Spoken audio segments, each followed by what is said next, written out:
一颗雪花拍在了男人脸上，却让他瞬间想出了一条活命的办法。面对前方一大片弓箭手，他不往后逃，反而拉着同伴冲锋。你疯了？风是逆的，逆风咋了？蛮子的箭阵是抛射，顺风射程能多出50步。今天的雪沫子是往咱们脸上打的，也就是说，站得越远，越容易被射中。但冲到前面去，还是有可能中箭啊！看见前面那几个土包了吗？等会儿第一波箭雨下来，咱们往那儿滚。那土包是上一轮冲锋留下的死角，箭射不到。放箭！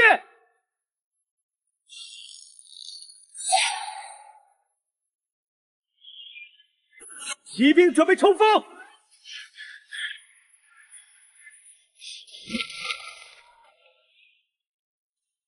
你小子有点邪门，怎么今天跟换了个人似的？还没完呢！真正的屠杀现在才开始，隆隆的马蹄声越来越近，哪怕隔着土包，江鼎也能闻到那股逼人的杀气。蛮族的铁骑不需要什么战术，他们只需要凭借战马的冲击力和厚重的铠甲，直接从这群叫花子一样的死囚身上碾过去就行。我是做梦也没想到，自己只是睡了一觉，就穿越到大前帝国，变成了一个文弱书生，而且还被抓到北疆防线上，成了一名田豪人。所谓的田豪人，其实就是专门用来消耗敌军箭矢、填平敌军陷阱的肉盾。在军籍册上，他们这帮人的名字早就被勾掉了，剩下的只有一个代号——炮灰。哼，我不会死在这儿，我还要想办法回去。你们想活吗？废话，想活就听我的，别站起来跟他们硬拼，咱们跳进那里。那是粪坑，那也是活路。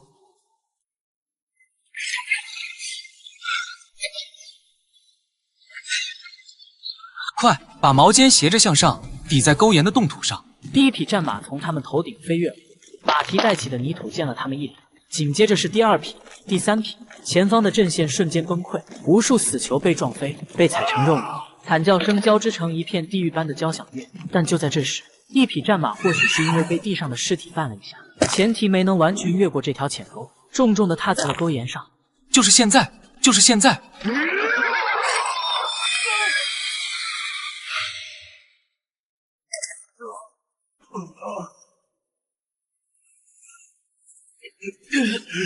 该死！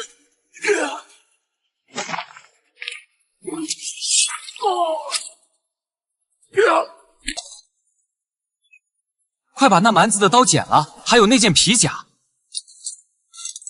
哎，这还带着酒呢。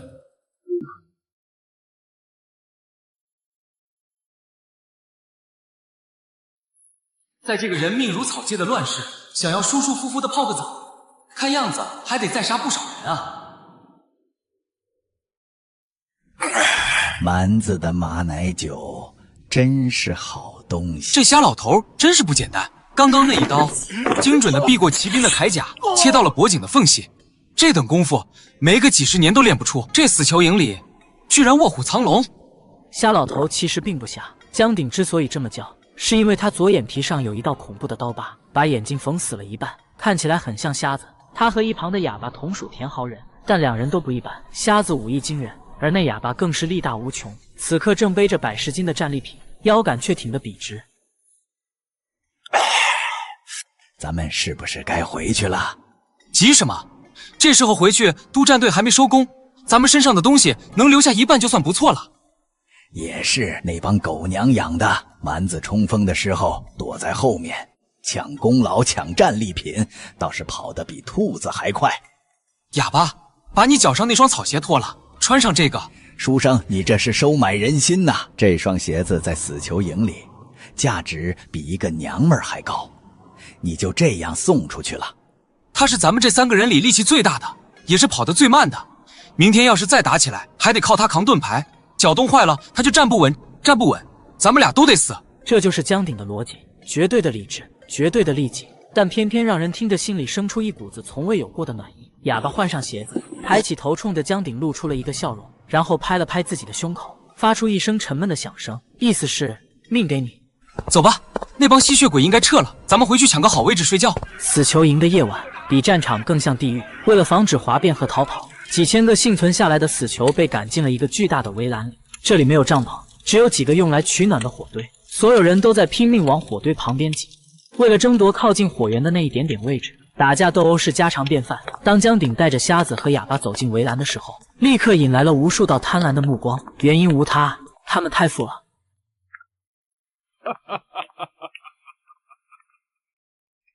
哟，这不是那个新来的小白脸吗？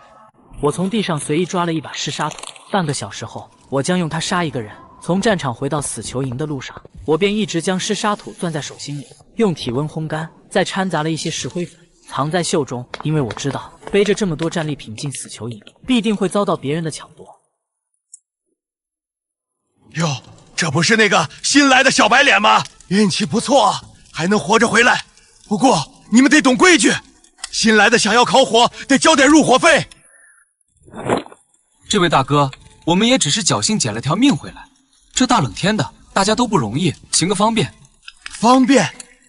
老子给你方便，谁给老子方便？少他娘的废话！把那个水囊还有那个傻大个背后的包裹留下，人可以滚到那个角落里去蹲着，否则……书生，这帮人是真敢杀人的。待会儿我拖住他，你带着哑巴往那边跑。那就是没得谈了。谈你！哑巴，撞！瞎子，刀给我。此时的刀疤流已经被同伙拖出了火堆，但半张脸都烧烂了，还在痛苦的抽搐。我提着刀缓步走来，他周围的小弟甚至都不敢上前，全被我刚刚的举动吓傻了。在这个地方想让人怕你，光靠拳头是不够的，你得让他们知道，惹了你，代价是他们付不起的。这地方我要了，谁有意见？很好，哑巴，把那块肉拿出来烤了。瞎子，把酒给我。哑巴，帮我找了个破瓦罐，装了些血，放在火边化开。你这是要干啥？洗脚。啥？在这儿洗脚？我都3天没洗澡了，身上都要臭了。洗个澡是不指望了，但至少得把脚洗干净。人活着总得有点讲究，不然跟这地上的死猪有什么区别？舒坦，疯子，跟着疯子混，总比跟着傻子死得快要好。而且我这个疯子能带你们活得像个人样。将军，这就是那个杀了蛮子百夫长的小子，看着有点不像个当兵的，倒像是个来踏青的公子哥。杀人时如恶鬼，享受时如贵胄。这种人要么是疯子，要么是天生的枭雄。那要把他调进亲卫营吗？不急，亲卫营太干净了，养不出狼，让他在这泥潭里再滚几天。我倒要看看他这只爱干净的野狗到底能咬死多少人。醒了？亏你睡得着。昨晚至少有3拨人想过来摸营，还有2个不长眼的想动刀子，让我卸了胳膊扔到粪坑里去了。哈哈，这不是知道你在旁边吗？辛苦了。谁干的？报告大人，是我。你就凭你这副小身板，能杀了刀疤流？这货虽然是个废物，但好歹也有一把子力气。在战场上比的不是谁力气大，是比谁脑子好使。这人昨晚想要抢夺大人的战利品，小的为了维护军纪，不得已才动了手。维护军纪大人的战利品？少他娘的，跟老子扯淡！在这死囚营里，人命比草还贱，杀就杀了。但刀疤流欠老子5两银子，现在他死了，这笔账老子找谁算？敲诈我，那好办，最怕的就是你不要东西。哑巴，包给我。大人，刀疤流欠您的5两银子，这把匕首应该够抵了吧？这些都是那个蛮子身上的。大人，这些不重要，匕首抵那5两银子是替刀疤流还的债。此外，小人包里还有其他东西，想跟大人做个买卖。买卖？你一个死囚跟老子谈买卖？买卖？你一个死囚跟老子谈买卖？信不信老子现在就砍了你？这些东西照样是老子的。大人当然可以杀了我，但杀了我，大人也就只能拿这么一次。昨天的蛮子只是先锋，真正的大仗还在后头。我是读书人，懂点兵法，也会设陷阱。只要大人能给我行个方便，以后我在战场上摸到的好东西，5成不6成都是大人的。大人您想想，是杀鸡取卵划算，还是养一只会下金蛋的鸡划算？张麻子沉默一阵后，最终答应了我的交易。心满意足地把所有东西揣进怀里，这才装模作样地咳嗽了2声，冲着周围看热闹的死囚们吼道：“都看什么看？没见过处理军务吗？以后这片龟江江什么来着？江鼎。对，龟江鼎管。谁要是敢找他的麻烦，就是跟老子过不去。”你疯了！且不说那么珍贵的战利品，就说以后咱们打到的东西，真要给他交6成。6成？那是糊弄鬼的。战场那么乱，咱们摸到了什么？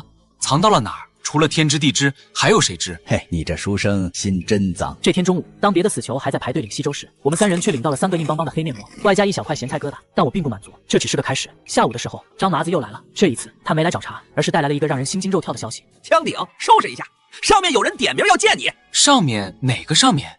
镇北军亲卫营，李将军的副官亲自来的，说是因为你那个献马坑有点意思，想问问话。是李牧之，那个大遣北境的定海神针，那个在后世史书上被称为悲情军神的男人。没想到这么快就要和历史名人见面了。死囚营，江鼎见过将军。听说你用粪坑杀了个百夫长。是。有意思，死囚营3000人都想逃跑活命，但只有你想到了在前方烂泥坑里藏身，还捅死了个百夫长。将军，我是个懒人，力气小，跑得慢，所以我只能动动脑子，用最省力气的办法保全自己，顺便让他们去死。你的手伸出来。虎口震裂，说明你不会用矛；下盘虚浮，说明你没练过武。眼神虽然狠，但那是被逼急了的狠，不是杀出来的狠。你是个聪明人，但不适合当兵。将军教训的是，我不想当兵，我原先只是个书生，现在想做个管账的先生。如果将军能赏个脸，把我调去后勤营，哪怕是去喂马，小的也感激不尽。想偷懒，我这人最看不得聪明人偷懒。既然你脑子好使，又不想出力气，那我就给你找个既能动脑子又能省力气的活儿。传令：死囚营将鼎杀敌有功，擢升为斥候标长。即日起，领死囚营第7小队，共计50人，划归镇北军前锋营节制。斥候标长，这哪里是省力气的活？斥候那是全军最危险的兵种，而且还是带着死囚营的那帮乌合之众。将军，怎么不敢？属下领命。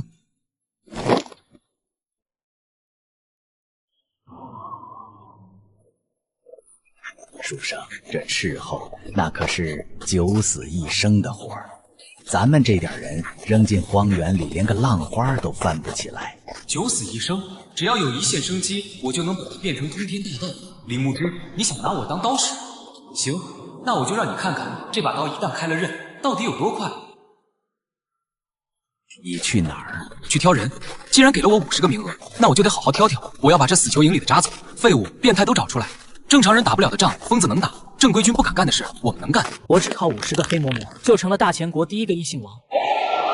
而我所做的第一步，就是带着50个黑魔来到死囚营招兵。但我只要老弱病残，而能打能抗的统统要。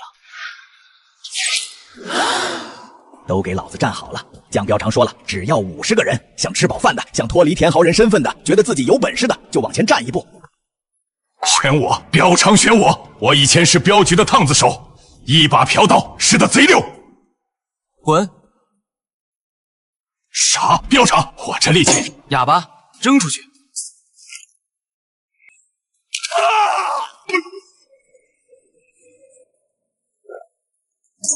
力气大有个屁用！去当斥候要的是脑子，要的是活命的手段。力气再大，你能大得过蛮子的铁浮屠，还是大得过那种能射穿城墙的巨弩？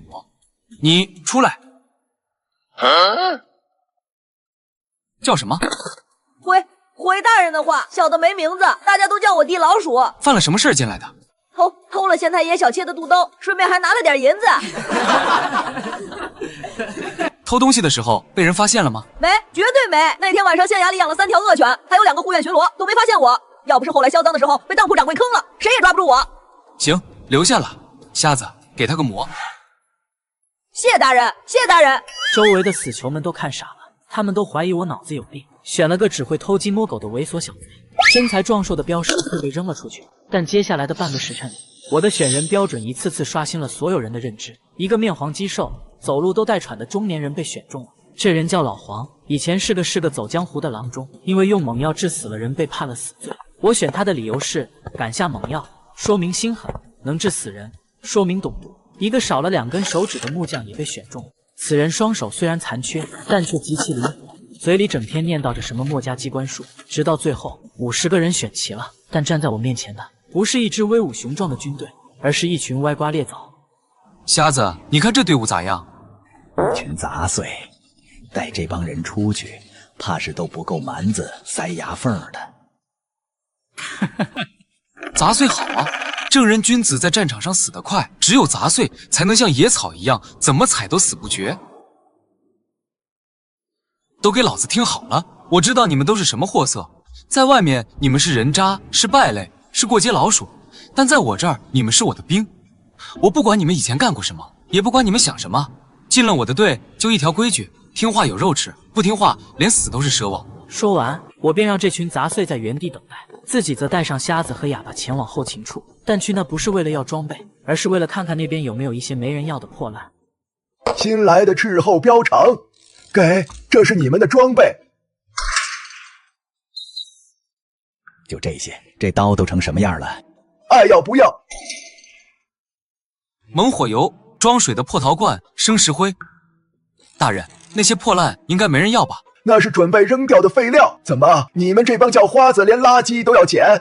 我们要了，瞎子，让兄弟们把这些都搬走。另外，去一趟张麻子那儿，找他借几匹老马。要那些玩意儿干啥？咱们是斥候，骑着老马，推着板车去侦查，那还不被蛮子笑死？谁说我们要去侦查了？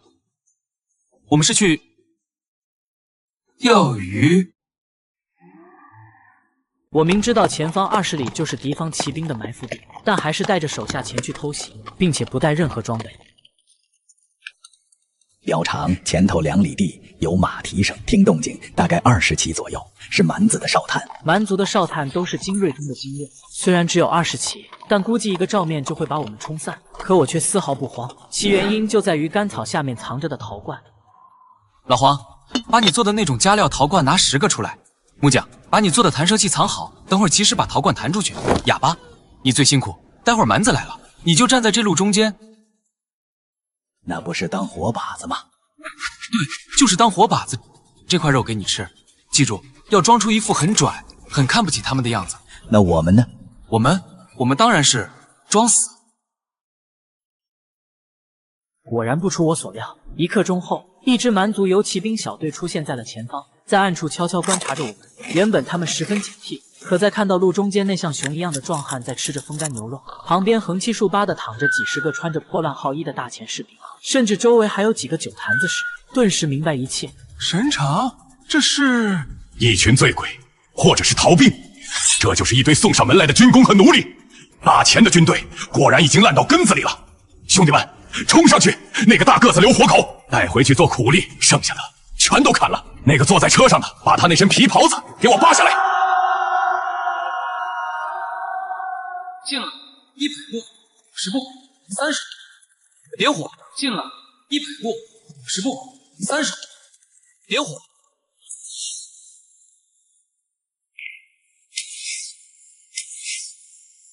这不是什么精准打击，就是纯粹的火力互补，并且这火根本不会被地上的血吸，因为陶罐里面不止几个人。老黄还往里面加了白磷粉、硫磺，用血去扑，反而烧得更旺。这就是我给你们上的第一课——化学战。风雪渐渐停了，但鬼窟岭前的这片雪原上，热度却还没散去。那20名不可一世的蛮族游骑兵，已经被这种来自后世的炼狱配方活活烧死。吐完了吗？吐完了就干活。你是贼，搜身这种事不用我教你吧？膘肠，这还能搜出啥？都烧成这样了。烧的是皮肉，金银怕火炼吗？还有那几匹马，除了被烧死的那几匹，剩下受惊跑散的，哑巴已经去追了。咱们今晚能不能吃上炖马肉，就看你们手脚麻不麻利。听到炖马肉3个字，周围那些原本还一脸惊恐的死囚们，眼睛里瞬间冒出了绿光，此刻像是被血腥味刺激到的秃鹫一拥而上。他们在尸体上翻找，甚至为了争夺一把还没完全烧火的弯刀而互相推搡。眼前这帮人真是一群疯狗。疯狗好用，但疯狗也容易咬手，得给他们立规矩，得给他们喂肉，也得给他们套上链子。老黄，膘肠，您吩咐。那边有个神长，还没死透。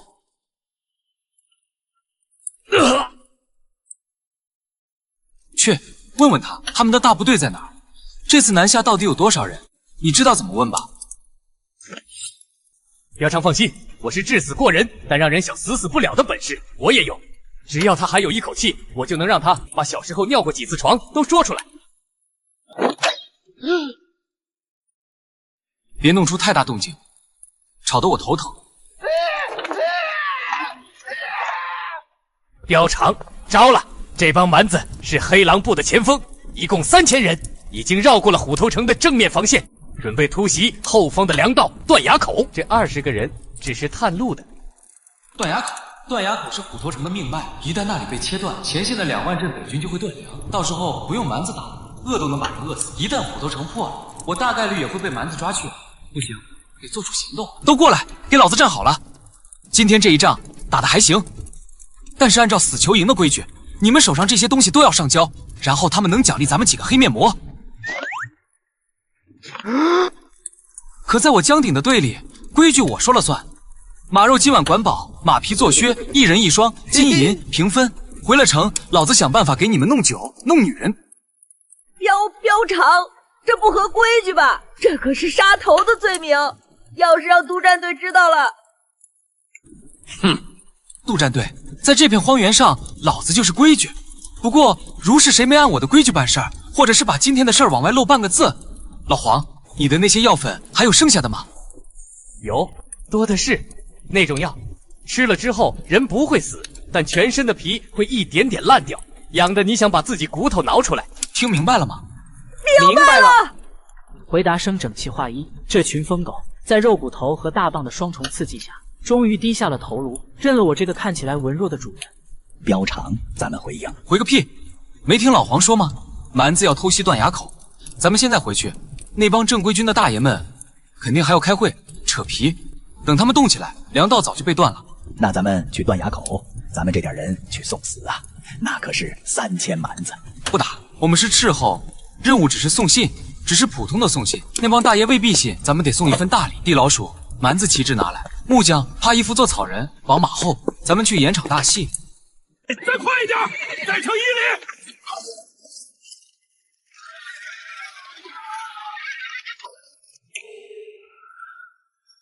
开门！快开门！我们是前锋营的斥候，蛮子大军杀过来了，听见没有？快开门！站住！口令！口令！你大爷！没看见后面的蛮子吗？老子的兄弟都死绝了，那是黑狼部的主力，快放老子进去报信！要是耽误了军情，李将军砍了你的脑袋！是黑狼部的辫子。难道探报是真的？千夫长看着这人头，再看远处那漫天的烟尘和隐约传来的喊杀声，顿时不再怀疑。可他不知道，那烟尘是我令人在蚂蚁巴上绑树枝拖出来的，而那动静则是瞎子带着人在后面敲锣打鼓。开门，快放他们进来，准备迎敌。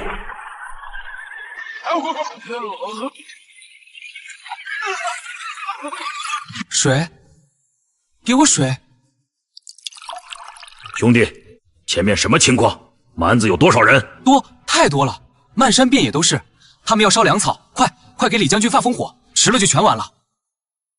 快点烽火，向大营求援。随着千夫长一声令下，断崖口的3座烽火台瞬间燃起了冲天的狼烟，我的嘴角微微勾起了一抹得逞的笑意。这烽火一点，整个北境防线都会动起来，李牧之的大军会立刻支援这里，那支准备偷袭的蛮族3000人不死，敢露头就会被秒。这根本不是谁报信，这是一场教科书般的假传军令加借刀杀人。标长，咱们这么玩，要是被查出来，等他们查出来的时候，咱们已经是立下救命之功的英雄了。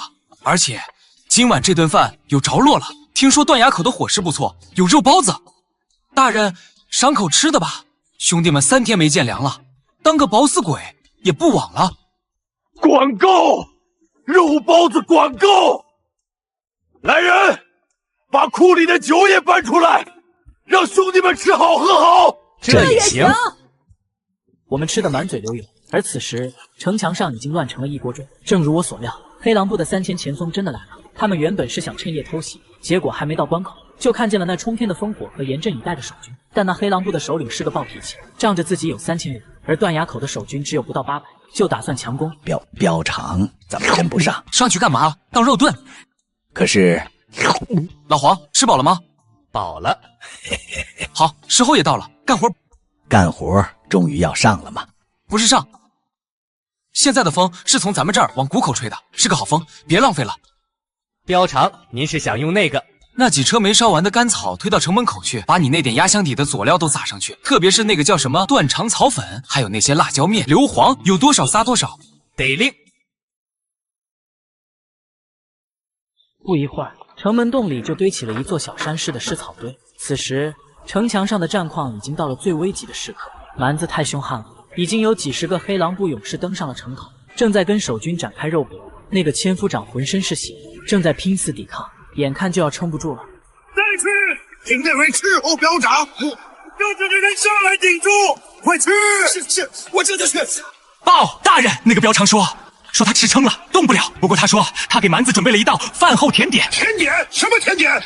老子都要死了，还吃甜点？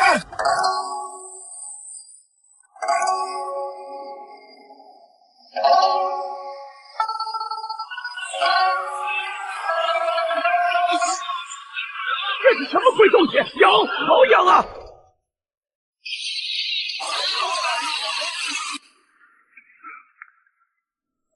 大人，趁现在射箭，射箭啊！哦，还有，再拿点肉包来，我刚没吃饱。弓箭手，放箭，射死这帮狗娘养的！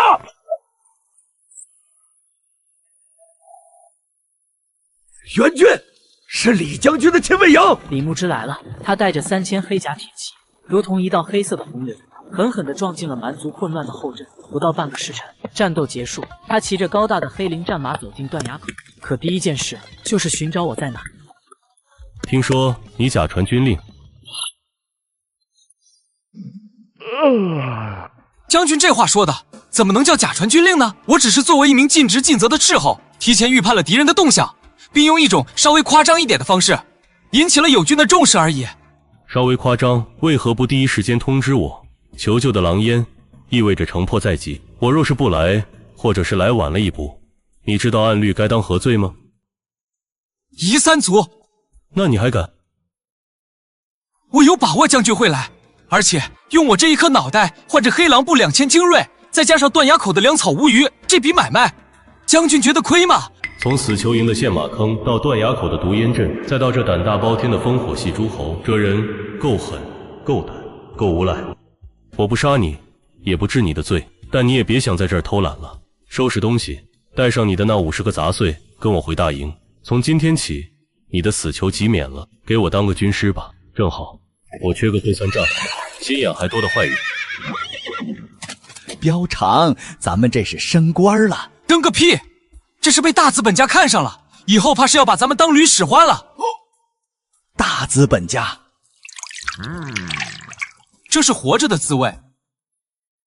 膘肠，哦不，现在该叫江参军了。您说这李将军到底是个啥意思？给您封了个参军，却连个正经的官印都没给，就给了这一顶破帐篷和这桶热水。你懂个屁！这桶热水比官印值钱，这说明在李牧之眼里，我是自己人，是可以关起门来过日子的。要是真给我那个大印，让我去跟那帮眼高于顶的将军们混在一起，那才叫遭罪。可是刚才我去领物资的时候，听见那帮亲卫说，朝廷派来的那个监军太监刘公公正在中军大帐里发飙呢，说是要治咱们烽火戏诸侯的罪，还要把您的脑袋砍了挂在旗杆上。刘公公，大前王朝之所以烂，一半是因为皇帝昏庸，另一半就是因为这帮太监。打仗不行，搞钱内斗第一名。李将军，咱家的话你是不是当耳旁风了？那个叫江鼎的死囚谎报军情，点燃烽火，害得三军妄动，空耗粮草。按大前律例，这是斩立决的死罪。你不仅不杀他，还封他做什么参军？怎么，这镇北军是你李家的私军不成？刘公公言重了。江鼎虽然手段过激，但他不仅保住了断崖口的粮草，还全歼了黑狼部2000精锐，功过相抵，甚至功大于过。我用人只看本事，不看出身。本事，一个只会用毒烟下三滥手段的泼皮无赖也能叫有本事。咱家听说他在断崖口还私吞了战利品，甚至逼着守军给他做肉包子吃。这种目无军纪的兵痞，若是重用，朝廷的脸面何在？圣上的威严何在？脸面，公公，这里是北境，是死人堆，脸面挡不住蛮子的弯刀，也换不来百姓的安宁。若是能打胜仗，别说是个兵痞，就算是条狗，我也供着。你个李牧之，你这是拥兵自重，咱家一定要上折子参你一本。那个，打扰一下，刚才好像听到有人说我是狗。哟，这位穿的跟个红包似的，莫非就是传说中的刘公公？疯子，见到监军大人还不下跪？我这人膝盖有毛病，跪天跪地跪父母，就是跪不下去没根的东西，这是病，得治。可惜这里没药。你说谁没根？谁答应就是说谁呗。再说了，公公刚才不是要砍我的脑袋吗？都要杀我了，我还跪你，那我不是犯贱吗？你，来人，给我拿下！乱刀砍死！你，来人，给我拿下！乱刀砍死！够了！公公，江参军是我请来议事的，如果您觉得不是，可以先回帐休息。好的很。李将军，这笔账咱家记下了。希望等蛮子大军压境的时候，你这位有本事的参军还能笑得出来。爽，江参军，俺服你，这话骂得痛快。痛快是痛快了，但麻烦也大了。刘景年睚眦必报，他若是断了咱们的冬衣和粮草，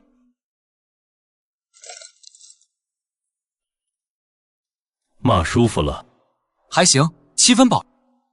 将军，骂他不是为了出气，是为了让他滚。接下来的话他在场，不方便听。说，各位将军都在担心黑狼部的主力，但在我看来，黑狼部只是一条疯狗，真正的猎人在这儿。金帐王庭，黑狼部那3000人不惜绕远路也要偷袭断崖口，真的是为了粮草吗？不，他们是为了声音。声音。断崖口一旦被袭，烽火一起，将军势必分兵去救。而一旦大营分兵，金帐王庭的5万铁骑就会趁着兵面结实，直接踏冰过河，直插大营的心脏。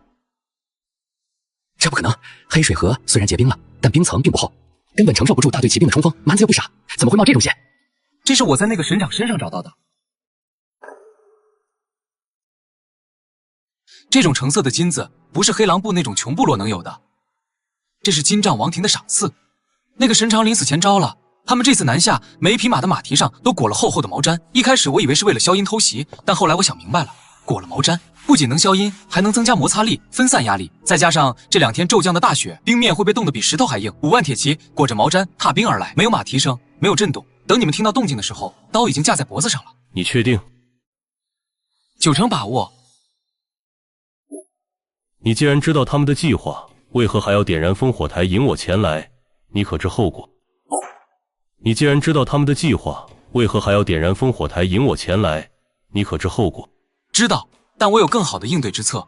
可现在调兵去河边布防来不及了，而且如果蛮子不来，咱们主力一动，正面防线就空了。所以不能调兵。既然他们想踏冰过河，那咱们就请军入瓮。请军入瓮。对，水能载舟，亦能覆舟；兵能过人，亦能吞人。我需要3000个陶罐，500车干柴，还有刚才那个刘公公帐篷里的所有好酒。准了，传令全军，听江参军调遣。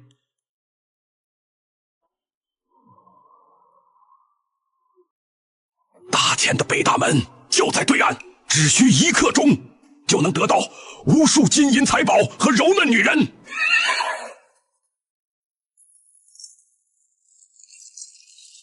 可惜了。可惜什么？可惜了刘公公那几十坛100年的女儿红啊！现在倒好，全给倒进冰窟窿里喂鱼了。你确定管用？冰层厚达3尺，若是炸不开，咱们这2颗脑袋明天就得挂在金帐汉王的帐篷里了。将军，这叫科学。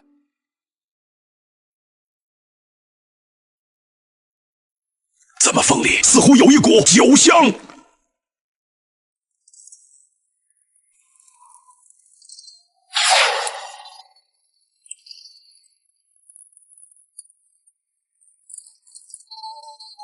上菜了。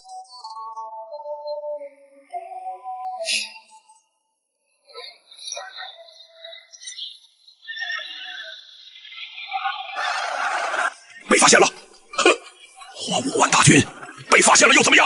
哼，花5万大军被发现了又怎么样？那些精锐铁骑原本以为是箭没射中，但却没想到我是故意令人往冰桶里射。这是我提前令人在冰面上捣毁，并让人把那些价值连城的贡酒混合着猛火油和生石锅，一股脑全灌了进去。酒和油灌进冰层内部，一旦点燃，热胀冷缩的原理会让冰层内部产生巨大，再加上生石会遇水发热，这河面现在看着硬，其实里面早就酥得像块烂饼。这是什么？火在冰里烧！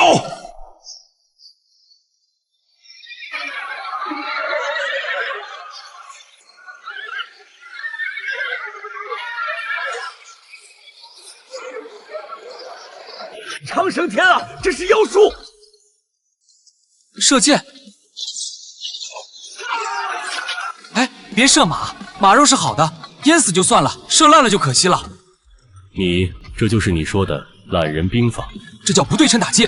打仗嘛，能动脑子就别动手。您看，咱们一兵一卒没损，这一仗就打完了，剩下的就是捞尸体、捡装备的事儿了。好一个不对称打击，好一个将顶。有此一役，我镇北军足以威震北境30年。江参军这一功，本将军亲自为你向朝廷请赏。请赏对于这个腐朽的朝廷功高盖主，从来都不是什么好事，尤其是对于李牧之这种手握重兵的边疆大吏来说，这一场大胜，搞不好就是催命符。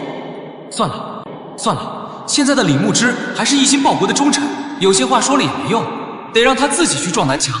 半个时辰后，战斗彻底结束。黑水河上飘满了尸体和战马，5万大军，除了后队的一小部分人见势不妙逃回了草原，剩下的3万多人全部葬身鱼腹。这是大前开国以来从未有过的大捷。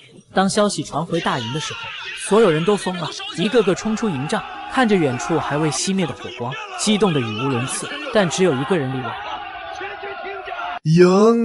赢了！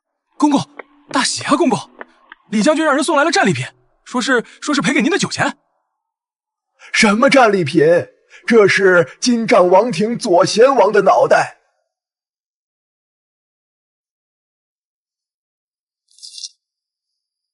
酒是好酒，头是好头，这买卖公公不亏。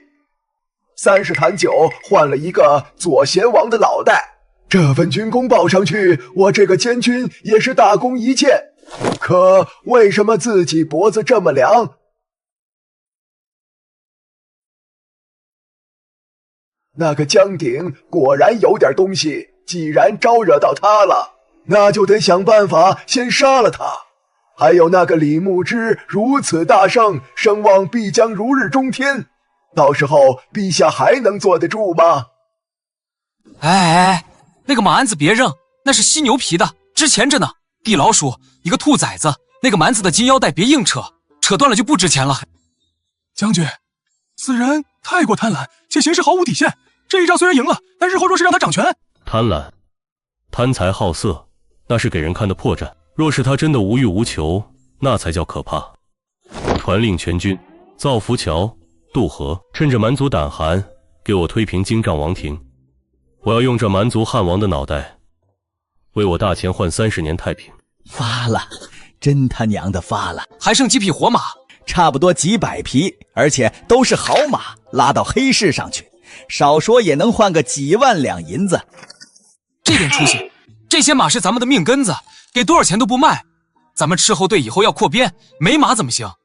扩编参军，将军不是只给了咱们50个名额吗？名额是死的，人是活的。哟，这不是江参军吗？昨晚那一仗打得真是惊天动地，江参军神机妙算，火烧连营，这一战足以载入史册。少来这套，来干嘛的？你就明说吧。嘿嘿，江参军按照军中规矩，这战场打扫完了，战利品得归公，由后勤处统一清点入库。您看，我把车都带来了。我看谁敢！我看谁敢！这是军规啊！江参军，虽然您立了大功，但私吞战利品可是死罪。这要是让监军刘公公知道了，哎，我没说不给啊。那江三军的意思是，这些东西入库也是烂在库房里，或者被你们倒卖了，不如咱们做个买卖。这些你可以拉走一半，怎么处置我不管，但是我要换3样东西，够500人吃半年的细粮，1000斤上好的精铁，还有我知道死囚营和民夫营里有不少手艺人，你让我挑几百个，把他们的集器给我。江参军，您这可是狮子大开口啊！粮还好说，那铁和人，那一半战利品里有一块左贤王的丝印，是纯金的，那玩意儿要是熔了，谁也不知道他原来是个啥。江神君果然是个爽快人，成交。不过那铁我只能说是战损消耗掉的，您可得给我兜着点。参军，那么多好东西，就换了点粮食和铁疙瘩，这也太亏了吧？亏？这大钱的天下快要乱了，到时候拿着金子只会被人抢，只有手里握着刀，肚子里有粮，才能被人叫一声爷。江参军，李将军有请。又请？什么事？京城来人了，不是普通的传旨太监，是绣衣卫的人。绣衣卫在大前，绣衣卫就是皇权的鹰犬，是所有官员和百姓的噩梦。他们只听皇帝一个人的命令，有先斩后奏之权。你知道他们来干嘛吗？参军，他们半个月前就出发了，听领头的那个千户的意思，他们是带着圣旨来整顿军务的。整顿军务？这是朝廷想动李牧之了吧？有意思，走吧。既然京城的贵客大老远跑来整顿，咱们怎么也得去见见。我倒要看看，面对这漫山遍野的蛮子尸体，他们那张问罪的圣旨还念不念得出口？李牧之，接旨吧。念。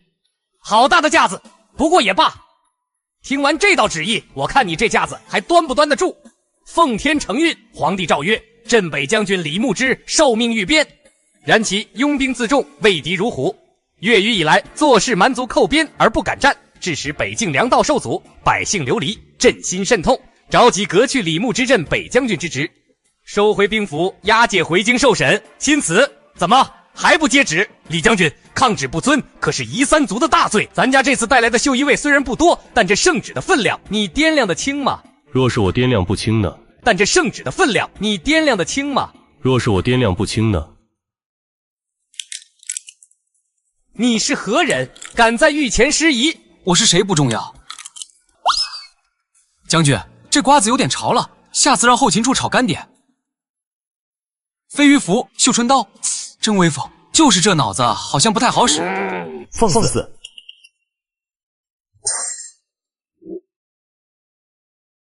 赵千户是吧？你刚才念的那玩意儿，要是放在半个月前，或许还有那么点道理，但现在嘛，你算个什么东西？也敢妄议圣旨？李牧之畏敌不战是事实，北境粮道被断是事实。怎么，你们还想造反不成？事实，来人啊！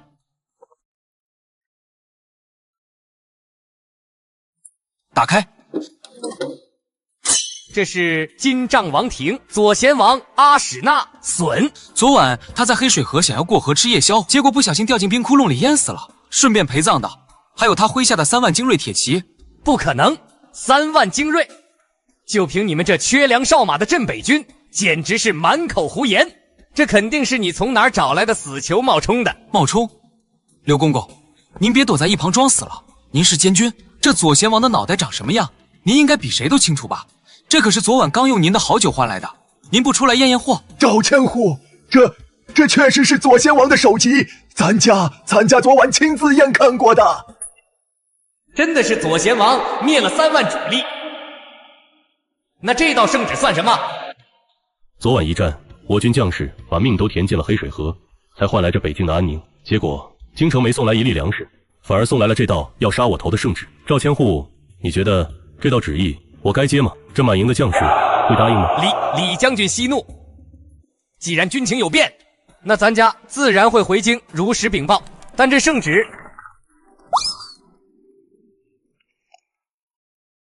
哎呀，手滑了。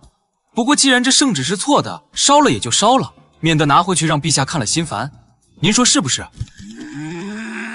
李将军治军有方，咱家佩服。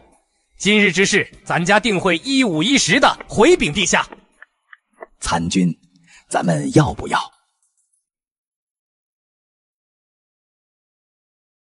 不急。将军，赵无忌回去还要半个月，这半个月足够咱们做很多事了，比如把这抗旨的罪名变成将在外不得不战的捷报。咱们得让京城的那位陛下知道，这北境离了李牧之，马上就会变成蛮子的牧场，只有让他怕，他才不敢动咱们。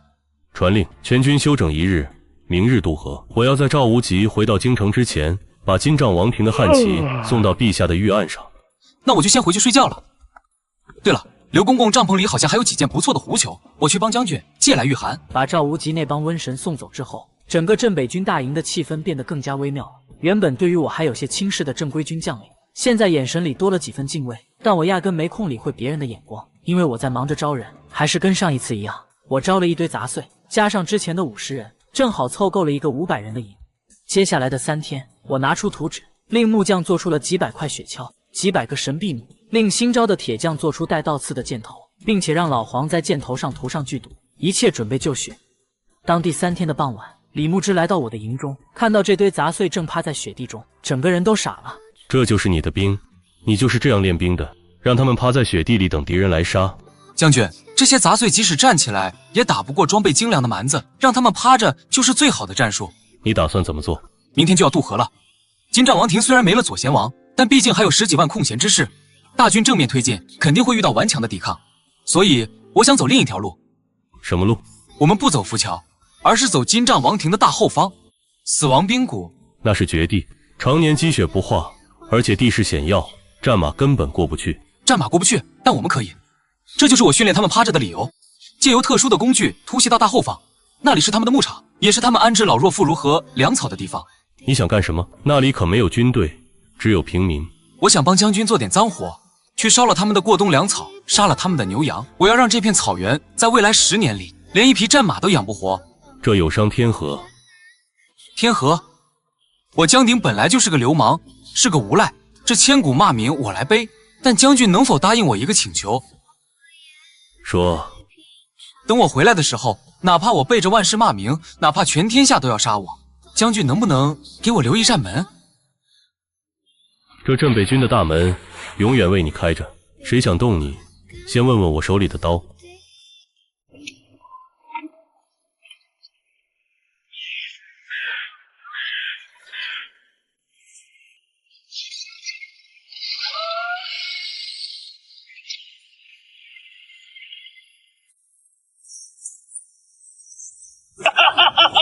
这玩意儿神了，在这鸟都飞不过去的地方，咱们竟然能跑这么快！哇！神个屁！风全灌老子脖子里了！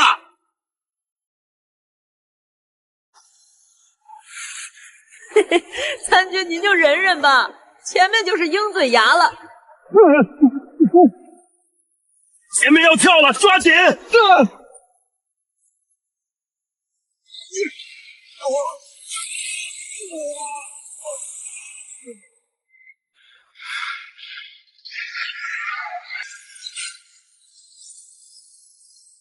下！都给老子停下！大点快给我拉出来！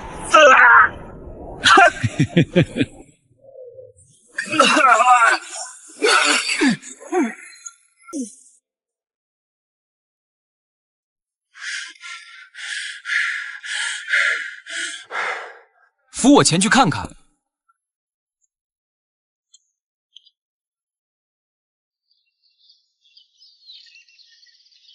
乖乖，这得多少牛羊啊！光那边那群黑牛，少说也有好几万头吧。这要是拉回大钱去卖，得换多少白花花的银子？银子，那是蛮子的命根子。咱们今天来不是来抢钱的，是来断根的。参军那儿好像有不少女人和孩子，咱们带了那么多火油和毒药，这一把火烧下去，这帮人怕是活不成了吧？铁头，你打铁手艺不错，但我这支队伍不只需要铁匠，还需要你们都听指挥。你当了好人，蛮子就会放过你吗？他们吃饱了，明年春天就会骑着咱们的马，拿着咱们的刀去杀咱们的爹娘，去抢咱们的女人。国战只有死人和活人，你想当活人，就得把敌人变成死人，哪怕他是老人是孩子，只要他是蛮子，那就是敌人。都听明白了吗？这就对了。老黄，你的那些宝贝呢？拿出来晒晒。都在这儿呢。这是断肠散，这是疯牛粉，还有这个，这是我新配的绝户水。只要往井里滴一滴，方圆10里的牲口喝了，3天之内全得拉血拉死，真够毒的。不过我喜欢，都围过来。听好了，现在是申时，离天黑还有2个时辰，咱们分头行动。哑巴，你带50个身手最好的去摸那4个哨塔，记住，别用刀，用弩，箭头上都给我抹上老黄的毒，见血封喉那种，别让人喊出声来。地老鼠，你带100人去水源，每口井里都给我撒上料。另外，我看那边有不少羊圈，你顺手把羊圈的门都给我打开，在门口撒上那个什么粉来着？疯牛粉。对，疯牛粉。我要让这几10万只羊自己跑出来，满草原乱窜。木匠，你带人去草料场，把猛火油都给我浇上去，等我这边的信号一起点火。剩下的人跟我去牛栏，咱们给蛮子送一份大礼，一份让他们几10年都忘不掉的白栽。参军动手吗？急什么？等哑巴的信号。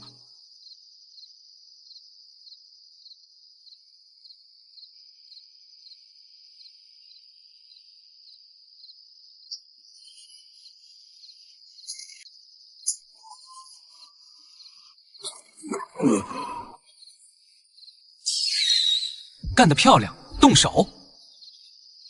漆黑的夜中，200人冲到牛栏出口处，但他们不是去杀牛的，而是悄悄撒下无数钉子，接着点燃了一长串特制的大红鞭炮，扔进了牛栏的正中央。几万头蛮牛瞬间炸了营，他们疯狂地朝着出口涌去。然后惨剧发生了，最前面的几百头牛率先踩到钉子，剧痛让他们发狂。他们想要停下，但后面的牛群根本停不下来。紧接着，牛群绝望的嘶吼声瞬间响彻了整个牧场。但这只是开始。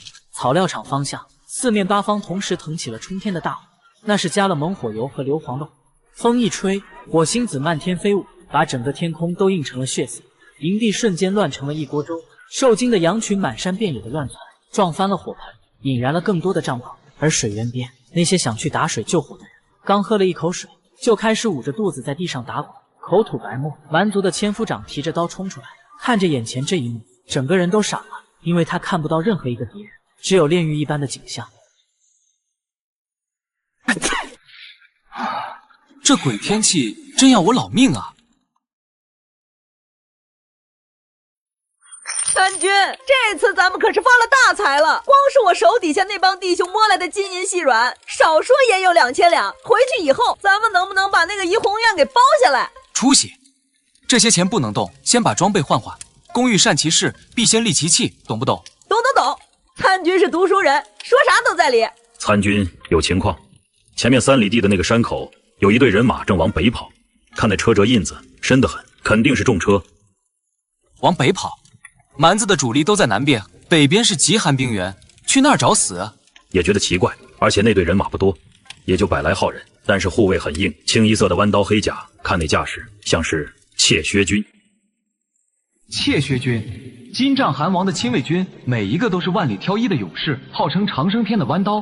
平时这种级别的军队只会守在王帐周围，怎么会出现在这种荒郊野岭，还护送着车队往北跑？有点意思。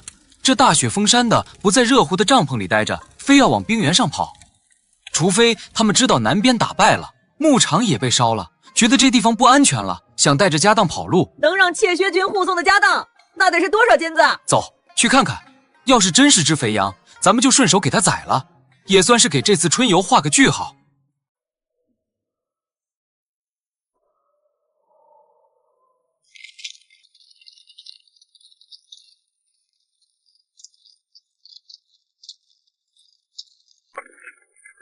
乖乖，这马车车轴都是铜包的，这哪是逃难？这是皇帝出巡吧？金帐王族的标志。瞎子，你说蛮子的汉王有多少个儿子？那谁知道啊？听说那老东西种马似的生了几10个，不过能用这种车架的肯定是最受宠的那几个。那咱们这回是撞大运了。神臂弩准备，把人往死里射，但马可别射死了。这可都是好马。100张经过改造的神臂弩同时放上，惨叫声瞬间响起，护卫的怯薛军死伤大半，但依然发现不了敌人战场，只能迅速收缩队形，将中间那辆最大的马车团团围住。什么人竟敢袭击王族车驾？要你命的人！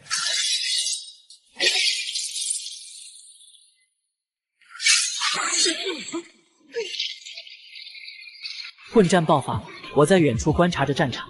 本来怯薛军就只有100人左右，开始就被射死了50-60人，再加上毒弩的作用，根本无力抵抗我这500人的杂碎，很快便全部战死。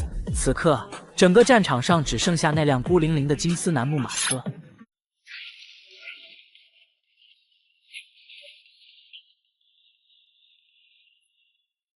出来吧，别让老子动手擒你！老子这人手重，万一伤着哪儿就不好了。哑巴，把鼎给我掀了！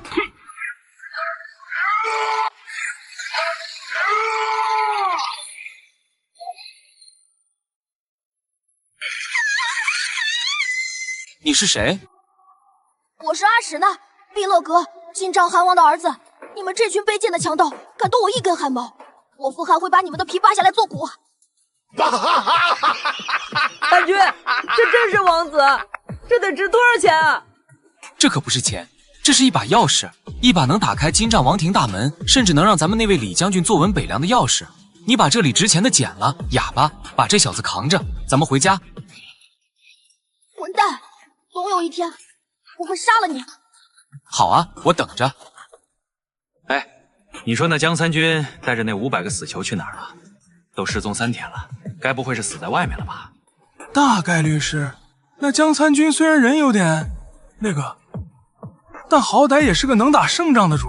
要是真折了，这北京又少了个狠人。有情况，戒备，戒备！那是江参军。李将军，这都3天了。那个江鼎擅自带着500人离开大营，去向不明。咱家听说他是往北边去了，该不会是畏罪潜逃，偷了蛮子吧？赵千户慎言，江参军是去执行秘密任务，是我派去的。什么任务需要去3天？而且连个信儿都没有。这包庇属下纵容逃兵的罪名，你可担不起。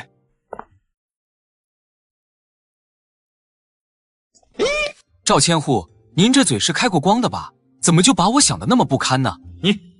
你没跑，将军，幸不辱命，回来了就好。哼，回来有什么用？江鼎，你擅离职守3天，空手而归，把军纪当儿戏吗？你说是去执行任务，那你的任务完成了，战果呢？空手而归，哑巴，把咱们的年货带上来，给千户大人长长眼。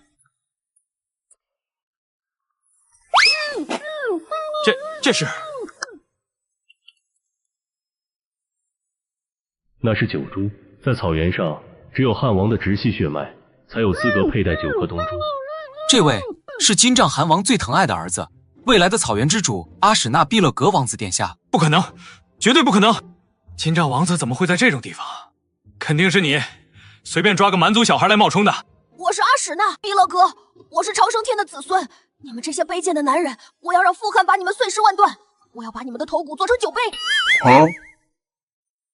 我要让傅汗把你们碎尸万段，我要把你们的头骨做成酒杯。听听，多有精神的小伙子！赵千户，您还要验验真假吗？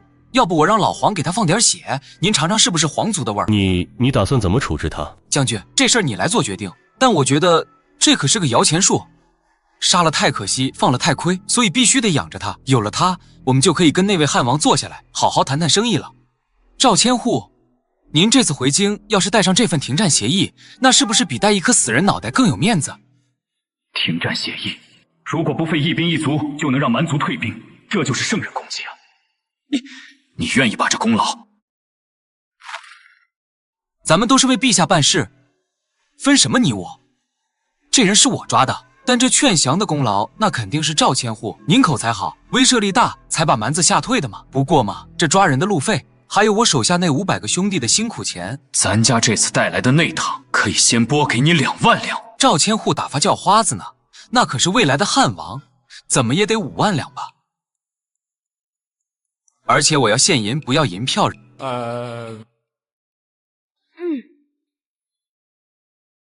行，5万两，但人必须交给咱家带走。那可不行，人必须留在镇北军大营，这是底线。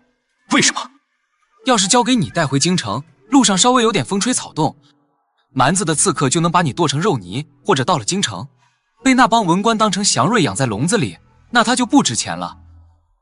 赵千户，你要的是功劳，我要的是实惠，将军要的是边境安宁，咱们各取所需，何必非要争那一颗人头呢？好，人留下，但那份停战协议必须有咱家的名字。成交。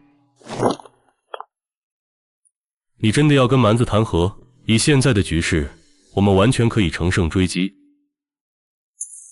将军，穷寇莫追，蛮子这次是被打疼了，但骨架还在。咱们镇北军虽然赢了，但也是强弩之末，粮草不足，东衣不够，再打下去就是拿兄弟们的命去填。而且那个赵无极回去肯定会把功劳揽在自己身上，这样一来，朝廷对您的忌惮就会少几分。毕竟一个能打仗的将军可怕，但一个能和谈的将军在皇帝眼里就没那么大威胁了。而我们要的是时间。你打算做什么？给我1年时间，我就能用这5万两银子，还有这个小王子，把这北境养成咱们自己的铁桶。行了，将军，我要回去睡觉了。对了，那5万两银子到了，记得让人给我送过来啊，少1两我可跟您急。这混蛋！赵无极走的第2天，5万两现银就送到了我的营帐里。不得不说，秀一卫效率确实高，再加上之前从草原上抢来的土特产，我手中已经握着小10万两的家底，让一群弟兄们激动不已。参军，咱们分了吧。有了这笔钱，咱们还当什么兵啊？各自回家当富家翁，娶几房姨太太，岂不美哉？分了钱，你回得了家吗？你信不信，离开了李牧之，还没等你走出北境，秀一卫的刀就会架在你脖子上，把你像杀猪一样宰了，把你吞进去的银子连本带利的抠出来。我清楚的知道这笔钱要花在刀刃上，只给了弟兄们每人100两，剩下的就让他们去改良装备，又或是收购粮食。安排完所有事，我这才想起来，那位金贵的碧乐阁小王子还在营帐外的笼子里关着。卑贱的男人，放我出去！我傅汉的大军马上就要到了，到时候我要把你碎尸万段。哟，精神不错嘛。想吃吗？我不吃你们男人的猪食。猪食？这可是你们草原上的羊，达达牧场的种，怎么连自家的东西都不认了？魔鬼，你是魔鬼，苍生天会惩罚你的。行了，别好了，想报仇，想杀我，那得先活下来，饿死了可就什么都没了。当然，你现在不配吃羊肉汤，这个也能填饱肚子，吃不吃随你。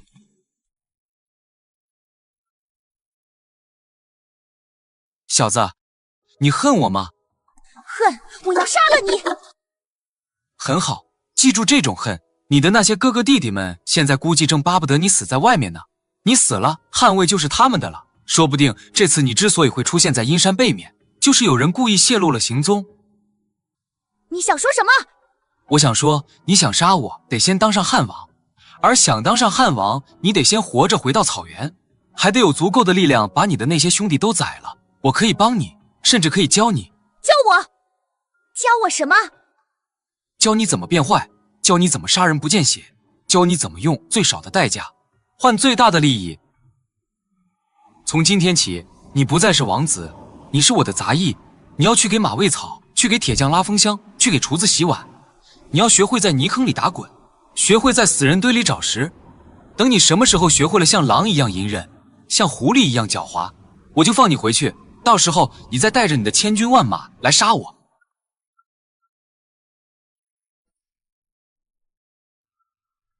对了，那个黑面膜别扔了，今晚没饭，那是你唯一的口粮。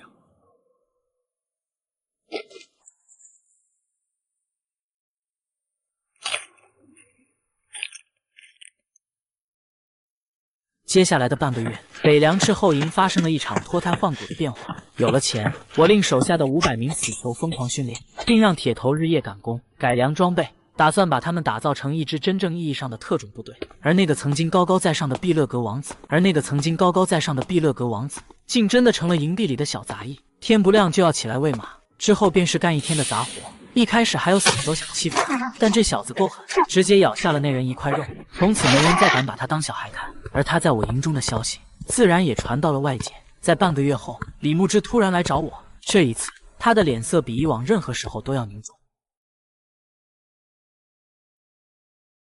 江鼎出事了，赵无极那老小子在京城告刁状了。不是京城，是大楚。趁着咱们跟蛮子死磕的时候，大楚的水师突然封锁了淮江，切断了咱们从南方购买冬衣和药材的商路，而且他们派了一支使团来，带头的是大楚的逍遥王，还带了3个一品大宗师。他们要我们交出蛮族王子，还要我们割让断崖口以南的黑石3城，否则就不让商路开放。还要割地，还要人。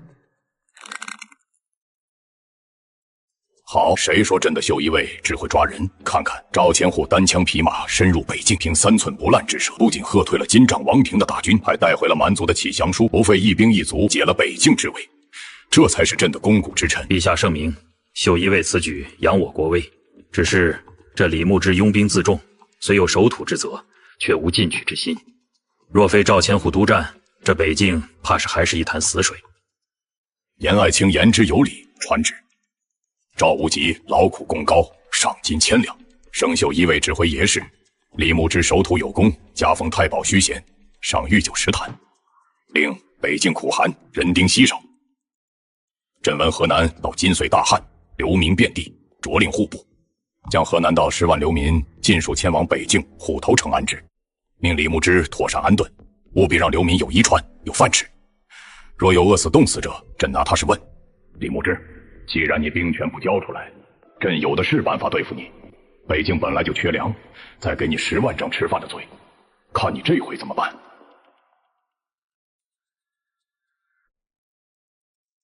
10万流民，赵真，你好狠的心。江三军，都什么时候了，你还有心思做手工？急什么？这不是好事吗？这可是10万个劳动力啊！能让他们去干嘛？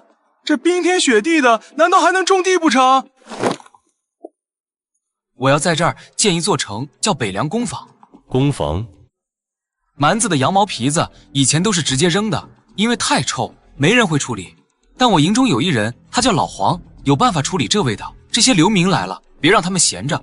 男人去盖房、挖煤、炼铁，女人去洗羊毛、纺线、做皮袄。咱们用军粮换他们的力气。将军，您摸摸，暖和不？这东西成本不到1两银子，但要是运到南方的大楚，卖给那些怕冷的文人雅士，或者运到西边的大晋卖给贵族，少说能卖10两。可是这需要时间，而且军粮不够吃是事实。等你的工坊建起来，流民早就饿死了。谁说要吃军粮了？将军，您忘了大楚那个逍遥王了吗？大楚缺什么？缺战马，缺皮毛。咱们缺什么？缺粮，缺盐，缺铁。既然他们想趁火打劫，我就要让他把带来的粮食都留下，还得求着咱们收下。这他会答应吗？他们是来趁火打劫的。那是以前，现在毕勒格王子在咱们手里，金帐王庭暂时不敢动，咱们腾出手来了。如果逍遥王不想死在北境，他最好学会怎么做一个合格的商人。传令下去，按江参军的指令办事。这10万流民，我李牧之全盘接收。不仅要接收，我还要发告示，欢迎更多的流民来。这就对了。来，接好，谢谢，谢谢，多谢，老大你要完。啊，好喝。看清楚了吗，小子？看什么？一群低贱的奴隶！这是力量，你们蛮子只知道抢，抢完了就吃，吃完了再抢，那是野兽的活法。而我们在创造。这一张羊皮在你们手里只能当褥子，在我们手里能变成10两银子。这就是为什么你们几百年都打不进中原的原因，不是因为你们不够狠，是因为你们太穷太笨。好好学着点吧，今天的柴火劈不完，没饭吃。对了，晚上有个大楚来的王爷要来吃饭，你换身干净衣服，给我端盘子去。什么？我是王子，你让我去伺候男人？不去。听说那个逍遥王最喜欢吃烤全羊，你要是不去，我就把你剥光了架在火上。我去，我去。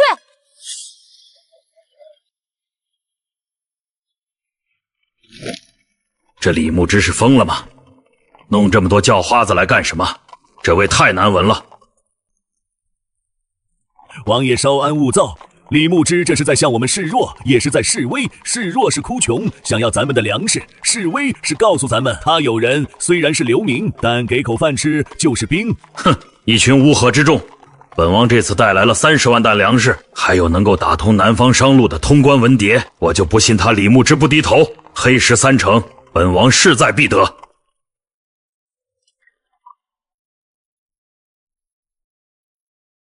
李牧之就让本王在这种地方吃饭。王爷，请吧，这儿暖和接地气，而且今天的菜您在南方肯定没吃过。哎呦，王爷来了，坐坐坐，别客气，这可是咱们北京的特产麻辣火锅，这大冷天的吃这个才带劲。李将军，这就是你们北凉的待客之道。李将军，这就是你们北凉的待客之道，让一个衣冠不整的参军在这种猪圈一样的地方，请本王吃这种泔水。泔水，这锅里煮的可是金帐王庭鞑靼牧场的黑头羊，是我们这最珍贵的食材，你竟然说泔水？再说了，王爷不是来谈生意的吗？在乎吃的干嘛？你算什么东西，也配跟本王谈生意？逍遥王既然来了，就入席吧。江参军的意思就是我的意思。好，本王倒要看看你们能玩出什么花样。服务员，上酒。你是毕勒格？答对了，赏你的，下去吧，把柴火劈完了再睡。情报里说，毕勒格可能在镇北军手里，但不应该是被当作上宾软禁起来，或者是被严加看管，怎么会当奴隶？这简直是把蛮族的脸面扔在地上踩。江参军真是好手段。逍遥王雄一深吸了一口气，经过这一事件，他知道今天这谈判主动权已经不在他手里了。原本我猜他想用粮食逼李牧之交出毕勒格，然后大楚再把毕勒格送回金帐王庭，以此换取蛮族对大楚边境的忽视权。但现在毕勒格已经被我折辱成这样了，若是送回去，金帐汉王看到的不是大楚的善意，而是儿子当奴隶的耻辱。大楚不仅落不到好，反而会惹一身骚。过奖过奖，王爷，咱们打开天窗说亮话吧。黑石3成不给，毕勒格王子不给，但我们还是想要王爷手上的粮食。这笔生意不用谈了，我们走。哎，王爷别急啊，王爷先看看这个。这是大楚冬天湿冷，那种冷是往骨头里钻的。贵国的文人雅士，富商巨贾，虽然有钱，但穿得太厚显得臃肿，穿得太薄又遭罪。但这暖身甲穿在宽袍大袖里面，既看不出来，又暖和得像爆了个火炉子，而且便宜，只要2两银子，或者换2担大米。大楚的丝绸虽然好，但不保暖。这种皮毛制品在大楚一直是紧俏货，往年都是从蛮族那边高价买着。一件这种成色的皮袄，少说也要10两银子。如果真的只要2两，你有多少？现在有1万件，下个月能有5万件。只要王爷的粮食够多，这东西要多少有多少。若是我坚持要地盘，可能会跟镇北军开战，而且未必守得住。要王子现在看来也是个烫手山芋，但如果做生意，行，本王要独家经营权。除了本王，你不许卖给大楚的其他人。独家经营权可以给你，但我有个条件。什么条件？我要铁，生铁、熟铁、废铁都要。另外，我要大楚的神臂弓图纸。不行，铁器和军械图纸是朝廷禁运之物，给了你们无异于养虎为患。哎，你家主子都没说话，你这条狗也敢替主人决定？你已经死了。住手！逍遥王，管好你的人，你们是来谈生意的，还是来打架的？你先出去，等会儿再进来。大家火气别这么大嘛。王爷，您看看这北境，蛮子虽然败了一阵，但还没死绝。大晋在西边虎视眈眈，我们镇北军要是垮了，这帮流民要是饿死了，您猜这10万饿疯了的流民手里拿着我们刚发的刀，是会去啃树皮，还是会……你想说什么？王爷，您猜这10万饿疯了的流民会不会变成流寇，手里拿着我们刚发的刀，一路南下，去大楚那个富得流油的地方找饭吃？好，好，一担8斗铁，本王可以用农具损耗的名义给你运一批。至于图纸，本王没有，但可以给你送一批工匠来。成交！来来来，王爷吃肉，这羊肉煮老了就不好吃了。哑巴，给王爷倒酒，这次换那个好酒。看来从今天起，北凉就不再是大钱的北凉了。参军，咱们真要把那个背心的生意给他独家，那玩意儿要是咱们自己卖，赚得更多啊。在大楚他是独家，但在大晋呢，在西域呢，在蛮子那边呢。再说了，等咱们的工坊做大了，做出了更好的羽绒服、冲锋衣，这羊皮背心就是淘汰货，到时候他求着咱们换新款，还得加钱。瞎子，记住了，做生意要把眼光放长远。有了大楚的血，这天下的规矩就得咱们来定了。都听好了，我知道你们想当兵，当了兵有肉吃，有衣穿，但是李将军只要良家子，不要流民。但是我这儿不讲究出身，只要你们够狠，够豁得出去，我就收进了我的黑龙营，待遇比正规军翻倍。看见这个粪坑了吗？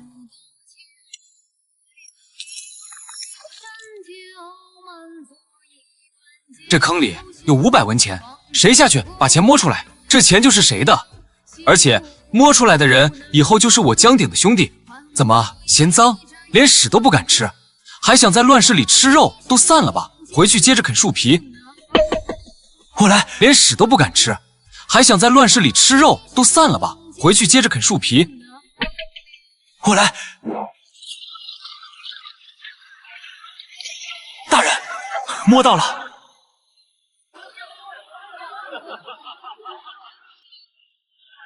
江三军这是在练兵，还是在羞辱他们？怎么这么没有底线？绝境中的人才最可怕。正规军打仗讲究阵法，讲究荣耀，而江鼎要的是一群为了活命可以咬断敌人喉咙的疯狗。很好，叫什么名字？回大人，没名字，家里牌老酒都叫我九斤。你那眼神够狠，像狼，以后就叫狼九吧。去那边领衣服，洗个澡，今晚吃肉。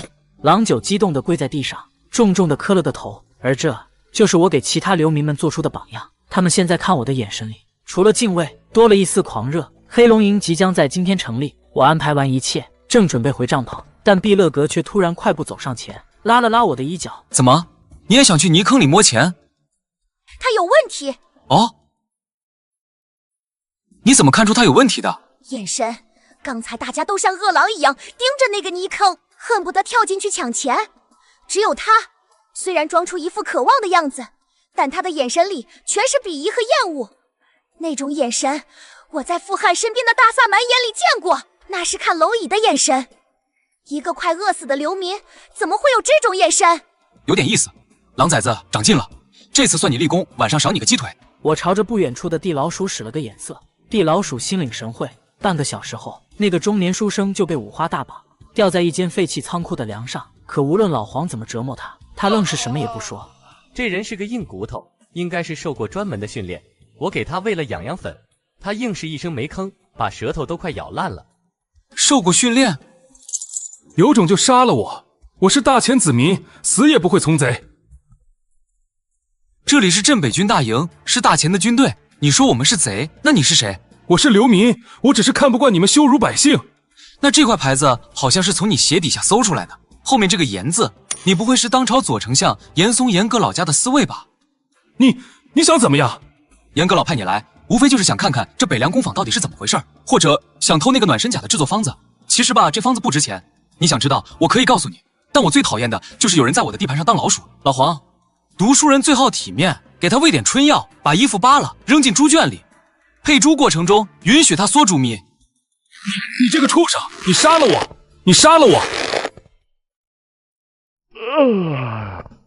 问出来了，严嵩的人。看来咱们的生意太红火，京城那位丞相大人眼红了，想来分一杯羹，或者想找点把柄。好在皇帝面前参咱们一本。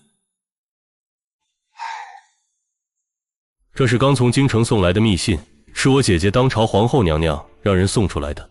飞鸟未尽，良弓将藏。蛮子还没死绝呢，皇帝就急着要藏功了。这赵祯是不是脑子里有坑？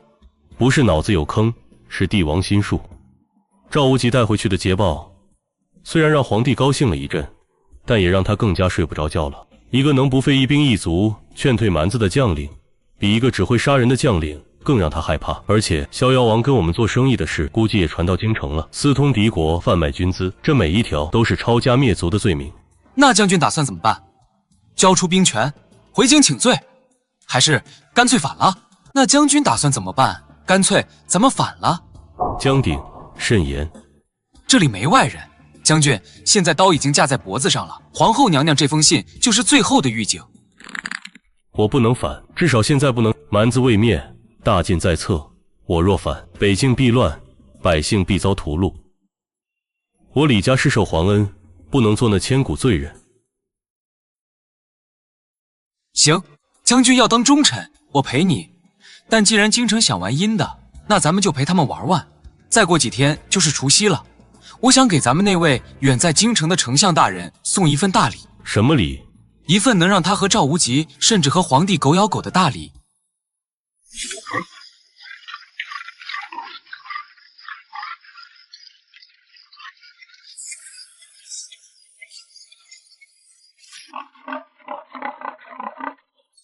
苏先生，昨晚睡得可好？我看那头花母猪好像挺喜欢你的，一直往你怀里拱。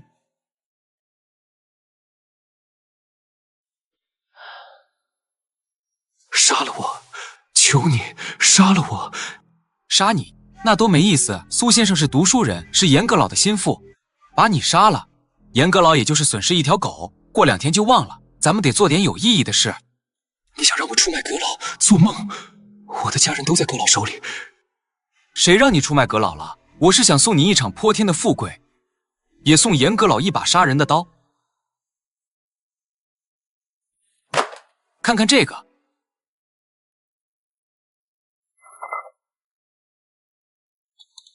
秀衣卫千户赵无极在北境期间，私自收受金帐王庭贿赂10万两白银，并与蛮族私定盟约，许诺割让黑石3成，以此换取蛮族退兵，冒领军功。这是假的。真假重要吗？重要的是严阁老信不信，皇帝信不信。赵无极这次回京可是带着劝退蛮兵的大功回去的，他风头正盛，严阁老正愁找不到机会打压他吧。如果这时候你带着这本账册回去，告诉严阁老，这就是赵无极不战而屈人之兵的真相。这简直是把刀子直接递到了严嵩手里。严党和严党在朝中斗得你死我活，如果有了这个把柄，严嵩绝对会像疯狗一样咬住赵无极不放。可是这张本是你给我的，阁老多疑，他会信我？他当然会信，不信也得信，这就是他对付阉党最好的武器。这人好阴险，这一招借刀杀人，不仅把私企摘得干干净净，还挑起了京城的党争，从而顾不上对付北凉。这是阳谋，是赤裸裸的把京城那帮大人物当后刷。我答应你。苏先生，洗个澡，换身衣服上路吧。记住，别演砸了，不然他可是会想你的。送走了苏文这颗毒旗，我心情大好。正好今个除夕，北凉宫房里没有了往日的机器轰鸣声，取而代之的是一片欢声笑语。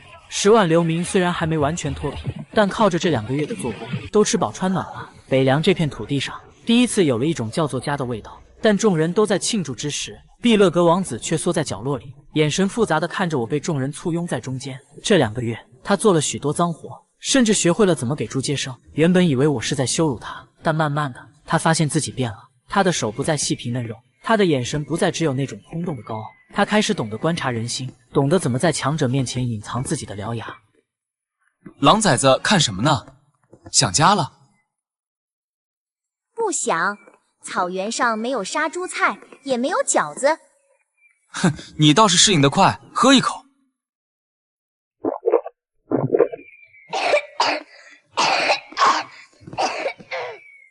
过了今晚，你就不用喂猪了。我要送你去个地方。去哪？去讲武堂。我要让你学兵法，学大钱的文字，学怎么治国，怎么打仗。为什么？我是蛮子，我是你的敌人。你教我这些，就不怕我将来反咬你一口？我江鼎这辈子只怕2件事，一是没钱花，2是没对手。把你养肥了养强了，将来咱们再打一架，那才叫有意思。而且等你学会了大钱的文化，学会了用脑子思考，你就会发现你们草原那一套抢了就跑的规矩是有多蠢。到时候不用我打你，你自己就会想要改变草原，这叫文化入侵。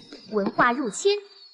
这个男人比傅汉还要可怕，也比傅汉还要强大。我承认他了，我学，但我发誓，总有一天我会用你教我的东西打败你。那我等着。烟花在夜空中绽放，绚烂而短暂，但在千里之外的京城，这里的新年注定不会太平，因为那个叫苏文的书生已经带着那账册回来了。他第一时间找到了严嵩，交出了那本账册，但严嵩只是看了一眼，就随手扔进了一旁的铜盆里烧了。阁老，那是铁证啊，烧了怎么扳倒阉党？蠢货，这种东西若是拿上朝堂，那就是逼着陛下彻查。一旦彻查，秀一卫那帮疯狗就会反咬一口，到时候万一查出是假的，或者查出这账本的来源不清不楚，老夫就被动了。杀人要诛心，咱们只要给出一点信息，要让陛下自己去调查，而不是我们去告发。不过你做得不错，先下去休息吧。明日早朝，老夫要给咱们的那位赵千户，还有那位劳苦功高的李太保唱一出大戏。陛下，老臣有本要奏，事关社稷安危，老臣不得不冒死进言。严爱卿又有何事啊？臣弹劾秀一卫指挥夜使赵无极，欺君罔上，通敌卖国，弹劾镇北将军李牧之，拥兵自重，私自割地。严嵩，你血口喷人！咱家刚立了大功，你这是嫉妒，是污蔑！污蔑！陛下，臣接到北京密报，京兆王庭之所以退兵，并非慑于我大前天威，而是因为赵无极与蛮族私下达成交易，许诺割让黑石3成，并贿赂白银10万两。如今北境流民10万，皆被编入所谓北凉工坊，日夜打造军械，囤积粮草，而这一切皆由赵无极一手操控。他这是要在北境另立朝廷啊！你胡说八道！陛下，冤枉啊！那北凉工坊是李牧之搞的，跟咱家没关系啊！咱家连1文钱都没见过。够了，赵无极，你说你没拿钱，那北境的10万流民吃什么？李牧之哪来的钱养他们？我只是给了5万两啊，其他真不是我做的。但这事说出来就是黄泥巴掉裤裆，不是屎也是屎。好啊，好得很！朕的秀一卫，朕的镇北将军，原来都是做生意的好手。传旨，秀一卫指挥验使赵无极停止查办，着大理寺彻查其家产。镇北将军李牧之虽有守土之功，但治军不严，纵容属下经商敛财。即日起罚俸3年，北凉工坊所有产出必须上缴户部，不得私自售卖。兵部即刻派遣巡边特使前往北境接管北凉工坊，清查账目。朕倒要看看那个叫江鼎的参军到底有多大的本事，能把朕的北境变成他的聚宝盆。退朝。参军，不好了，京城那边来消息了，皇帝信了严嵩的邪，把赵无极给办了。但是他也派了特使来，要接管咱们的工坊，还要咱们把赚的钱都交上去。刚建好的工坊，我却令人一把火烧掉，并且烧得越快我就越开心，因为我知道这才是保住这座工坊的唯一办法。自从皇帝派了特使想要查清北凉工坊账目的时候，我便清楚他对这日进斗金的工坊起了心思，所以我便一把火将厂房烧了，并把最值钱的机器都转移到了后山，同时让工人们换上破衣烂衫，迎接这位特意从京城来的大人物。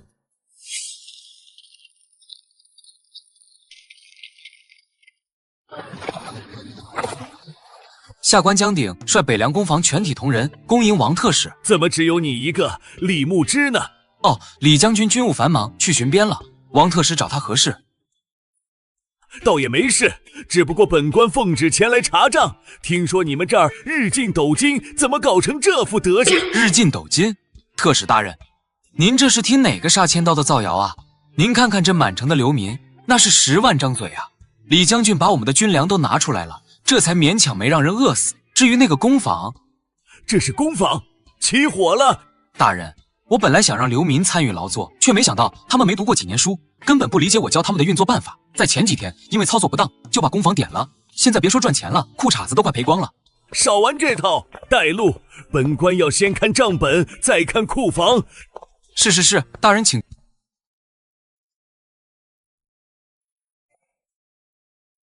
账本都在这儿了，大人请看，这是上个月买煤的账，因为大雪封山，煤价涨了10倍，咱们为了不让流民冻死，那是咬着牙高价买的，这一笔就亏了3000两。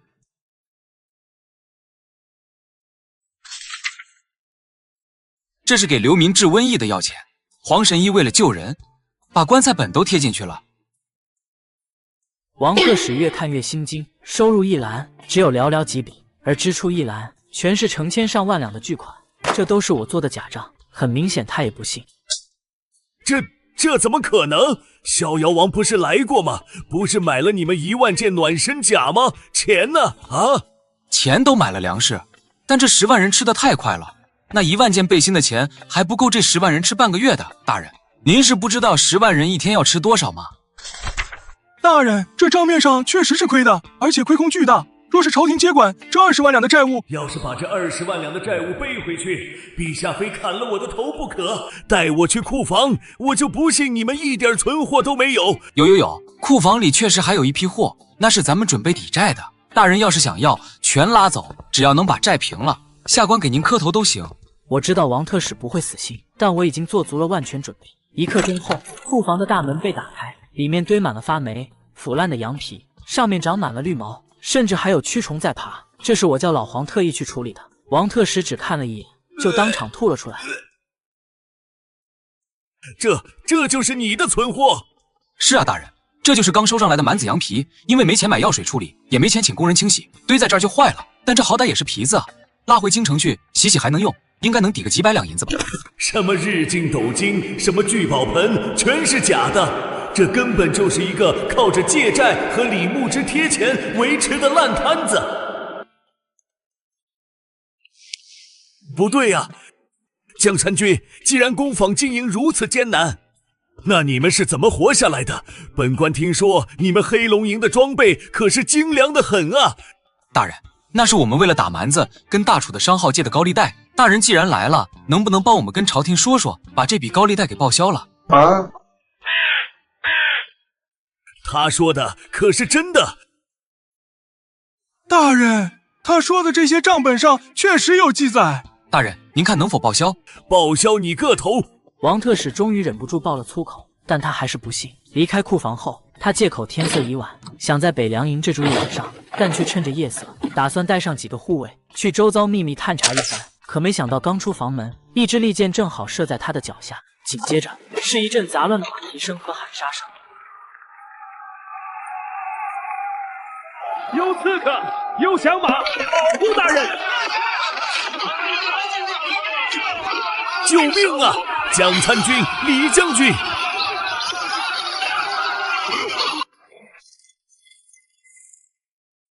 把钱交出来！都给，别杀我！我是朝廷命官。片刻后，我带着大批援军举着火把赶到。王特使身上全是尿骚味，缓缓从床底下爬出来。他不知道的是，这是我让毕勒格演的一场戏，并不是真的响马。江参军，我不查了，我不接管了，我要回京，明天一早，不，现在就送我回京。大人，这不好吧？工坊还没交接呢，那20万两的债。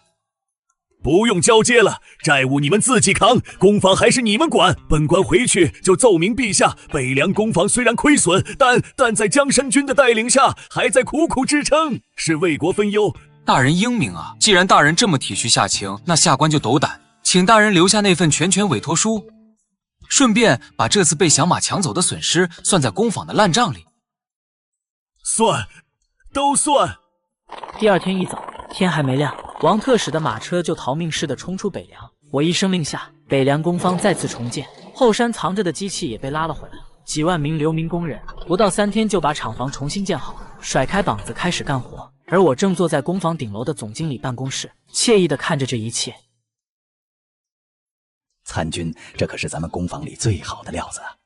这么好的东西，咱们自己兄弟都没舍得穿，真要卖给京城那帮狗官。瞎子，你觉得这东西值多少钱？怎么也得50两银子吧。50两，这东西我要卖500两。500两，抢钱啊！京城那帮官老爷虽然有钱，但也不是傻子啊。在京城，一件东西值不值钱，不看它好不好用，看它够不够贵，够不够稀有。咱们这披风以后不叫羊皮袄了，改个名叫北境雪绒。另外，咱们得编个故事，就说这里面的绒不是普通的鸭绒，而是阴山绝顶上一种叫雪鹫的神鸟的绒毛，它3年才掉一次毛，收集极其困难。你也太能吹了！什么雪鹫？那不就是后面鸭圈里那群鸭子身上拔下来的吗？还是我昨天亲自去喂的？大人说话，小孩别插嘴。这故事就这么编，越玄乎越好。然后咱们只做100件，多了没有？每一件上面都绣上编号，从天字1号到天字100号，这就是奢侈品。奢侈品。可是参军，咱们把这么好的东西卖给他们，让他们舒舒服服的过冬，这不是资敌吗？瞎子，你只看到了第一层，这100件就是5万两。这5万两银子在京城那些权贵手里，顶多是多买几个歌姬，多摆几桌酒席。但到了咱们手里，能养活咱们黑龙营整整1年。等有一天咱们带着黑龙营杀进京城的时候，他们就会发现，砍在他们脖子上的刀就是他们自己花钱买的。这就是那个所谓的经济制裁吗？用糖衣包裹着毒药，让敌人在享受中慢慢虚弱，而自己则在暗中疯狂生长。这招太高了，比富汗直接去抢要狠毒1万倍。学会了吗，狼崽子？这世上最锋利的刀不是铁打的，是银子铸的。学会了怎么花钱，你就学会了怎么杀人。参军，我想求您一件事。说。我想进黑龙营，我想跟你学。参军不可啊，这狼崽子毕竟是蛮子王子，让他学了本事，将来反噬怎么办？好，看见那个正在练飞刀的瘦子了吗？他叫郎九，是你这一批里最狠的一个。什么时候你能在他手底下撑过10招不死，我就让你进黑龙营。但是现在给我滚回去劈柴，今天的柴火不够，晚上没饭吃。参军这狼崽子心气儿太高了，咱们真要养虎为患。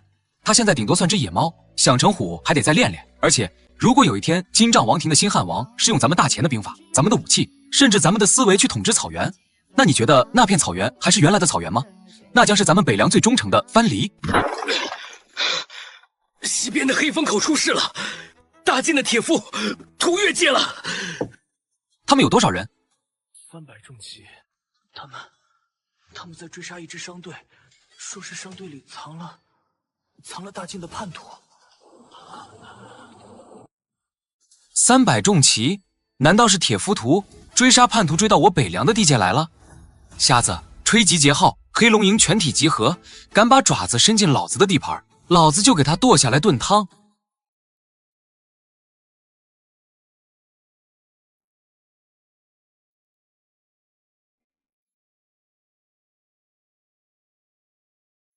黑龙营的兄弟们，有人在咱们家门口撒野，是大晋的铁王八，告诉我怎么办？出发去黑风口。风雪中，这支黑色的军队如同一条出渊的恶龙，跟着我朝西方席卷而去。而我余光一瞥，发现在队伍的末尾，毕勒格手里握着一把柴刀，偷偷跟了上来。这是一堂关于怎么杀掉比自己强大10倍的敌人的课，而他已经学会了自我学习。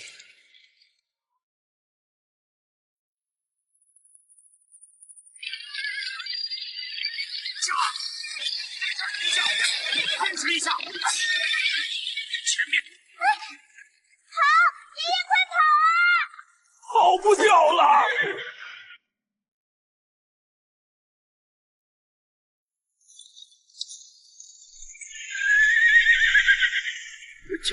前面的军爷，救命！我是……闭嘴！这就是铁浮屠。大前的边军。本将乃大晋虎威将军赫连铁树，正在追捕朝廷要犯。识相的把路让开，把人交出来，否则连你们一起碾碎。哦，这么装，我们就站在这儿看看你是怎么碾碎我们的。既然找死，那就成全你们。众将士听令，给我冲锋，踏平他们。完了，全完了。在平原上，300铁浮屠敢冲3万部族大阵，他只有500部族，怎么敢啊？以灵巧与速度著称的骑兵，却被套上重达200斤的盔甲，虽然失去了机动性，却造就了冷兵器时代最强骑兵——铁浮屠。他们刀枪不入，箭射无痕，只需300铁骑就能冲烂3万部族大阵。可当我面对敌军铁浮屠的冲锋时，却丝毫不慌，因为我知道打败他们的办法。正是他们身上那厚重的盔甲。踏平他们！杀！300铁骑同时启动，一开始很慢，但随着距离的拉近，速度越来越快，就连整个峡谷都在颤抖。我却没想着逃跑，反而叫手下推来几台简易弹射器。小的们，告诉这位赫连将军什么叫找死。得令！我一声令下，几十个装满液体的陶罐被抛射出去，却没有一个陶罐砸中那300铁骑，因为我的目标是他们前方的冰面。就靠这点破烂，还敢在我面前叫嚣？给你的破罐子砸中了，又怎么？刺耳的摩擦声响起，冲在最前面的几十匹战马瞬间失去了平衡，他们想要止，但厚重盔甲带来的巨大惯性推着他们往前滑。因为我的陶罐里装的是老黄特制的润滑油，300铁浮屠瞬间就在这狭窄的山口挤成了一团废铁。这是什么妖术？妖术？这叫摩擦力。赫连将军，物理没学好，这就敢出来混？黑龙营听令，全体都有。上开灌气。对于重骑兵来说，刀砍不透，枪扎不进，但这种凿子只要对准甲缝，一锤子下去，赶紧干活！这300套重甲可是好东西，把里面的人掏出来扔了，甲洗干净带回去。咱们黑龙营以后也要组建自己的重骑兵。是。老人家受惊了。你是强盗？强盗？这双手不是拿刀的，是拿锤子的。赫连铁树这只疯狗追了他们几百里，肯定有原因。老人家，如果我没猜错，您应该是大晋神机营的大将吧？老朽公叔也，这是我孙女灵儿。公叔也捡到宝了。据说公叔家是墨家机关术的传人，大晋的重弩、工程车，还有这铁浮屠的铠甲，都是公叔家设计的。原来是公叔大师，失敬失敬。早就听说公叔家的大名，今日一见，果然果然风尘仆仆。大师，您看这天寒地冻的，咱们别在这儿站着了，回城。我给您安排最好的上房，请最好的厨子。哦，对了，您怀里的包要是太沉，我可以帮您拿。不必了，这是老朽的命根子。好好好，您自己拿着。反正人都在手里了，东西还能跑吗？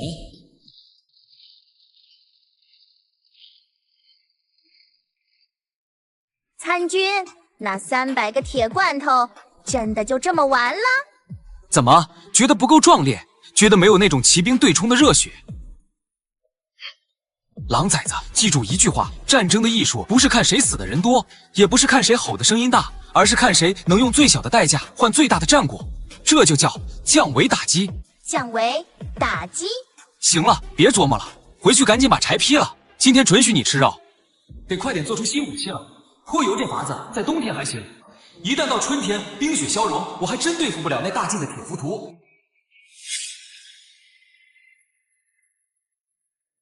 赫连铁树没回来。回大帅，没回来。黑风口全是尸体，300铁浮屠无一生还。好，大前那边是谁领兵？是个叫江鼎的参军，带着500个死囚。江鼎，有点意思。看来这北境出人物了，传令下去收缩防线。那个公叔老头既然跑了，就让他跑吧。反正那张神臂弩的图纸是残缺的，等到春暖花开，本帅亲自带兵去会会这个江鼎。我倒要看看他的那些小聪明，在绝对的力量面前能撑多久。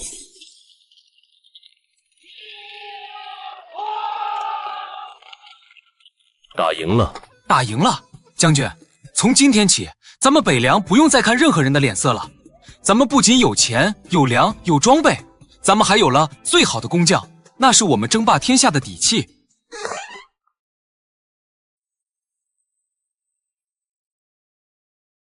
哼哼，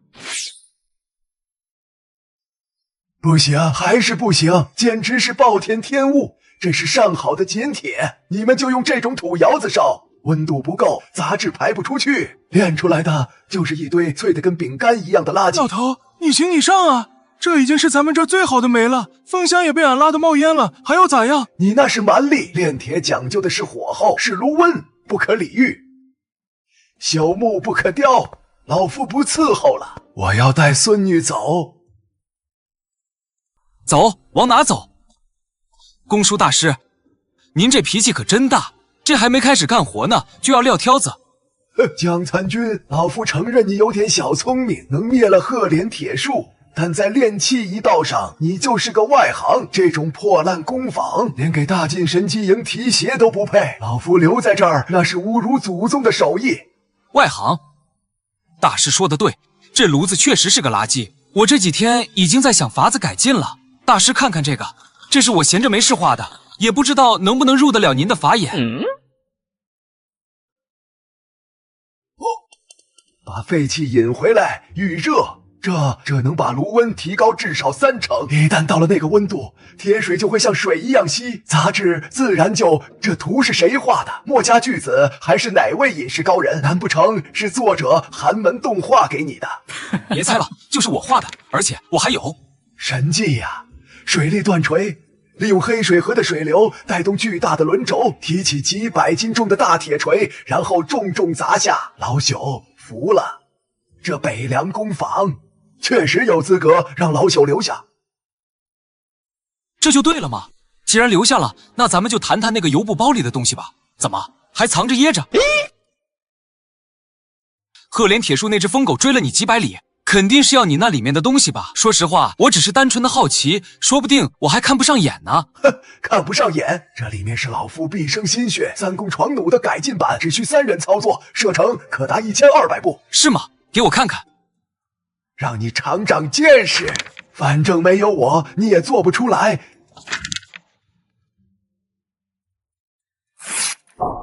你干什么？这是老朽的心血。大师，时代变了，我们要的不是这种只能守城的死物，我们要的是……这是真理。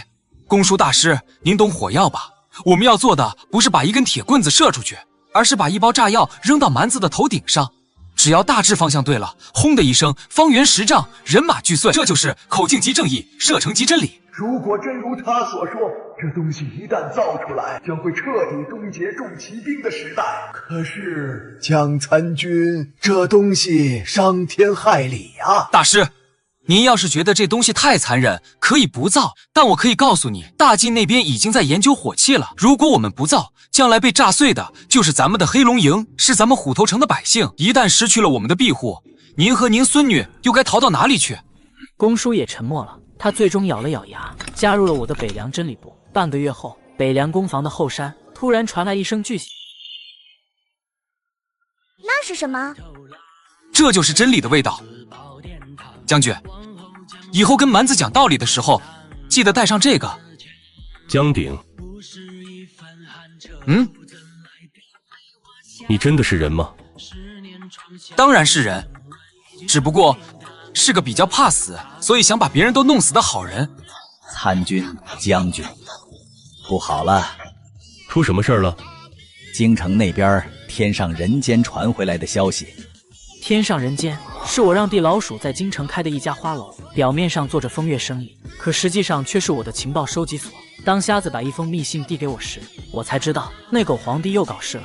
皇帝下旨了，因为北境无战事，他要削减镇北军的军饷，而且他把原本属于咱们的粮草调拨给了西边的平西军，说是西边大晋有异动，要优先保障那边。将军不必生气，我们还有大厨。若没有军饷，光靠大厨的生意，恐怕也难以维持北凉军的开销。就告诉逍遥王，我要跟他做一笔更大的买卖。既然大钱的皇帝不给咱们粮，那咱们就帮大厨把大钱的粮仓给搬空。城里的官员在惬意地喝着花酒，可守城的士兵却只能喝桶里的干水。这就是末代王朝的真实写照。镇北军为皇帝镇守边疆数十年，皇帝却直接停了他们的军饷。当圣旨到来的那一刻，众将领便决定杀上京城。可我却知道，一旦造反，便正中皇帝下怀。将军，只要您一句话，咱们就杀进京城。江鼎，你说，皇帝这是什么意思？还能有什么意思？他怕咱们拥兵自重，想削咱们兵权呗。他就不怕咱们反了吗？反？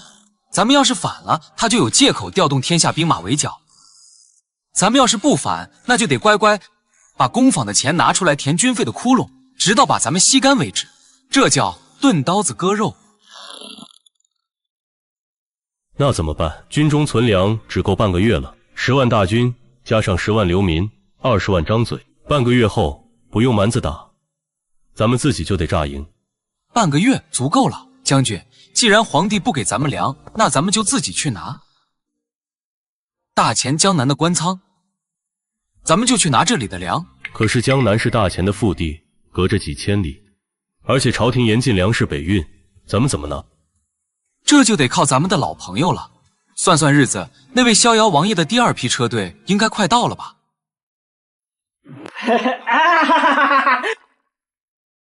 江参军，我的财神爷，你不知道我刚把第1批的1万件暖身甲运回大楚，一下就卖光了。而且啊，一些贵族为了抢背心，甚至愿意出500两银子的高价。这次本王可是把家底都搬来了，粮食、铁矿、布匹，你要什么有什么，只要你那个雪绒和暖身甲能足量供应。王爷，这生意怕是做不成了。为什么？出什么事了？王爷有所不知，大前皇帝下旨了，削减了我们的军饷，还要查封工坊。现在我们连饭都吃不上了，哪有力气做衣服？我正准备把工坊关了，带着兄弟们去讨饭呢。这小子是在要价呢。不过要是货物能供应得上，要点价倒也无所谓。江参军，你就直说吧，缺多少粮？本王这次带来了5万担，够不够？不够，我要50万石。啊？多少？50万担？你当本王是种粮食的吗？真要给你了，大楚国库都得空一半，而且路途遥远，运费就是个天价。王爷，别急着拒绝。尝尝。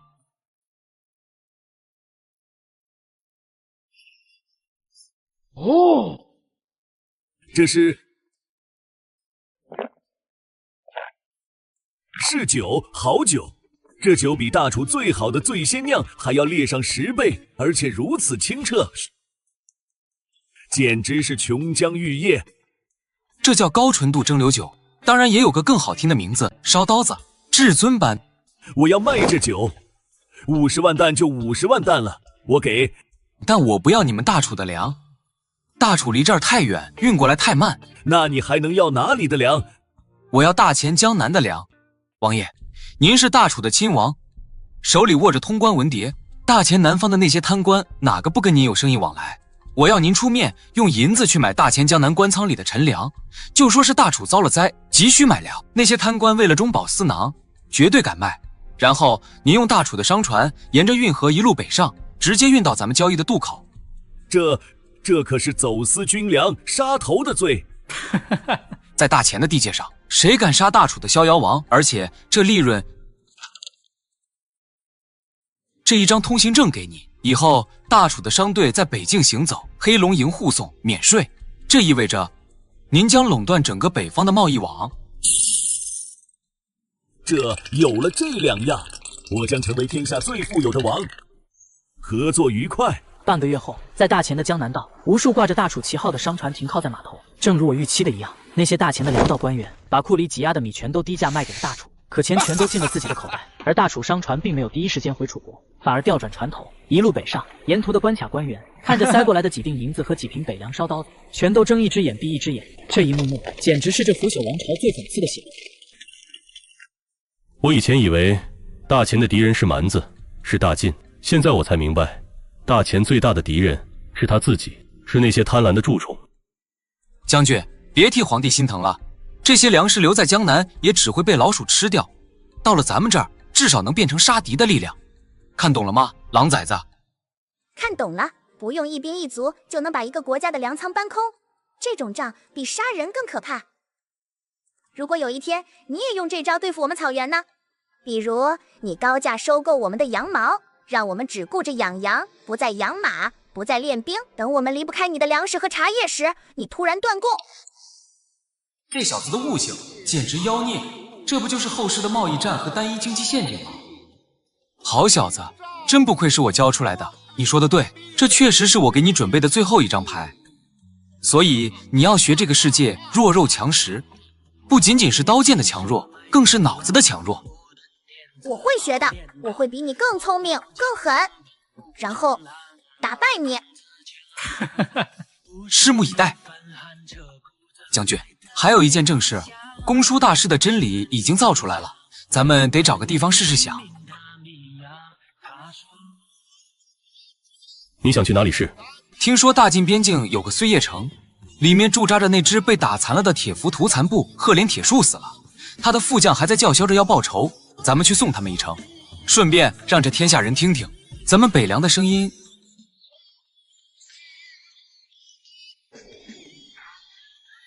那个穿白毛皮的就是江鼎，就是他阴死了赫连将军。回将军正是此人，号称黑阎罗将军。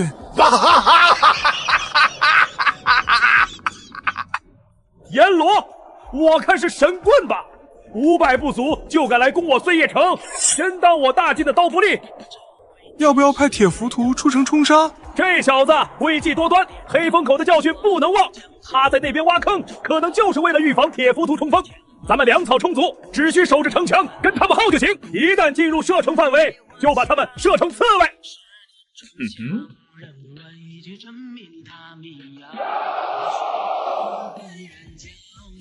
参军，他们打算当缩头乌龟呢。缩头乌龟好啊，我就怕他们跑出来，那就不好瞄准了。面对敌军城墙上密密麻麻的弓弩手，我不往后撤，反而令士兵在城墙下快速挖坑。因为我知道古代弩箭射程最远不过300米，但我却停在了301米的距离。而之所以要在此处挖坑，是因为我要把树干插进土里，但并不是为了修建掩体，而是为了进攻。这些树干十分粗大，且全部被掏空气，外面箍了整整10道铁箍，这就成了简易的迫击炮。为了防止炸膛，下半截还深深地埋在土里，夯实了泥土来吸收后坐力。将士可少来！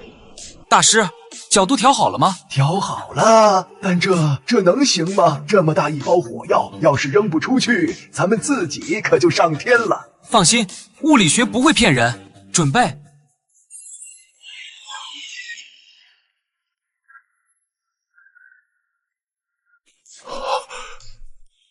那是什么？投石车？没看见杠杆啊！弩箭哪有这么胖的弩箭？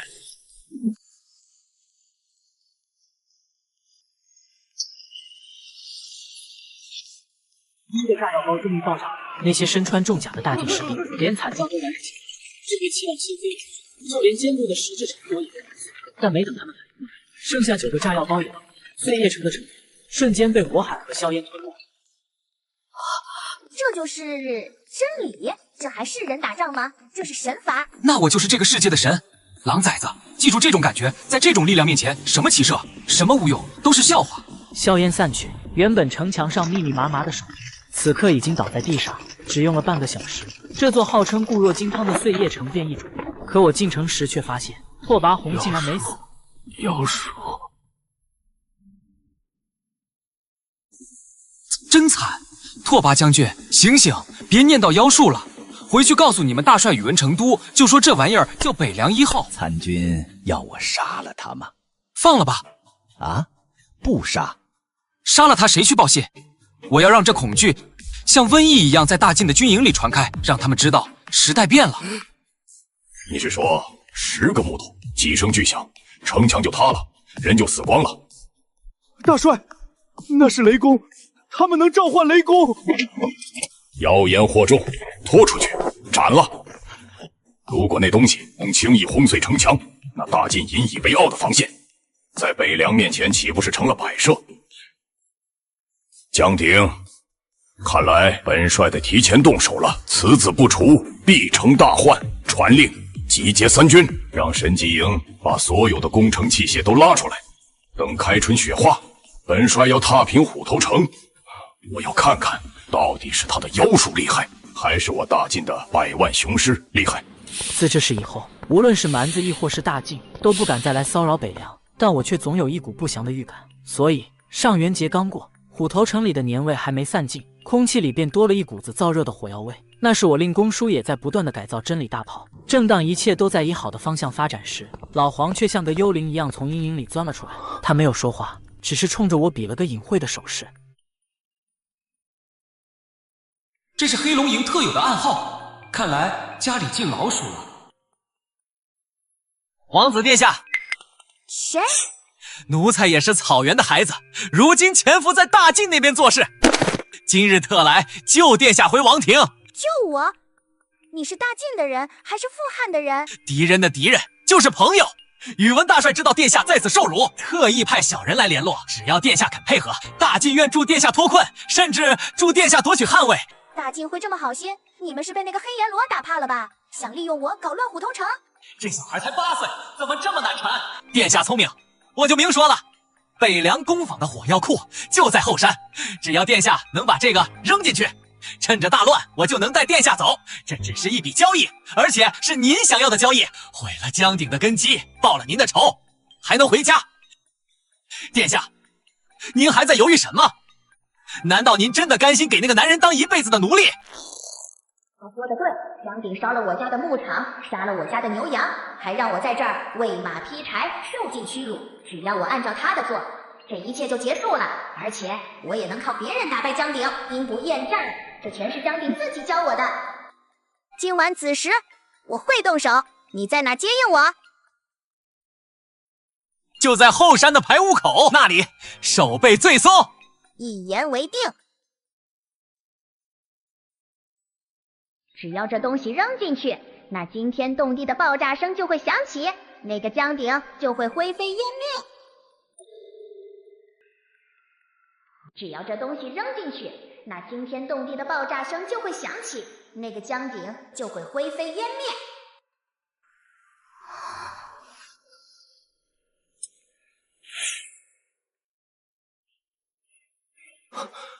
殿下得手了吗？得手了，但我没扔。为什么？现在不扔更待何时？因为我觉得这笔买卖不划算。你只是个小卒子，就算我烧了火药库，你也未必能带我活着出去。而且我现在觉得留在北凉比回草原更有意思。你疯了？你不想当汉王了？想，做梦都想。但我想当的是那种能把大晋和大钱都踩在脚下的汉王，而不是大晋手里的一条狗。你这种蠢货不配跟我谈交易。找死的小崽子！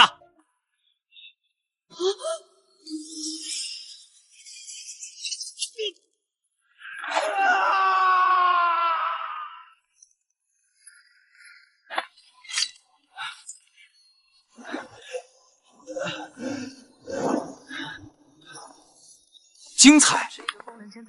狼崽子，刚才那一刀扎得不错，就是力道小了点儿，要是再往上2寸，就能扎断他的大动脉。你早就知道了。废话，这工坊里连只公老鼠我都认识，突然多了一只外来的，我能不知道？我就是想看看你会怎么选，为什么不扔？扔了那个瓶子，我就算不死也得脱层皮。因为你教过我，你说过这世上最锋利的刀是银子，是脑子。这个蠢货只想利用我，他给不了我想要的价码。而你虽然是个混蛋，但你教给我的东西能让我变强。我要留下来，把你的本事都学光，然后再把你杀了。好，小子，你这学费交够了。从今天起，你不用喂马了，去黑龙营报道。是，参军。第二天，在虎头城的教场上，多了一个只有8岁的新兵。他穿着最小号的锁子甲，背着一把比他还高的弩，在泥地里摸爬滚打。日子就这样一天天过去，直到春寒料峭，积雪初融，我的真理大炮已经量产完成。可与此同时，在京城的天上人间，地老鼠通过飞鸽传书，给我带来了一则噩耗。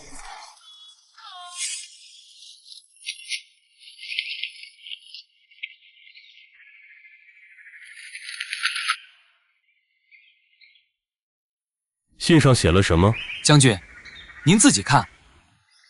兵部密令，着令大晋细作，将北凉防卫图及黑水河防线空虚之实情泄露于宇文成都，许以平西关通商之力，诱大晋出兵，围剿李牧之。怎么了？狼崽子，你不是一直问我什么是政治吗？今天我教你最后一课。所谓正直，就是当你为了保护一群羊而在前面跟狼拼命的时候，那群羊在后面商量着把你卖给狼，好换几天安稳日子。那还保护他们干什么？将军，您的意思是？传令，全军集结，一级战备。大晋的50万大军来了，而且是带着咱们大前兵部送的地图来的。这一仗，咱们没有援军，没有退路。但若是能打赢，咱们就不再是镇北军了，咱们是北凉军。孙大人，您还在犹豫什么？5万两，这只是定金。只要北凉的防卫图到了宇文大帅手里，剩下的10万两立刻奉上。这不是钱的事。李牧之毕竟是朝廷大将，若是被查出来，查？谁查？严阁老想让李牧之死，因为李牧之不听话；陛下想让李牧之死，因为李牧之功高震主。您把图纸给我们，是在帮陛下分忧啊！借我们的刀，杀陛下想杀又不敢杀的人，这叫忠君体国。忠君体国？是啊，李牧之威胁皇权，还挡了大家发财的路。北境的军费每年是个无底洞，若是他死了，这笔钱不就省下来了吗？图纸给你。将军，天上人间已经查明是兵部尚书孙之丢泄露的图纸，手上这张图纸是泄密版防卫图副本。孙知县卖出去的图上重点标了2个死穴。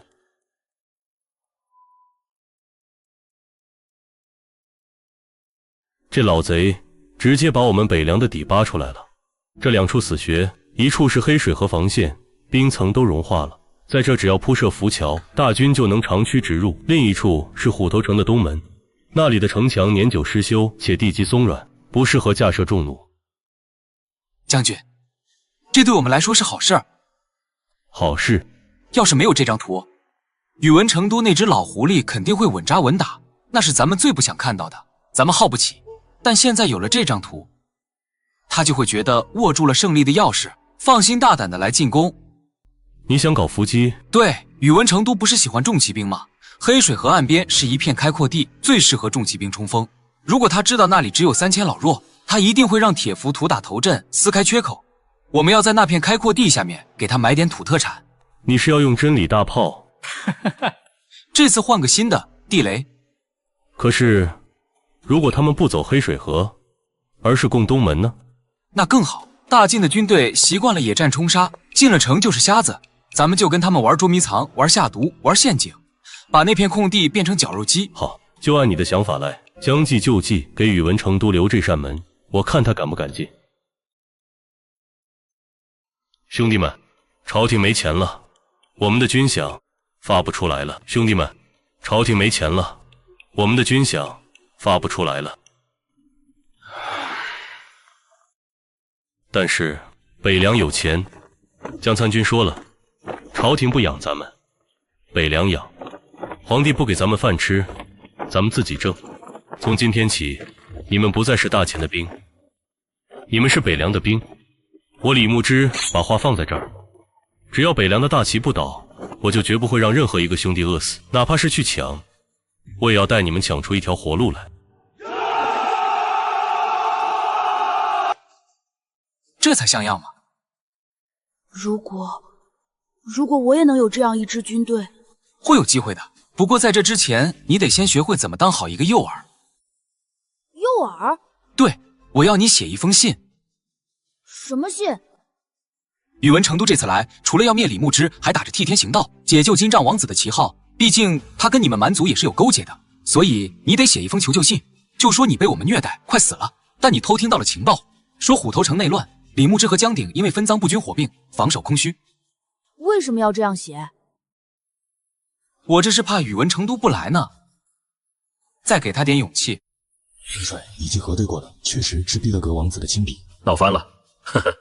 孙之托的图显示东门和黑水河是弱点，毕勒格的血书说内部空虚，将帅不和，两相印证。传令三军开拔，神机营带上所有的攻城重器，铁浮屠为前锋。本帅要在3月3龙抬头的那一天，在虎头城的城楼上喝酒，告诉将士们，破城之后3日不封刀，虎头城的金银女人全是他们的。3月3，龙抬头。按照大前的习俗，这一天是万物复苏的日子，老百姓要剃龙头，吃春饼，祈求一年风调雨顺。但今年的虎头城没有春饼，只有漫天的杀气。城中百姓都撤离了，城内空无一人。而在城头上，我和李牧之正坐在椅子上温酒，并把城门打开，准备迎接远道而来的贵客。来了。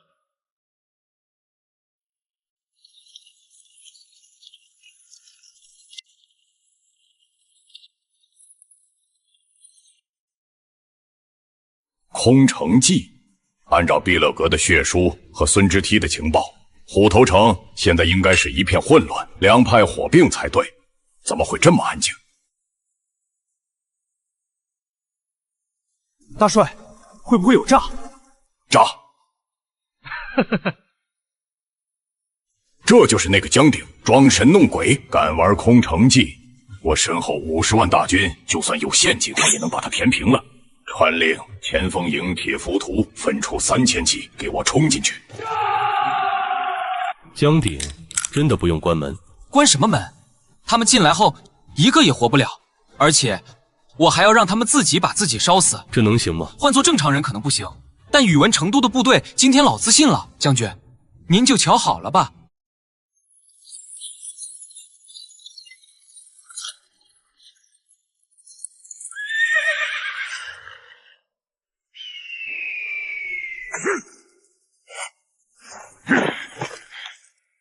人呢？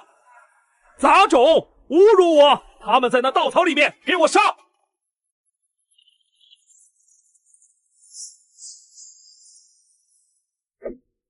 下马，步战！他们藏在地道里，把他们熏出来！千夫长一声令下，众士兵马上捡起附近的干草，往地洞里扔，接着马上点燃干草。但却在点燃的瞬间，地面忽然响起了滋滋声，那是我提前令人埋在土地下的引线被点燃了。火焰由引线传导，接到四周的易燃物瞬间燃烧。火？怎么有火？快撤！完了！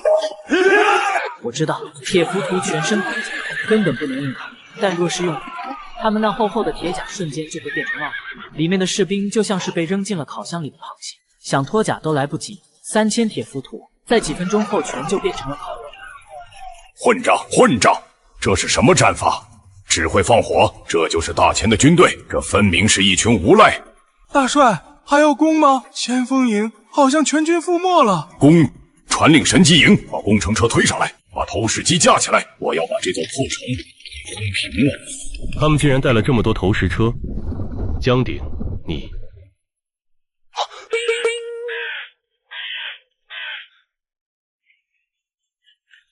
将军，不跑等什么？等被石头砸啊！你小子等等我。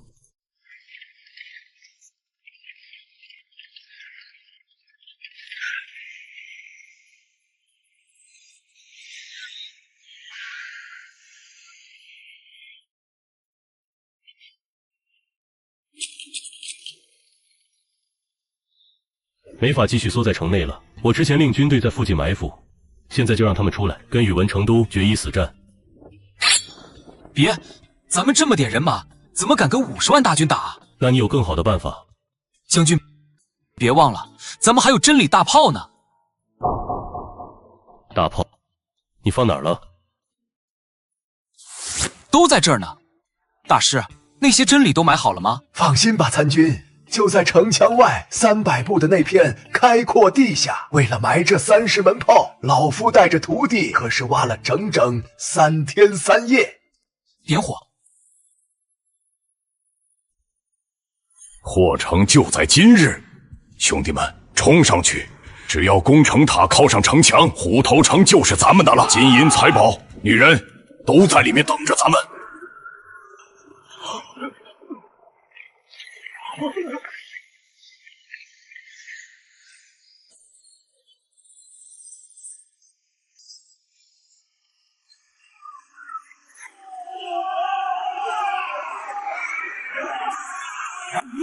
鬼，有鬼啊！地裂了，地裂了！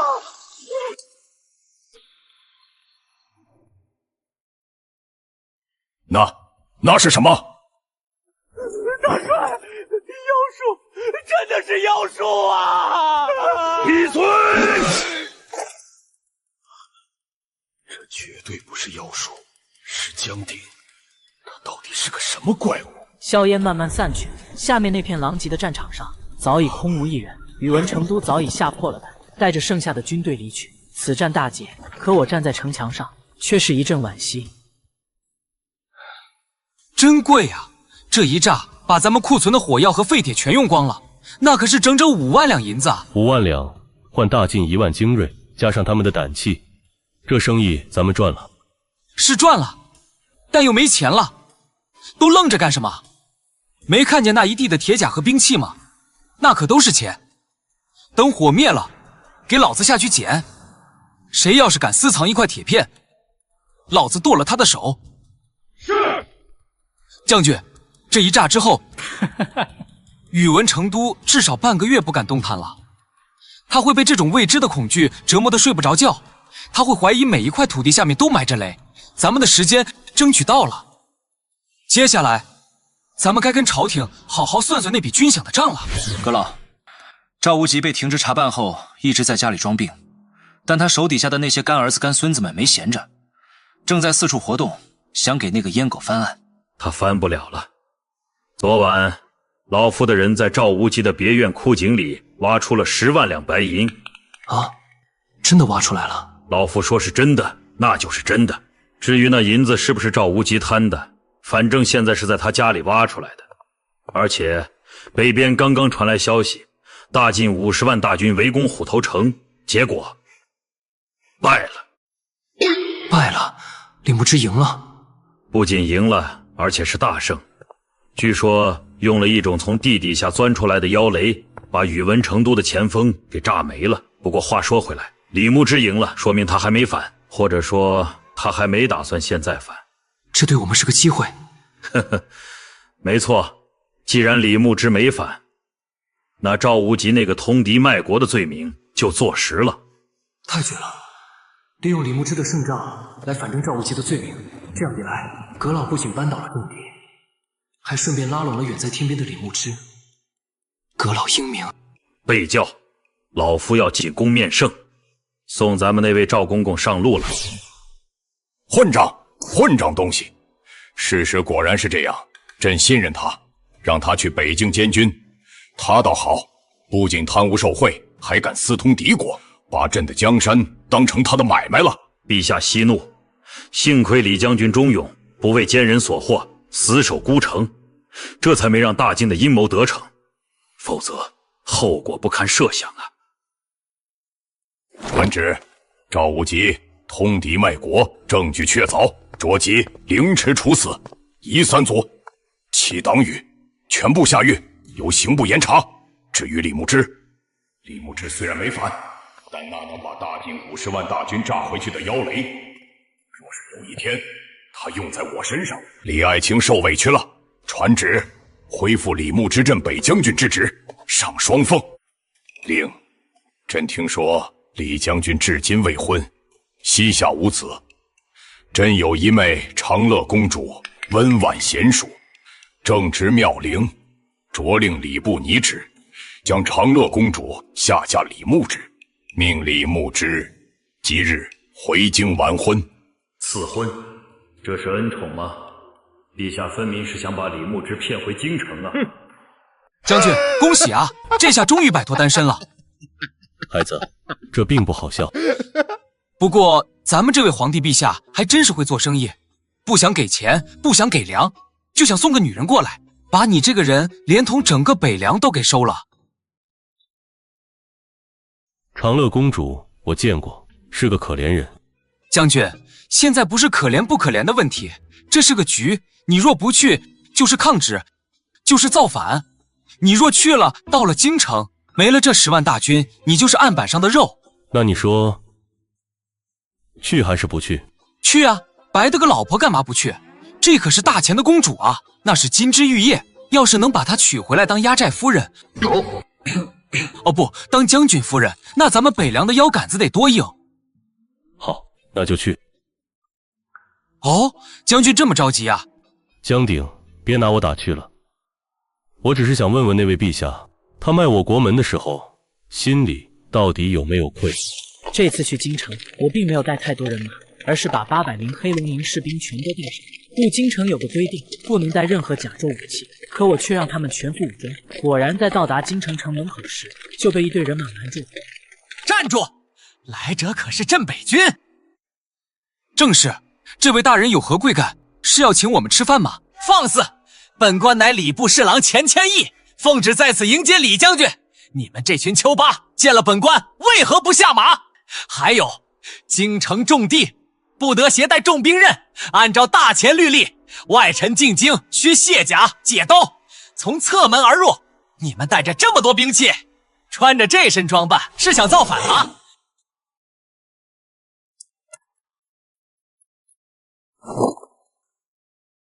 这位钱大人是吧？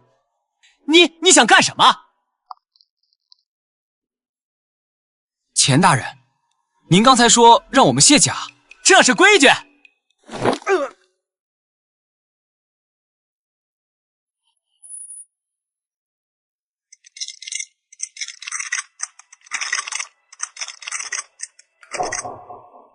钱大人，您搞错了一件事，我们不是来求饭吃的叫花子，我们是镇北军，我们是带着刀来的。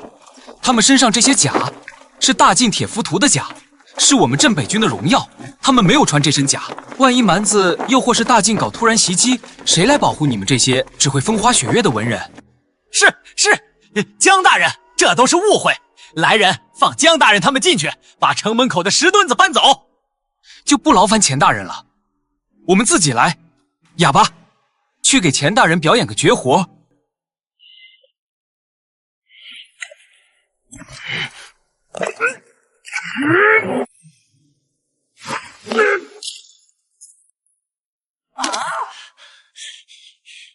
那石墩可是有1000斤重啊！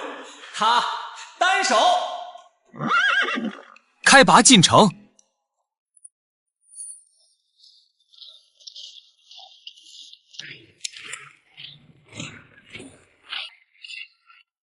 真肥啊！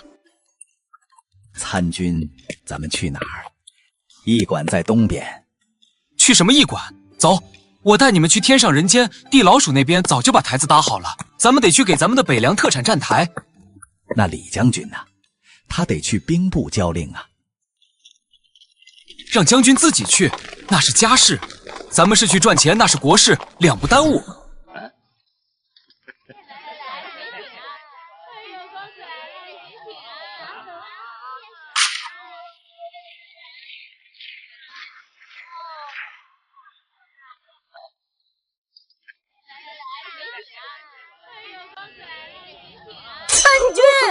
您可算来了，我想死您了。这就是你搞的天上人间，不错嘛，有点销金窟的意思了。那是现在京城的达官贵人一天不来我这儿消费，浑身都难受。参军，顶楼的帝王包厢一直给您留着呢。不急，先把这800个兄弟安顿好，把那什么最大的那个澡堂子给我清场，让他们好好洗个澡，去晦气。水要热，饭要饱，技师按摩师傅要手艺好的。得嘞，您就瞧好吧。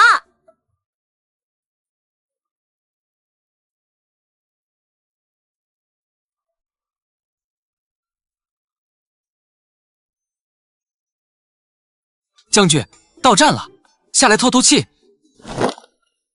这就是你的据点，乌烟瘴气。将军，这叫红尘，水至清则无鱼。只有在这种乌烟瘴气的地方，才能听到最真的实话，见到最真的鬼。走吧，咱们上楼，有人在等咱们。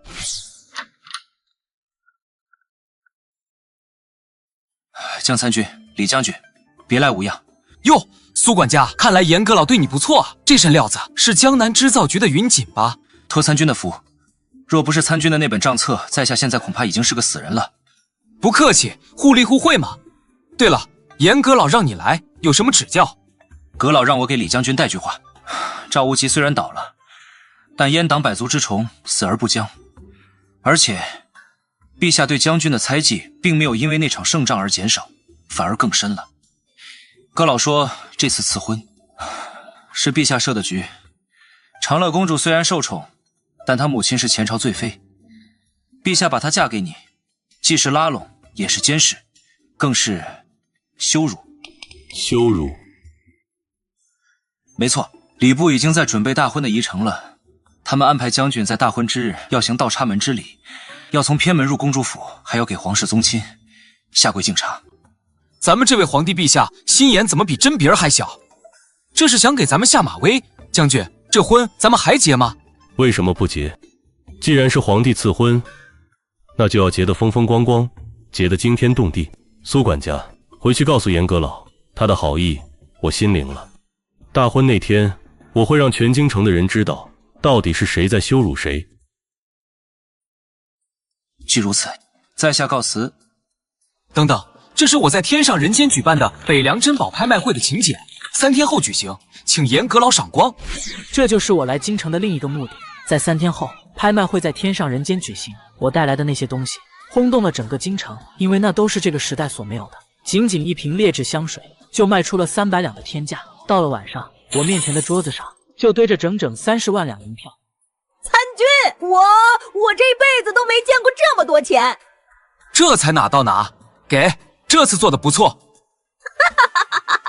参军，那接下来呢？接下来咱们该准备喝喜酒了。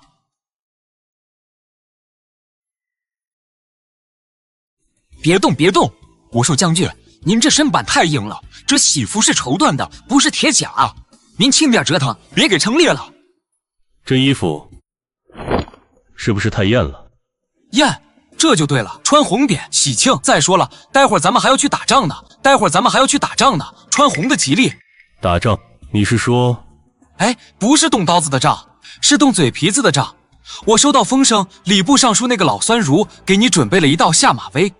按照大前祖制，上公主是入赘皇家，驸马进公主府，不能走正门，得走西侧门。欺人太甚！我在书上看过，驸马虽然是臣，但也是夫。夫为妻纲，让丈夫钻狗洞去见妻子，这是把将军的脸面往泥里踩死。学得挺快，但这不仅是踩脸，这是在驯兽。皇帝想告诉天下人，哪怕是威震北凉的李牧之到了皇家门口，也得乖乖低头当狗。走吧，我是去娶妻，不是去争强斗狠。只要能把人娶回来，走哪个门不重要。将军，您可以不在乎，但北凉那10万兄弟在乎。如果您今天弯了腰，那我们在北境流的血就成了笑话。您放心，这开门的事交给我。吉时已到，公主府所在的整条街都被红装铺满了，围观的百姓人山人海，都想沾沾这皇家的喜气。而在公主府的大门前，气氛却有些诡异。那扇朱红色的中门紧紧闭着，只有旁边的一扇仅容一人通过的西侧门开着。我们的迎亲队伍一出现，就看见钱谦益不怀好意地迎了上来。吉时已到，请驸马爷下轿，行，却山里由西侧门入府，跪谢皇恩。钱大人，您是不是老眼昏花，看错门了？这么大个正门，您不让我们走，非让我们挤那个耗子洞。我们将军身板宽，怕卡在里面出不来啊。这是祖制，上公主乃是入赘，驸马即是臣，臣入军门，岂可走中道？这西侧门乃是谦恭门，意在告诫驸马要恪守臣节。我们若不走呢？这是规矩，是皇命。江鼎，你若敢抗命，便是对公主不敬，对陛下不敬。不敬？既然钱大人不开门，那我就只能自己想办法了。哑巴，告诉钱大人，咱们北凉人遇到关着的门，一般是怎么做的？放肆！我定要禀报陛下，治你们的罪。治罪？这800个士兵穿的甲，每一件都沾着蛮子和大晋人的血。想必大家也知道，我们镇北军刚赶走了蛮子和大晋，这都是我们用命换来的。也就是说，这些甲代表着咱们大钱的荣耀与战功。请问钱大人，大钱的荣耀、大钱的战功也要走狗洞吗？这是啊，人家可是打了胜仗的大英雄，让英雄钻狗洞，这不合适吧？你要是嫌命长，可以继续，不过晚上睡觉可得小心点。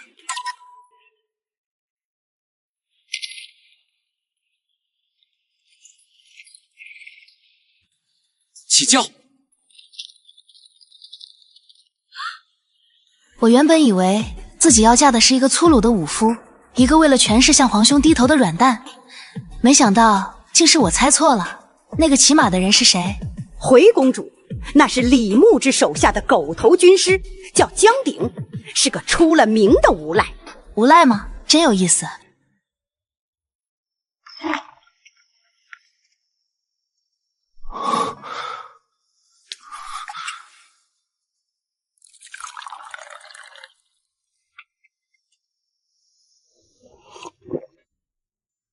公主，天色不早了，你是金枝玉叶，我是边关粗人。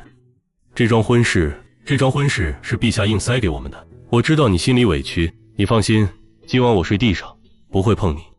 将军是在嫌弃我，还是在怕我？怕你。怕我是皇兄派来的眼线，怕我这枕边人半夜拿刀割了你的喉咙。将军，既然进了这道门，有些话咱们还是敞开了说比较好。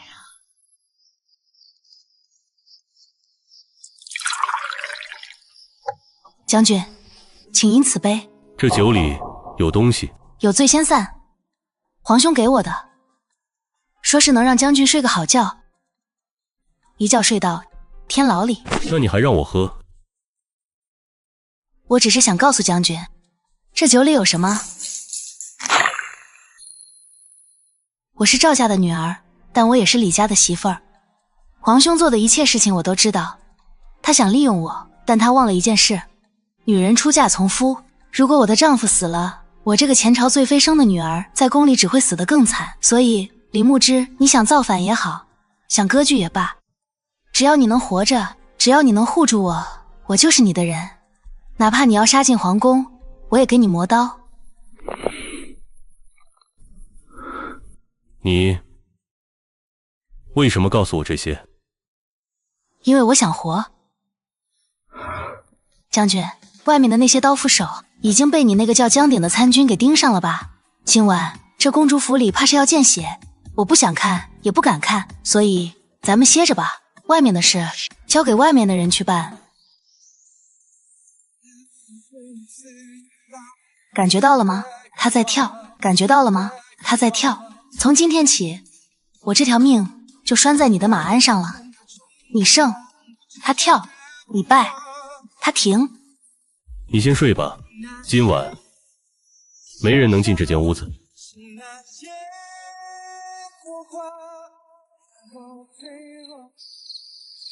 参军来了。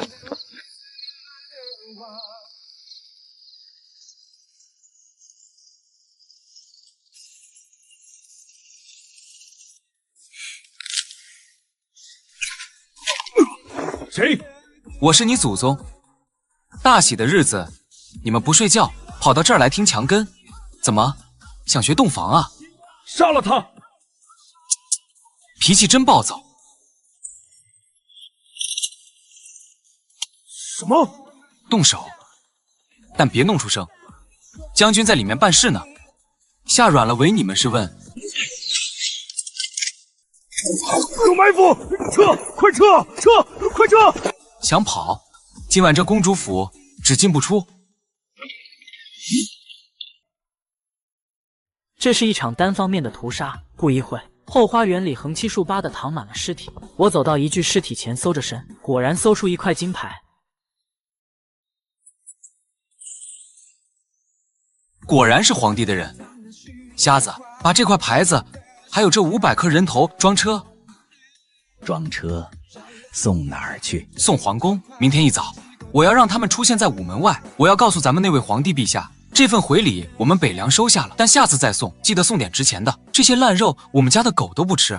次日清晨，当第一缕阳光照进公主府时，后花园里已经恢复了宁静。李牧之推开房门，当看见那辆已经装满货物并驶向皇宫的大车时，就明白了一切。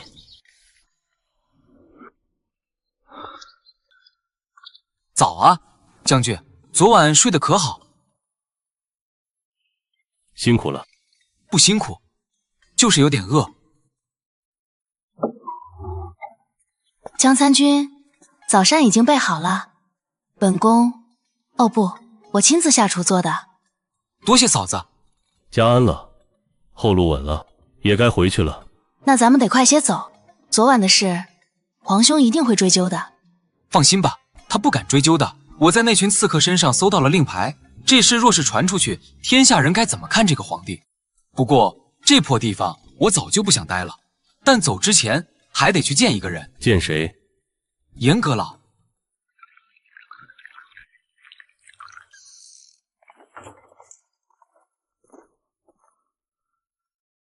来了，坐。这是今年的雨前龙井。淡了点儿，不如咱们北凉的烧刀子有劲。呵呵，昨晚的事老夫听说了，陛下今早连早朝都没上，说是头风犯了。那是陛下龙体欠安，跟我们有什么关系？阁老今天找我们来，不会就是为了请我们喝茶吧？这是兵部和户部联合签发的通关令。有了这块牌子，你们回北凉的路上，沿途关卡不会阻拦，哪怕你们带着那1000车违禁品，也没人敢查。阁老这是何意？您不是一直视我为眼中钉吗？那是以前牧之啊。老夫虽然是个奸臣，但我也是大钱的臣子。这大钱的江山已经烂到根子里了。赵无极虽然死了，但还有无数个赵无极。陛下也不是当年的陛下了。老夫此举不是为了帮你们，而是为了给大钱留条后路。如果有一天京城真的守不住了，老夫希望你们北凉的铁骑还能记得回家的路。哎，咱们北凉现在是生意人，以后若是京城有难，您可以去天上人间下单，只要价钱合适，咱们黑龙营随时可以提供有偿救援服务。好一个生意人，你这小子比牧之有意思多了。我哪能不知道严嵩的意思，也知道李牧之的沉默，索性替他表明北凉的立场。告别了严嵩后，车队准备返程，可那些负责押运货物的黑龙营士兵却吵了起来，因为赵乐变卖了所有家当，换成了许多细盐和药材，再加上我又买了不少粮食，导致原本准备的大车不够用了。老夫的神臂弩怕潮，得睡这辆有棚子的车。老子这车装的是给参军酿酒用的葡萄干，压坏了你赔得起吗？都闭嘴！你的神臂弩怕潮，那就把车挪到队伍中间，那里风小，但是你的车轴承重不够，卸下一半弩机，放到后面运煤的车上去。葡萄干不怕压，怕热，你的车去队尾，那是下风口，凉快。还有那边的工匠，别像赶鸭子一样乱跑。10人一组，每组负责照看3辆车，谁的车轮子陷进泥里了，全组没饭吃。现在按我说的做，半个时辰后，我要看到车队排成一字长蛇，粮草在内，铁器在外。做不到的，今晚负责给全一洗袜子。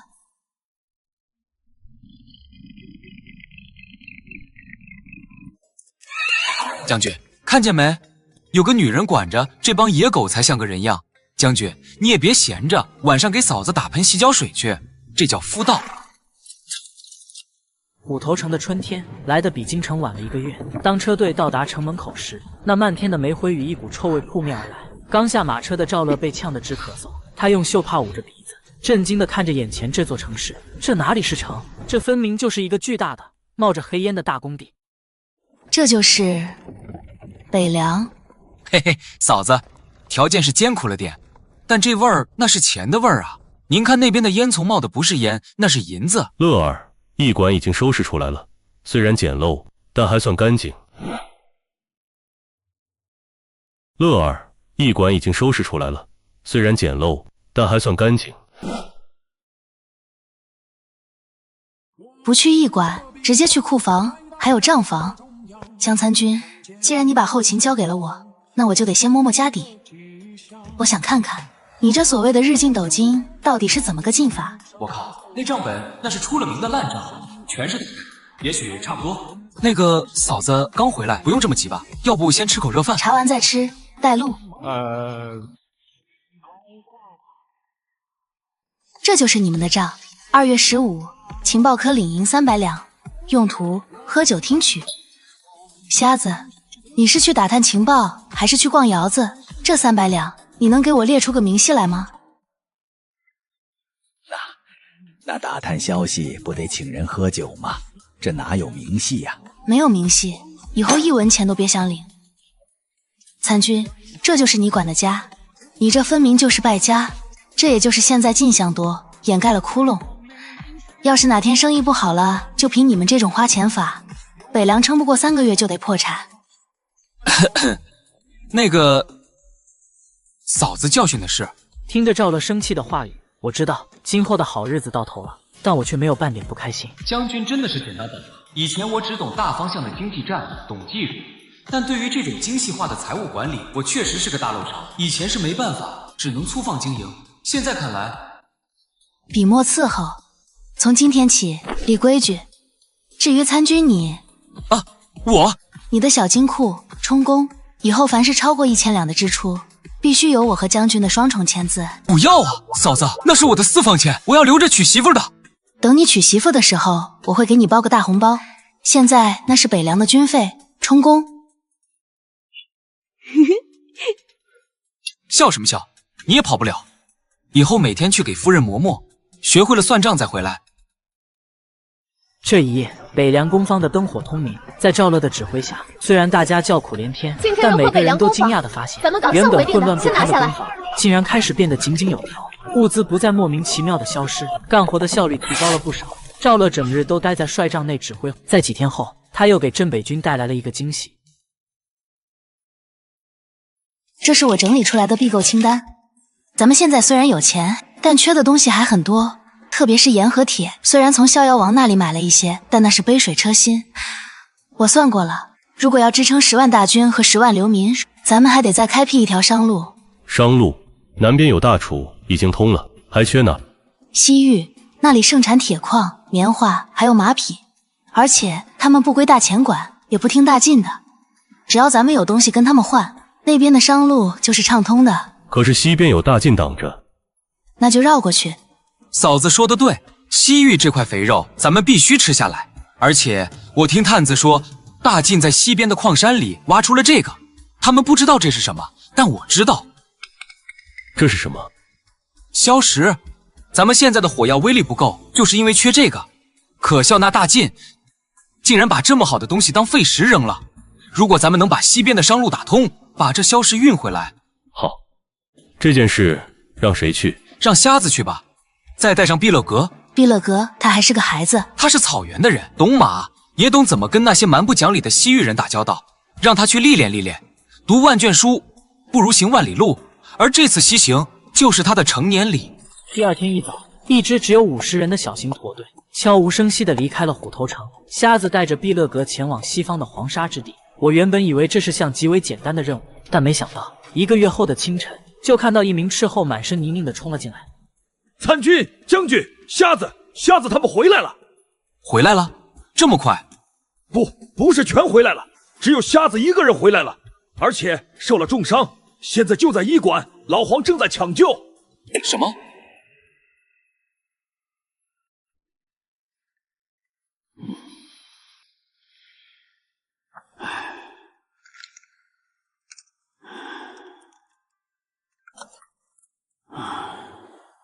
怎么样？命保住了，但这口气能不能缓过来，得看今晚。水，参军，东西带回来了。是硝石，纯度极高的硝石。这就是你要的火药引子，西域遍地都是。发生了什么？毕勒格呢？剩下的49个兄弟呢？被扣下了。我们在此沙海的边缘碰上了楼兰国的军队，他们想黑吃黑，死了。没，毕勒格，那小狼崽子长大了，他带着剩下的人推进了一座废弃的古城。他让我带着这包东西先回来报信。他说他是金帐王子，楼兰人不敢杀他，只能拿他当筹码。将军，江鼎，我知道你的意思，但现在需要冷静。一旦我们派兵去攻打楼兰，那北凉就有可能被大晋趁虚而入，到时候得不偿失。楼兰是个小国，也就是个绿洲城邦，人口不过10万，兵力顶多1万，他们哪来的胆子敢扣咱们北凉的人？除非80%是大晋。宇文成都那老小子正面打不过咱们，就想在后面给咱们使绊子。我走出医馆后，外面的天色阴沉，这是我第一次赤别，但李牧之的担心不无道理。楼兰附近全是黄沙，再加上路途遥远，真理大炮根本运不过去。若是派上镇北军前去，大晋必定会得到消息，趁虚而入。这是让我头疼了好几天，终于有了办法。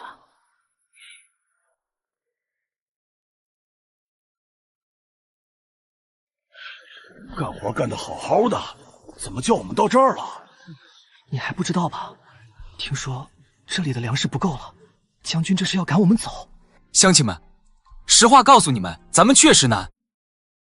从今天开始，工坊即将削减半数的劳动力。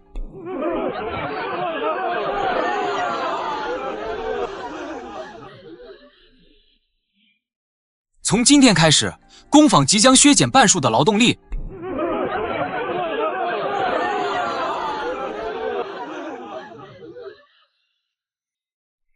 但是从今天起，北凉实行户籍制。凡是拥有这块牌子的人，就是我北凉的子民。有了这块牌子，每个人每月可以去将军府供销社，免费领20斤白面、1斤豆油、半斤猪肉。有了这块牌子，你们的孩子可以免费进北凉学堂读书。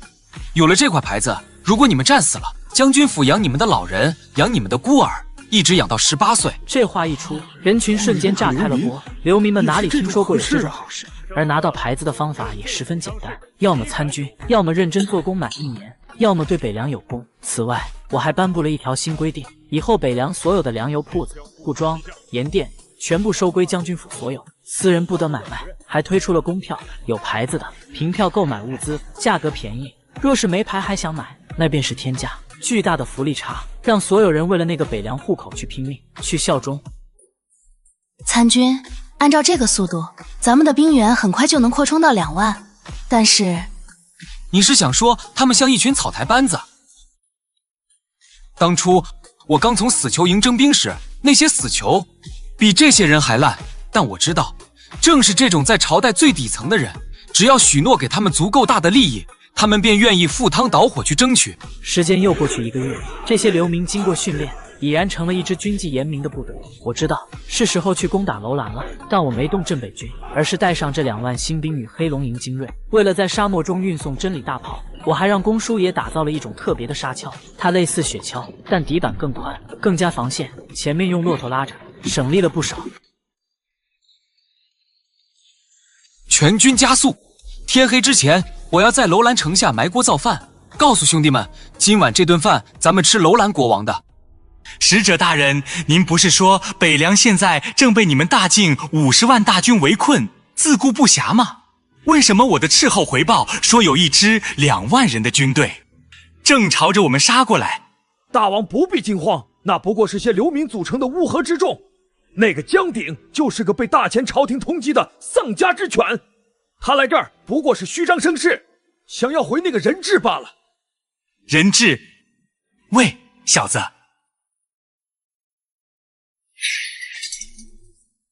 你那个主子带人来救你了，你说我是该把你煮了祭旗，还是把你挂在城头上当挡箭牌？我要是你，现在就会打开城门，跪在地上，准备好烤全羊和美酒。大胆，死到临头还敢嘴硬！我有沙漠天险，有坚固的城墙，还有大晋的支持，他2万流民能奈我何？流民，你知道我这几天在想什么吗？什么？我在算账，算你们楼兰城能值多少钱。因为我那位老师，他从不做亏本的买卖，他既然带了2万人来，那就说明他要从你这儿拿走的东西至少值2万人的出场费。而你现在的选择不是杀不杀我，而是你想怎么死，是被炸成碎片，还是被那2万个流民撕成碎片？你来人，把他给我吊起来，挂到城门上去，我倒要看看那个江鼎敢不敢动真的。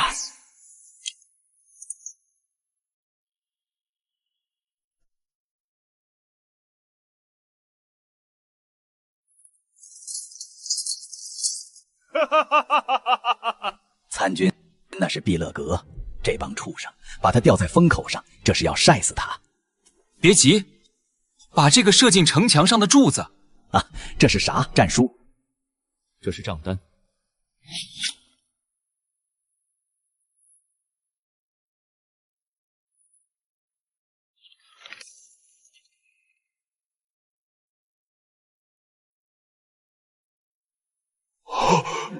欺人太甚！欺人太甚！他以为他是谁？大前皇帝吗？传令，死守，给我死守！我就不信他们能飞进来。我在城墙外一直等到日落西山，可那城门依然没有动静。无奈，我只能叫公叔爷推来真理大炮，调试好角度后，实炮形成10道抛物线，绕开城墙，直接砸到了城墙后。霎时间，响起了无数楼兰士兵的哀嚎，而阿卜杜在城墙上已然吓瘫在地。国王陛下，我说了，你必败无疑。这是什么妖法？那个江鼎，他是魔鬼吗？大王，别听他废话，趁现在混乱，杀了这小子。只要他死了，江鼎就没有理由。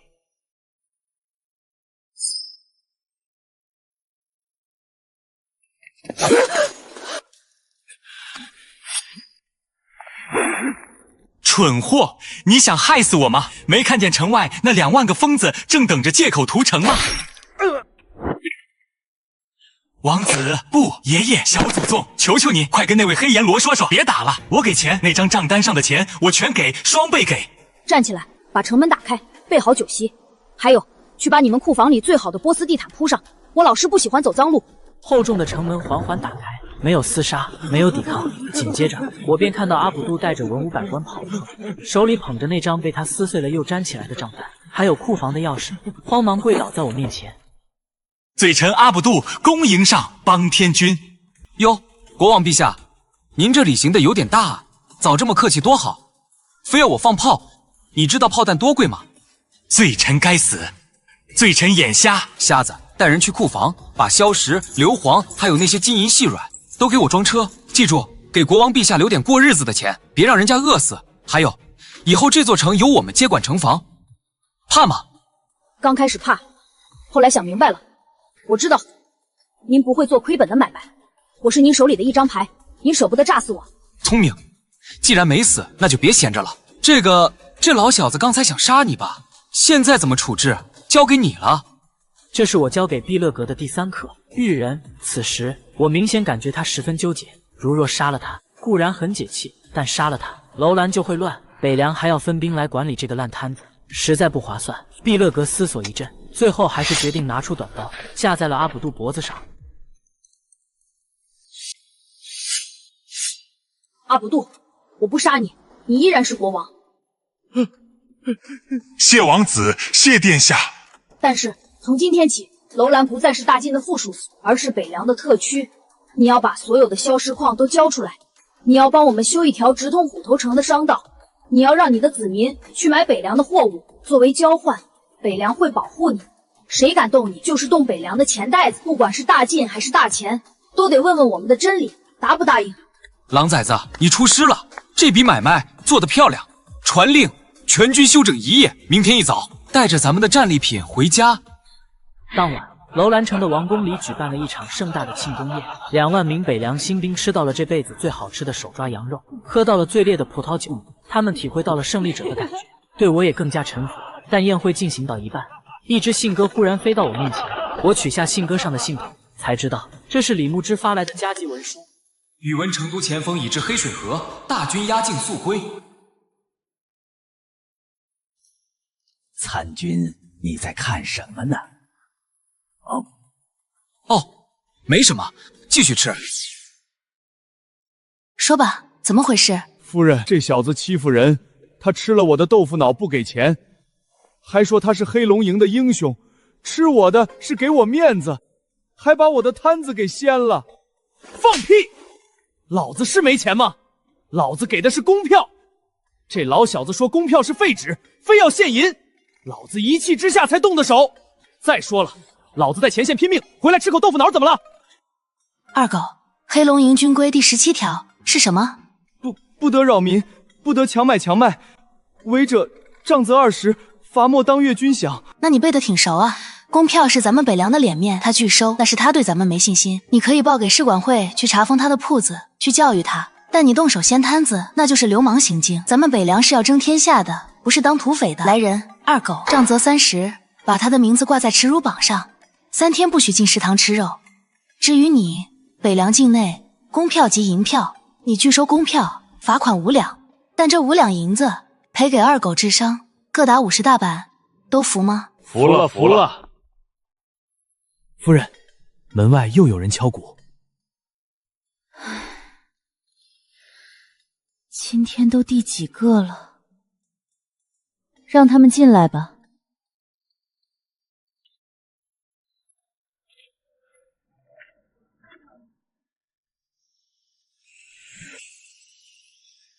咦，有这么多人生病吗？神医，我家闺女最近老是想吐，是不是有了？大娘，您闺女那是吃撑了，回去少吃点肉就行。不过我看您闺女这面相，那是旺夫啊。咱们黑龙营有个叫铁柱的百夫长，单身人老实，每个月饷银5两，您要不要考虑考虑？真的5两，借，必须借。黄神医，你这是治病呢，还是拉皮条呢？夫人，这您就不懂了，这叫综合治理。咱们这虎头城现在光棍太多了，那帮黑龙营的小子手里有了钱没处花，荷尔蒙精力没处发泄，容易惹事儿，像二狗那样。而这些流民家里呢，穷得叮当响，就想找个靠山，这不正好配对吗？正好今儿个是初一，咱们搞了个相亲大会，夫人要去指导指导工作吗？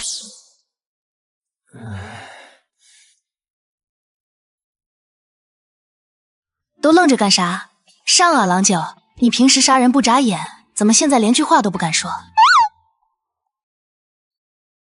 那个，俺叫郎九，俺杀人很快的，真的，一刀毙命不疼。俺杀人很快的，真的，一刀毙命不疼。跟姑娘说话，要说你会疼人，不是说你会杀人。妹子别怕，他虽然看着凶，但他每月的饷银都存着没动，还在城里分了一套砖瓦房，这银簪子是他攒了3个月才买的。俺会做饭，也会缝补衣裳。成了，我有媳妇儿了。我也有房，我有猪2头。这才是根，有了家，有了老婆孩子热坑头，这帮野狗就会变成看家护院的忠犬。当大晋的军队再打过来的时候，他们会因为想守护这来之不易的小日子，他们会自发的把敌人的脑袋拧下来。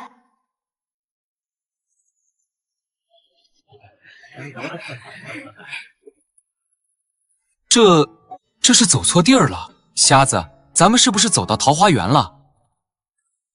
参军，您可算回来了。这是咋回事儿？没咋回事儿，就是给你这帮只会杀人的兄弟找了个家。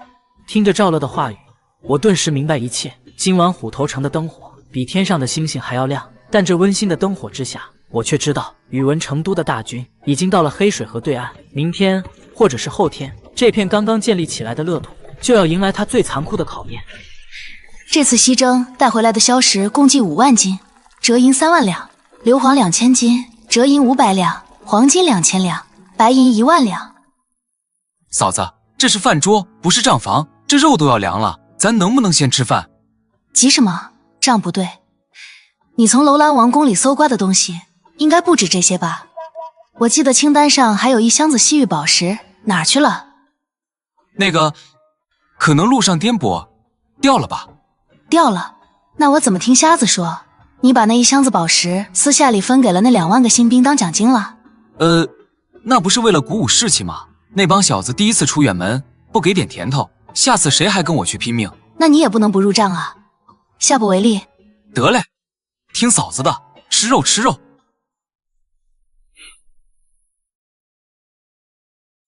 多吃点菜，在沙漠里没吃过绿叶子吧？谢谢将军。别叫将军，在家里叫大伯，叫他大娘叫我叔。为什么？什么为什么？你现在是我徒弟，一日为师，终身为父，懂不懂？虽然我不想当你爹，但辈分不能乱，赶紧叫人。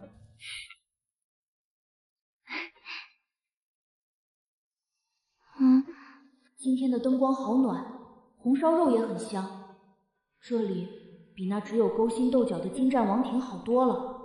大伯、大娘、叔，哎，这就对了嘛，以后就是一家人了。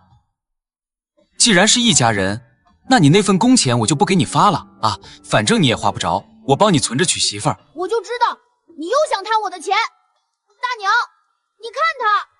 好了好了，钱我单独记账，你叔动不了。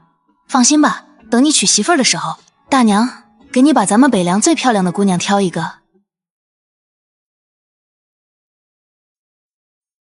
江鼎、宇文成都的大军已经在黑水河对岸扎营了。我知道。怕吗？怕个球！将军，等这顿饭吃完了，我再给你说说我的计策。将军，听我的，在这儿，就在这儿埋上500斤炸药，等大晋的前锋一路投，保证炸得他们亲妈都不认识。讲完了吗？讲完了。怎么样？这计划是不是很完美？这叫半渡而击。是很毒，也很狠，但是没用。没用，将军，您别瞧不起火药啊，那威力您是见过的。我不是瞧不起火药，我是太了解宇文成都了。宇文成都是大晋名将，不是莽夫。上次在黑风口吃了你地雷的亏，在碎叶城又吃了你火炮的亏，你觉得他这次还会像傻子一样一头撞进这种明显适合埋伏的浅滩吗？那他走哪儿？总不能飞过来吧？他会走这儿。落凤坡那地方地势高，水流急，不适合架浮桥啊。正因为不适合，所以才安全。宇文成都在赌我们会在浅滩设伏，赌我们会把所有的重火力都集中在好走的地方，所以他会反其道而行之。他会利用今晚的大雨，在落凤坡强行架桥。一旦占据了高地，他的重弩就能居高临下，压制我们的火炮阵地。到时候，他的50万大军就能如洪水般倾泻而下。如果真如李牧之所说，那我在浅滩埋的那些炸药就成了摆设，而北凉的侧翼将完全暴露在敌人的屠刀下。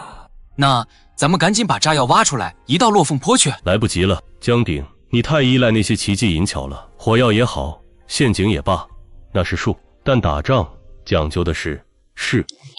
既然他想走高地，我就让他走。传令，前军变后军，后军变前军，黑龙营不动，作为预备队，让步兵营扔掉所有的重盾，只带横刀和短矛，立刻出发，前往落凤坡下方的芦苇荡埋伏。记住，是埋伏，不是阻击。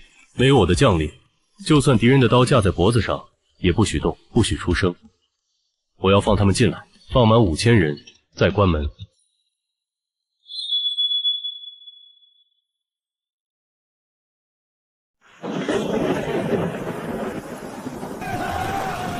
将军为什么不让我们阻拦大晋的军队过河？难道要打肉搏战？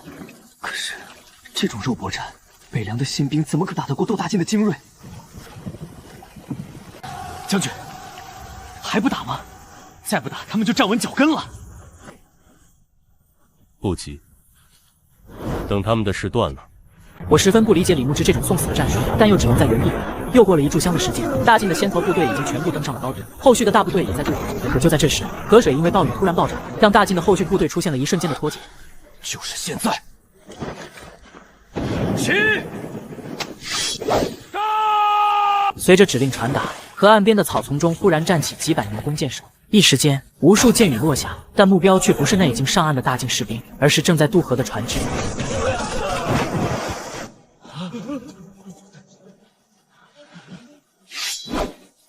快干掉这些弓手！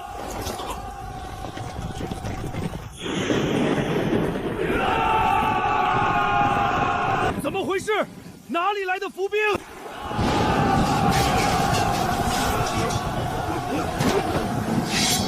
不要乱！接阵！接！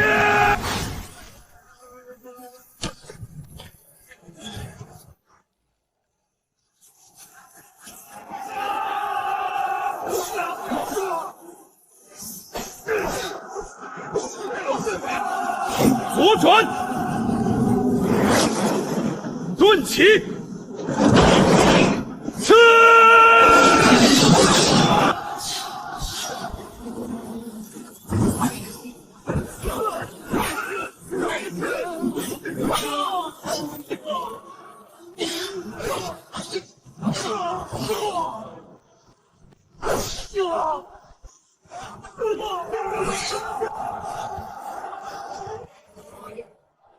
前军变后军，后军变前军，这原来是这个意思。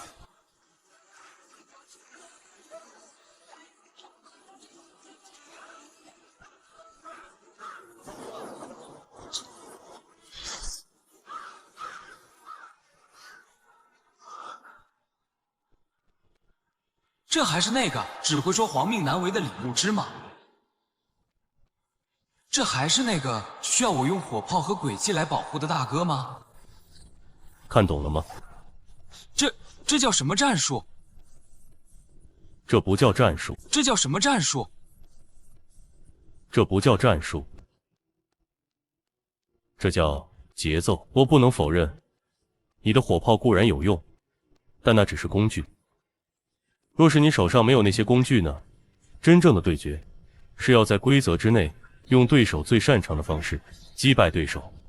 宇文成都想用奇袭，我就断他的奇袭；他想抢高地，我就让他抢，然后在他最得意的时候，把他埋在这儿，这就叫战争。将军，这回我是真服了，以后打仗这事儿您指哪我打哪，绝不废话。少贫嘴，打扫战场吧。这一仗只是个见面礼，宇文成都吃了亏，下次再来就是真正的决战了。到时候我需要你的真理，你也需要我的节奏，咱们兄弟联手，才能把这头大晋的恶龙彻底按死在黑水河里。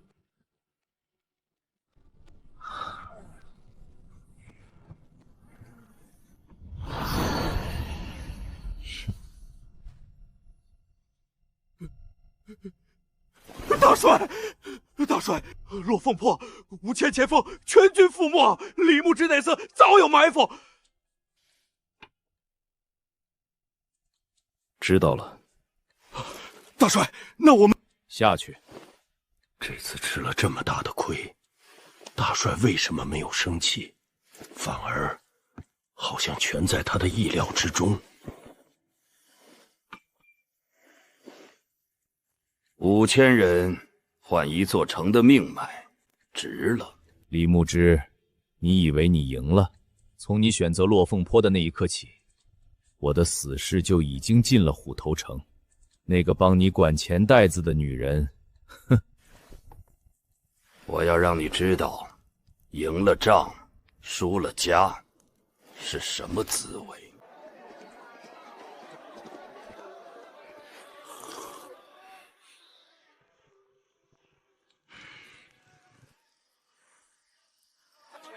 大哥，正前方隔着3条街，那栋灯火通明的房子就是总账房。等下按计划行事。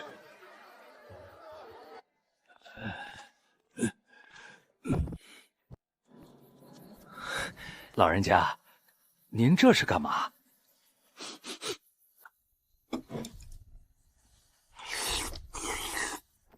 这么好吃的馄饨，你们为啥不吃啊？吃不惯吗？还是因为怕这汤里有毒？老人家，俺们是刚下工，累过头了，吃不下，这就走，这就走。你说啊，这一手的茧子长得可真奇怪啊！咱们苦力茧子长在掌心和指根，可您这茧子怎么长在虎口和食指内侧呢？倒像是握刀的。老东西，眼力不错，但下辈子投胎，记得少管闲事。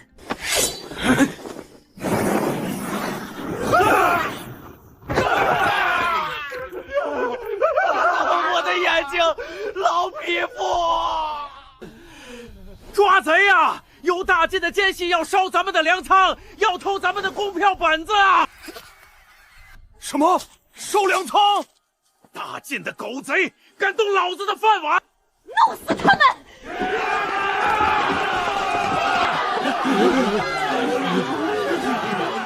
大哥，这杀出去！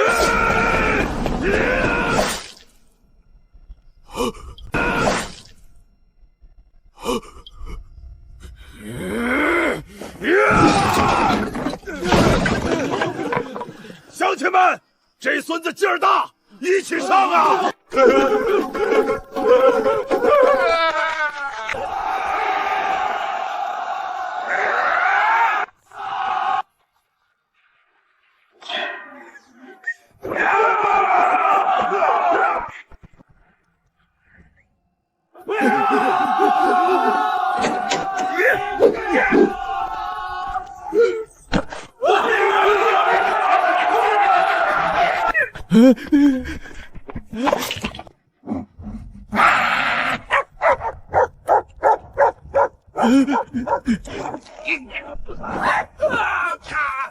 松口，快松口！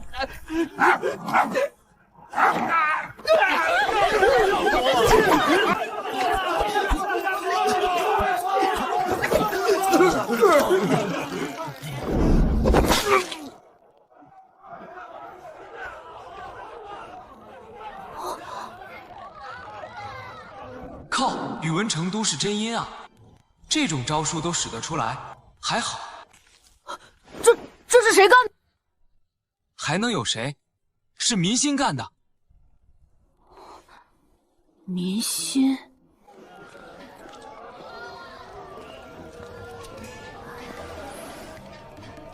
疼吗？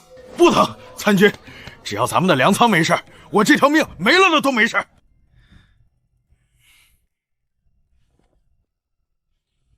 乡亲们，受惊了。江鼎在这里谢过大家，今晚所有动手的，每人赏银1两。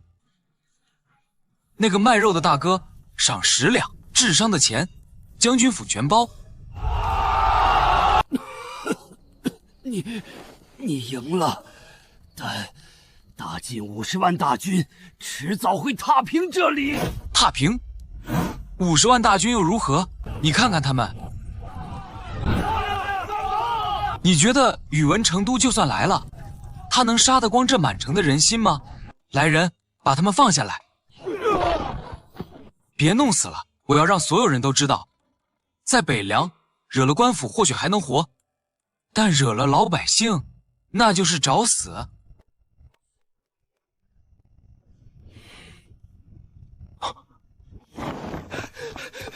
报，大帅，回来了，营卫3人回来了。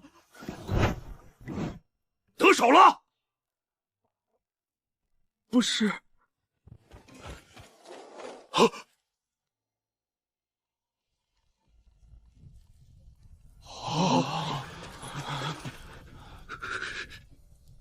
这谁干的？是李牧之亲自出的手，还是那个哑巴巨汉？大帅，不是李牧之，也不是军队。那是谁？能把你们3人伤成这样？能把你们3人伤成这样？他们武功该有多高？是卖肉的，卖馄饨的，还有狗。你在胡说什么？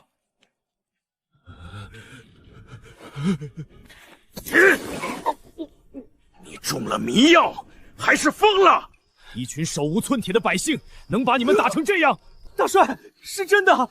我们开始就被一个老头暗算了，换做以前，我们能跑掉，但没想到那些人不怕死啊！那个卖面的拿热汤泼我，那个小孩拿擀面杖打我，他们就像疯狗一样，根本不在乎自己的命。他们说，谁敢动他们的饭碗，他们就跟谁同归于尽。我从不怕李牧之的刀，也不怕江鼎的炮，因为那是军队。是看得见摸得着的敌人，可是百姓不怕死，这是为什么？江鼎，你到底给这群人灌了什么迷魂汤？你是怎么做到的？让一群流民变成了比死士还可怕的疯子。大帅，现在怎么办？要不要再派人去？害人没用了，暗算、离间、收买这些招数对现在的北凉已经没用了，因为那里已经是一个铁桶，一个上下同欲的怪物。要想赢，就只能用绝对的力量把它彻底砸碎。传令，明日辰时渡河，全军压上，不留预备队，不计伤亡。神机营把所有的投石机都推到河边，给我日夜不停的轰！告诉将士们，不要把北凉人当百姓，在那个城里，连3岁的小孩都是敌人。咱们要屠城。天上下着暴雨，可百姓却全都拆了自家房顶的砖瓦，并用锤子全部敲碎，扔进了我早已烧好的熟石灰中。再加水搅拌均匀，就这样毫不起眼的砖瓦与石灰，竟变成了古代的第一桶水。当敌军带着500架重型投石车来攻城的时候，我就知道只有用水泥才能守住城墙，但因为材料紧缺，只能让百姓拆了自家的砖瓦。江鼎，宇文成都这次可是带了500架重型回回炮，万一你的水泥不行，将军放心吧，这水泥凝固后比石头还硬，除非他能把虎头城连根拔起，否则这墙塌不了。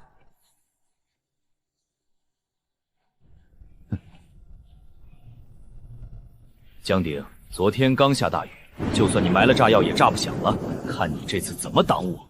传令神机营，500架回回炮填弹，目标东面城墙，砸到他塌为止。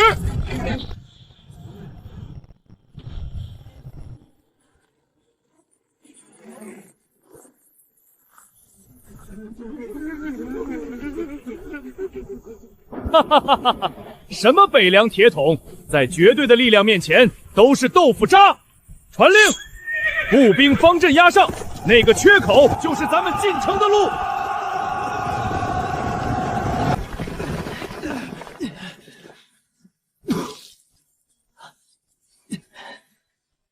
真他娘的劲儿大！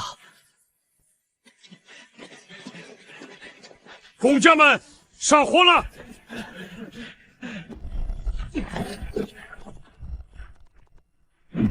木板立住，碎石填缝，水泥麻袋，铁筋，再水泥，再麻袋。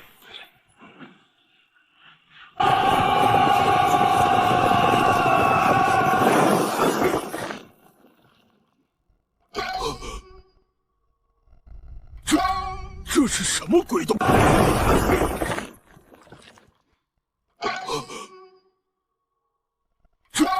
这是什么鬼东西？不管了，冲过去，踩也能踩平他。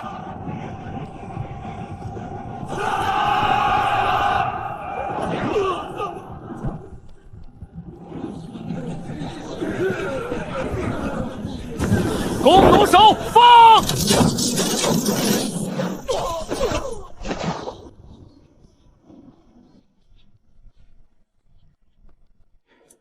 那是什么东西？城墙怎么可能在1刻钟内修好？而且修的比原来还难缠。大帅，还攻吗？攻个屁！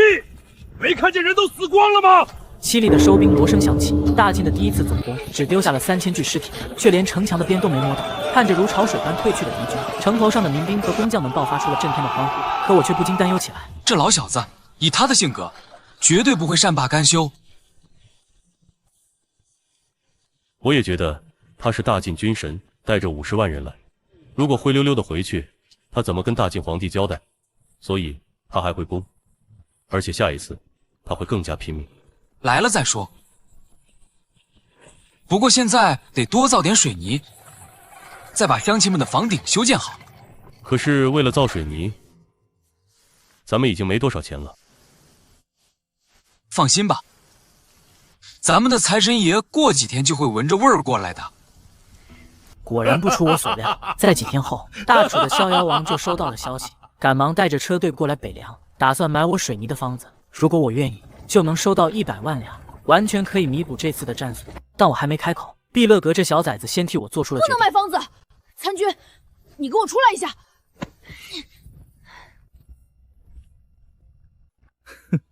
有长进啊，小狼崽子，为什么不能卖？这可是北凉的保命符，卖了以后我们靠什么吃饭？那你说，这生意该怎么做？方子卖了1次就没钱了，咱们得卖成品。哦，怎么卖？咱们把这种神粉装袋按斤卖给大楚，他们想修路想修房就得一直找咱们买，这叫细水长流。而且咱们还可以派技术指导去，只教他们怎么用，不教他们怎么造，这样咱们不仅能卖粉，还能收技术服务费。好小子，学得这么快，连我的笑容都学去了。王爷，他说的意思也是我的意思，方子不卖，但北凉牌水泥我们可以无限量供应，一袋100斤，售价5两银子。5两？那是泥巴呀，你当是白面啊？这可比白面有用。你想想，大厨每年发洪水，修堤坝要花多少钱？要是用了这玩意儿，堤坝还会塌吗？跟那些损失比起来，5两银子一袋，那是白菜价。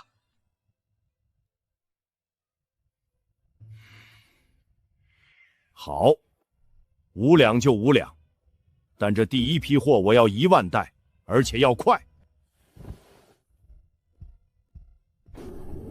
我心情大好，有了这笔水泥的订单，加上那些战利品，北凉的财政危机算是暂时解除了。可就在这时，一名浑身是血的斥候忽然冲到我面前。参军，出大事了！怎么了？宇文成都又打过来了？不是宇文成都，是蛮子。晋赵王庭内乱了，老韩王死了。大皇子阿史那忽必发动政变，杀了所有的兄弟，自立为韩。现在他正集结30万大军，号称要南下踏平北凉，抢回毕勒哥王子。韩死了，忽必杀了所有人。狼崽子，冷静点。我冷静不了，那是我的家，那是我的族人，我要回去，我要了他，我要了他。想回去人，就凭你！你现在回去除了送死还能干什么？那我也要回去！你连我一巴掌都挡不住，你还想报仇？再说了，忽必有30万大军，你有吗？我没有。你没有，但我有。北凉就是你的刀，但这把刀不是白借的。想借这把刀，你得先证明你值得我们为你去流血，证明你不再是个只知道哭的狼崽子，而是一头能咬死新王的狼王。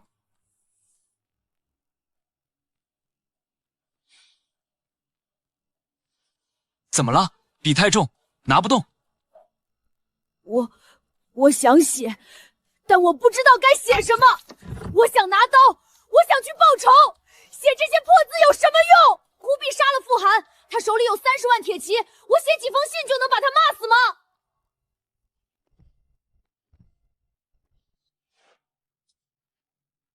骂人是泼妇干的事，狼王不骂人，狼王只吃人。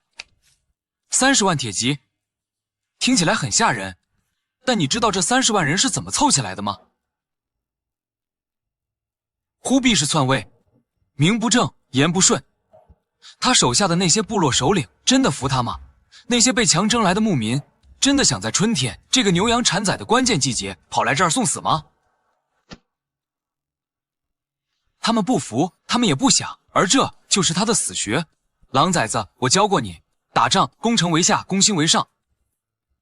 我要你写的不是骂人的话，是谣言。谣言？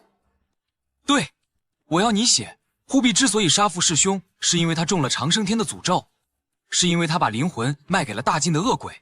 我要你写，凡是跟着忽必南下的部落，家里的牛羊都会生出双头怪胎，草原会干枯，井水会变红。你还要以金帐正统继承人的身份许诺所有部落首领，只要他们不追随忽必，等将来你回去了，免他们3年税赋，还把鞑靼牧场分给他们。这他们会信吗？信不信不重要，重要的是这颗怀疑的种子一旦种下去，就会发芽。当他们在战场上遇到挫折，当他们吃不饱饭，当他们想家的时候，这颗种子就会变成要忽必命的毒草。这就是舆论战。我懂了，我不骂他，我要孤立他。又是一天过去，在北凉公方的印刷厂，成千上万张印着蛮文的传单像雪花一样飞了出来，这全是毕勒格写的。我令瞎子把这些传单散布到草原的每一个角落，之后便让众将士集合，打算做战前演讲。可这一次演讲的对象不是我，也不是李牧之，而是兄弟们，我是阿史那毕列格，也就是你们口中的狼崽子。我没家了，我的家被毁了，我的族人被骗了，现在那个害了我全族的仇敌带着30万人要来除掉我，也要来抢你们的粮食，回你们的营帐。告诉我，你们答应吗？不答应。江参军教过我，狼行千里吃肉，狗行千里吃屎。咱们北凉人是狼，这一仗我碧乐阁愿为先锋，我要用忽比的给咱们北凉当酒碗。这小子成了，那股子很劲，有点像年轻时候的我，但这股子阴劲简直跟你一模一样。这叫青出于蓝。将军，忽必的大军还有3天到，咱们得给他准备一份见面礼。什么礼？我看了这天，近期不会下雨，我要把地雷埋在这方圆10里，变成一步一乍的死亡禁区。大帅，金赵王庭的30万大军到了。那个江鼎在城外那片地里埋了不知道多少火药，本帅一直没动，就是在等这个冤大头来帮咱们趟雷。传令下去，全军备战，但不要动，等蛮子把雷踩光了，等他们杀得难解难分，咱们再压上去一锅端了。参军全都埋好了，这片地的火药够炸平一座山的。参军，蛮子动了，但他们没有派骑兵冲锋，他们驱赶了几千名百姓走在前面。城外每3步就埋着一坛火药，可当敌军踏入了我的雷区，我却迟迟不敢点燃引线。走，都给我走！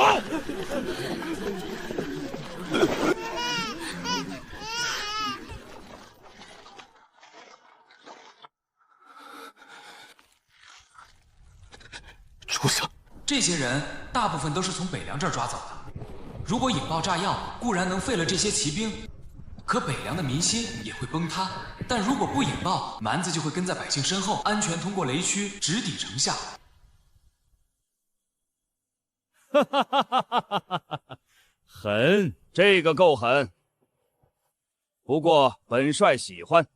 江鼎啊，江鼎，你不是号称爱民如子吗？呵呵，你不是给流民发白面吗？现在本帅倒要看看，你是诈还是不诈。这一局你输定了。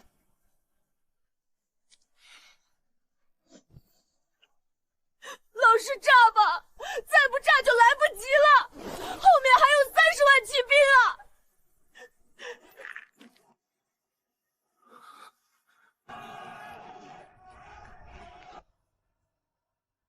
不能炸。可是不炸怎么办？我要救人。瞎子，拿套铠甲过来，再把黑龙营和那2万新兵叫上，咱们出城。不行啊，参军，斥候来报，门外不只有蛮子这一支军队，大晋还在那边看着呢。咱们要是出城野战，宇文成都偷袭咱们后背咋办？他不敢。咱们这片地里埋了1万颗雷，我不引爆，他宇文成都敢进来吗？只能赌一把了。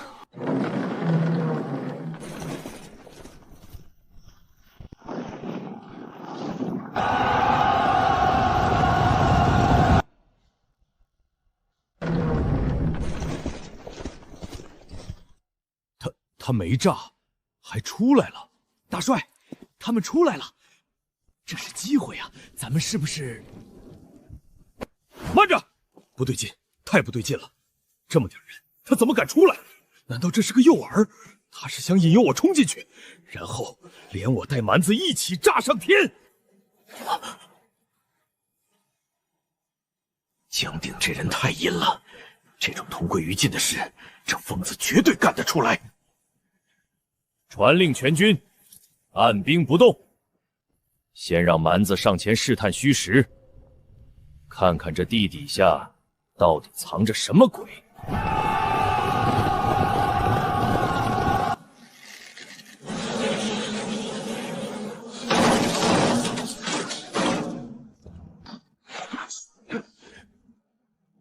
瞎子带着百姓往安全通道撤。参军，百姓可以撤，但我们撤不下去呀！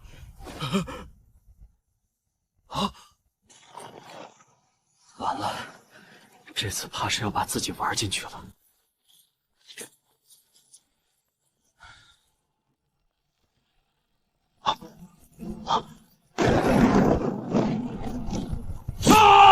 李牧之终于出来了，他一马当先，手里提着那把标志性的墨刀，率领3000精锐拦截住了6亿蛮族骑兵。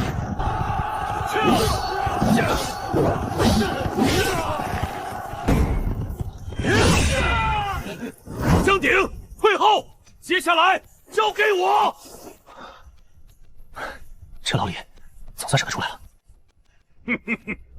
3000人想挡住我们30万草原勇士，3000人想挡住我们30万草原勇士，杀了他，拿他的头去祭旗。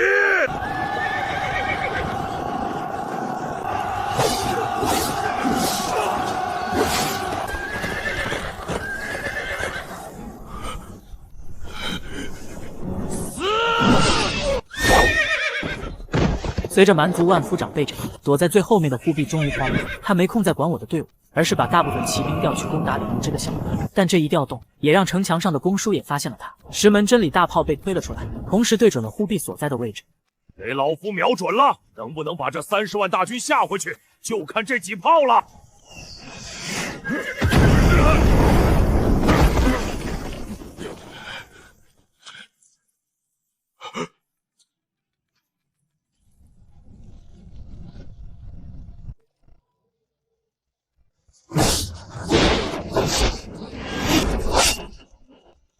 不想让他死的，都给老子滚！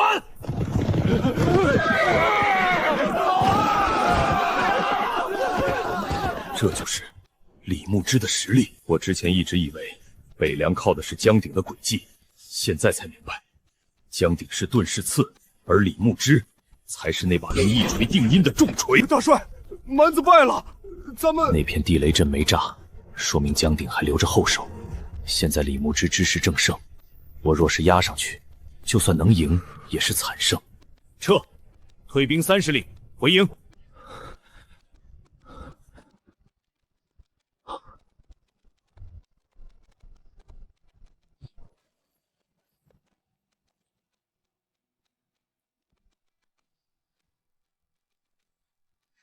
将军，你这伤，快叫老黄过来看看。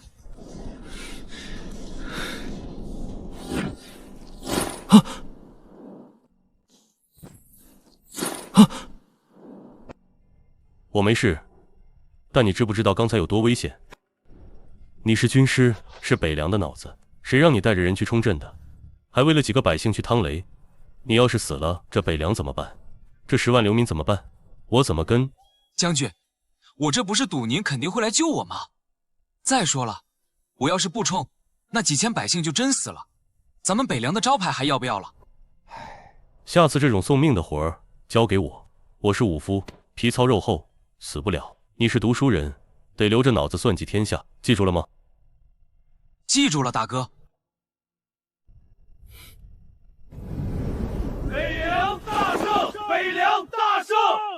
将军万岁！呼喊声响彻云霄。在这一刻，李牧之不再是镇北将军，他是北凉的王，是30万蛮族的噩梦，是大晋军神都不敢正眼相看的军神李牧之。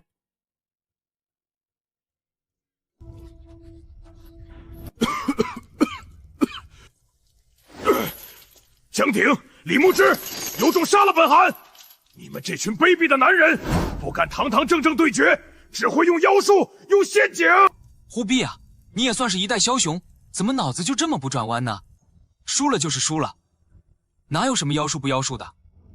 再说了，我把你关在这儿，好吃好喝的供着，怎么就卑鄙了？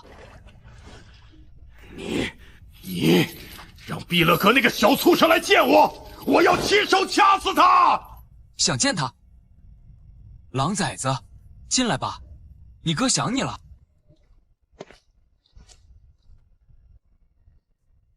小畜生，你还敢来？你勾结外人，你背叛了长生天，你就是条狗！吃吧，吃饱了才有力气上路。上路？ 你要除掉我！上路！你要杀我！我不杀你，还会把你带回草原。什么？我会把你绑在马后，拖着你遍每一个部落，让所有的族长看看那个号称草原雄鹰的忽必烈现在是个什么德行！你要羞辱我！你要毁了黄金家族的荣耀！荣耀！弑父杀兄，你还有脸谈荣耀？老师，我们走吧。 这里太臭了。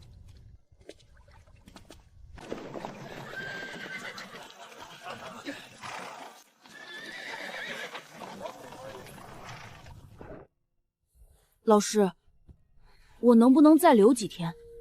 我想把《孙子兵法》看完。看个屁！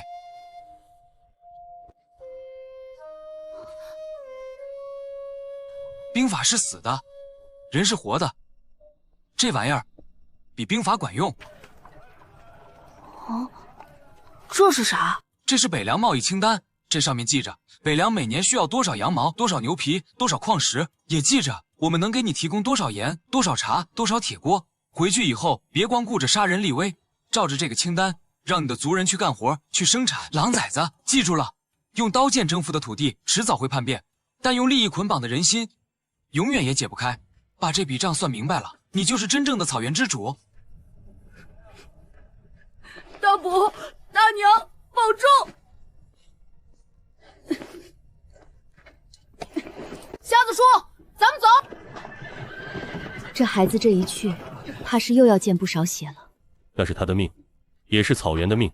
行了行了，都别在那伤感了，搞得跟生离死别似的。我知道毕勒格这一走，必将统领草原所有的蛮族部落，成为那边的王，但我却一点也不担心。只要蛮族意识到给我剪羊毛所带来的收益远比打仗来得多、来得快，那他们永远都不会与北凉作对。这也是我培养毕勒格的目的。而现在，我准备培养出无数的毕勒格，让他们替我管理北凉的未来。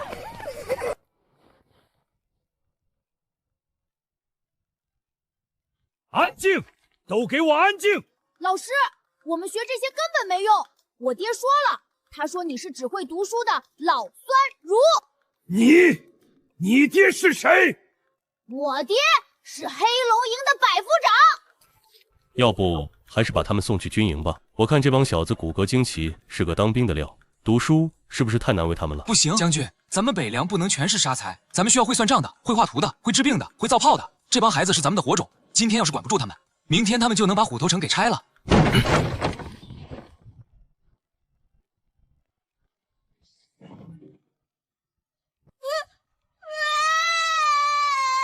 闭嘴！从今天起，我是你们的校长。在我的地盘只有3条规矩：第一，听话有肉吃；第二，不听话没饭吃；第三，你们要是不遵守前2条规矩，我就把他送去给老黄当试药童子。听说老黄最近新研制了一种泻药，吃了能拉3天3夜，拉到脱肛。好了，今天第一课不学3字经，也不学千字文，咱们学数学。数学？这叫阿拉伯数字。哦不，这叫北凉数字。学会了这个，你们以后算账比算盘还快。我在讲台上讲的唾沫横飞，却忽然听见一声咆哮。只见一个穿着破旧如山、留着山羊胡的老头，气得胡子乱颤。我一眼就认出了他，他叫孔乙己，刘明里唯一的一个老秀才，因为读过圣贤书，一直自视甚高。江大人，教化乃是国之根本，岂能如此儿戏？不教圣人微言大义，不教礼义廉耻，却教这些奇形怪状的鬼画图，这是在误人子弟，这是在毁大钱的根基呀！哦，那你告诉我，什么是根基？当然是仁义礼智信，是君君臣臣父父子子。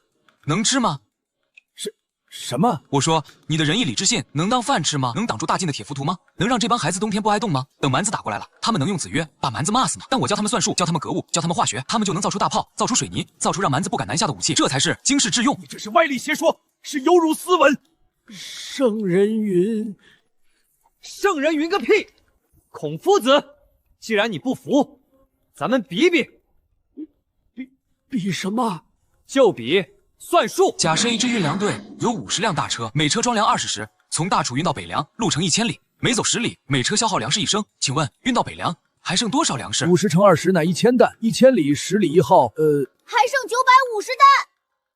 错啊，老师，我算了2遍，就是950担啊。你算的是死数，还有损耗呢。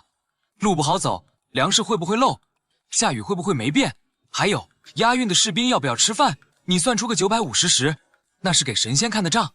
这就是北凉的学问。这就是北凉的学问，实事求是，算无一策。孔夫子，你要是真想教书，我欢迎，但别教那些虚头巴脑的八股文，给我教他们识字。至于做人的道理，有我们将军在，有着满城的烈士在，这帮孩子长不歪。江参军大才，老朽受教了。从今日起，老朽愿为北凉学院一看门人，就在门外站着。您讲课，老朽在窗外听；您下课，老朽替您守着这门，不打扰，不添乱。您看这样行吗？其实我并不想理会孔老头，之所以和他争辩，是因为我想借这一事引出一位住在京城的大儒，当世文坛领袖张在。不出我所料，随着我的北凉数字传播，越来越多的人让自家小孩来到北凉小学读书。这下张在终于坐不住了。江鼎，有人找你，是京城来的，而且是魏大儒，叫张在。他说他是为了你那个歪理邪说来的，要来跟您辩经。辩经？跟我？我也觉得不妥，要不咱们不见他。我得去。大哥，北凉要想立国，光有刀和钱不行，还得有道。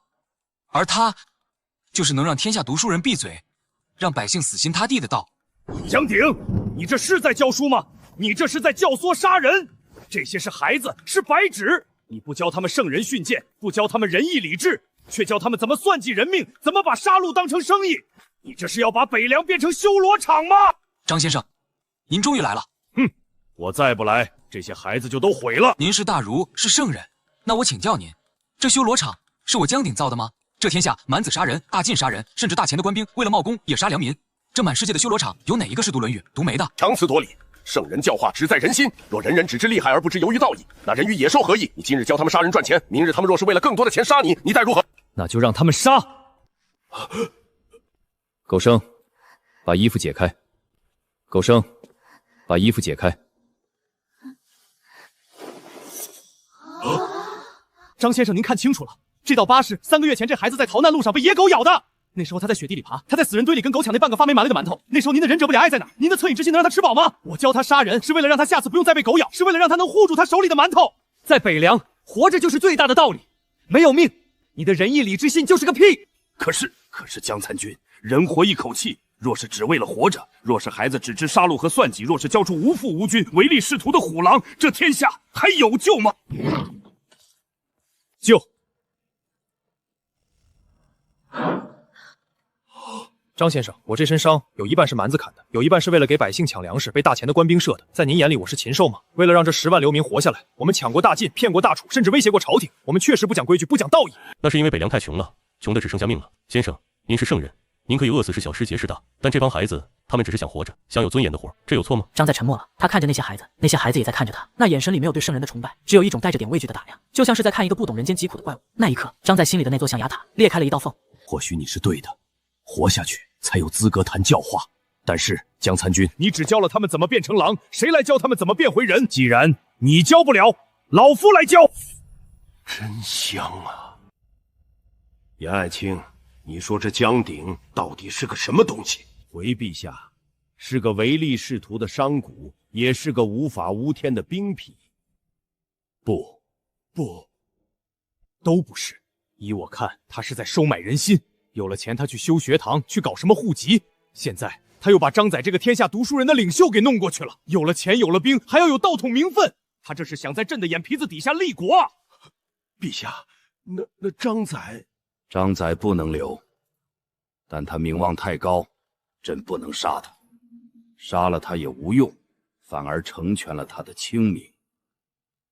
传陈清进来，替朕给你老师写封信，就说朕想他了，请他回京当太子太傅。若他不回，江南张氏一族300口即刻流放岭南。岭南瘴气重，你说那些娇生惯养的读书人能活过这个冬天吗？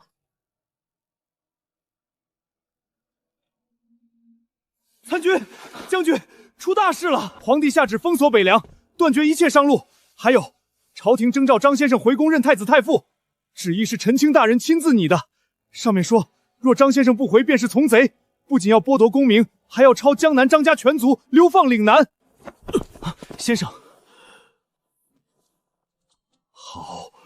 好狠的心呐！赵祯，你好歹也是一国之君，为了逼老夫回去，竟拿我全族300条性命做要挟，这是要逼死老夫啊！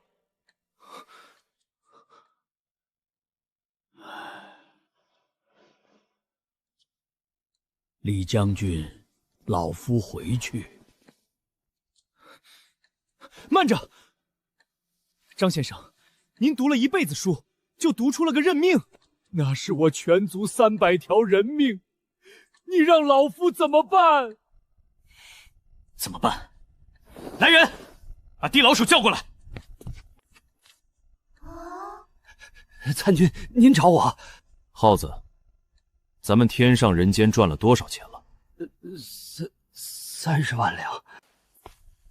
全拿出来，给我传令京城的暗桩，启动 S 级预案，告诉那些绿林好汉，告诉那些贪官污吏，告诉那些只要给钱什么都敢干的亡命徒，30万两银子不够就50万，100万！我买张家300条命。什么？你要做什么？劫、囚、撤。哼，皇帝不讲规矩，那咱们也不讲了。张先生，您就在这儿坐着，好好教您的书，育您的人。您家人的命，北纬背了，这笔买卖我江鼎接了。你值得吗？为了老夫一个糟老头子，花光家底，还要背上谋逆的大罪。值，钱没了可以再赚，但要是把您放走了，这天下读书人的脊梁骨就断了。可是，先生，别可是了。您不是教我们要人吗？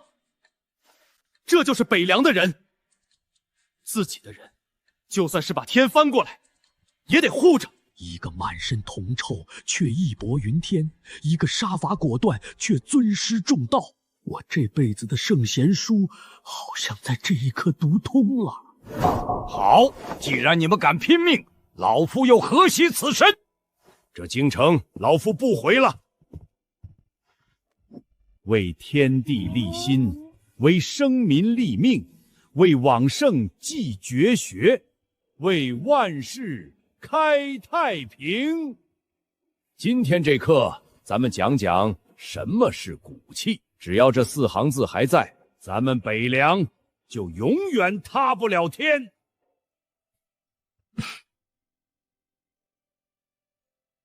地老鼠再次出门前往京城，他第一时间去了宰相府，给严嵩递上10万两白银，让他不要管这件事。严嵩虽然是大钱的人，但这钱实在拿得太容易了，他也就默许了这件事。而剩下的20万两，则是给了负责押运张家300口人的刑部尚书。于是，在一个风雨交加的夜晚，囚车队伍在经过一处名为断魂崖的险道路段时，发生了意外。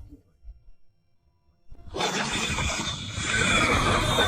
呀，不好了，山体滑坡了！哎呀，完了完了，全掉下去了！不好了，山体滑坡了！哎呀，完了完了，全掉下去了！这可咋整啊？300口人啊，尸骨无存啊！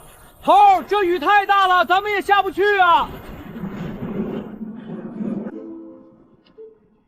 那就报损吧，就说遭遇泥石流，全队覆没，咱们几个命大，侥幸逃脱。妈的，30万两啊！多谢恩公活命之恩。别，老夫人，您这是折煞我了。我就是个跑腿的，要谢您去了北凉，谢我家参军吧。参军，我先生，感谢的话不必说，你先把族人安顿好，随后来书房找我。全是人才啊，12个举人，3个进士，还有几10个秀才。剩下的虽然没功名，但也都会写会算，这配置放在大前任何一个州府，那都是顶配。不过张先生，您这帮徒子徒孙现在可还是花架子，让他们写文章行，让他们干活，怕是得脱层皮。你想怎么用？我想让他们当官。现在的北凉虽然有10万流民，但管理太混乱了，赵乐嫂子一个人也忙不过来，我需要有人去管户籍，去管税务，去管纠纷，让他们去矿山记账，去田间地头普法，去判谁家的鸡吃了谁家的米。这让他们去干这些琐事，这可是辱没了斯文。张先生，您不是说要为生民立命吗？不弯下腰去看看地里的泥，怎么知道生民的命在哪儿？而且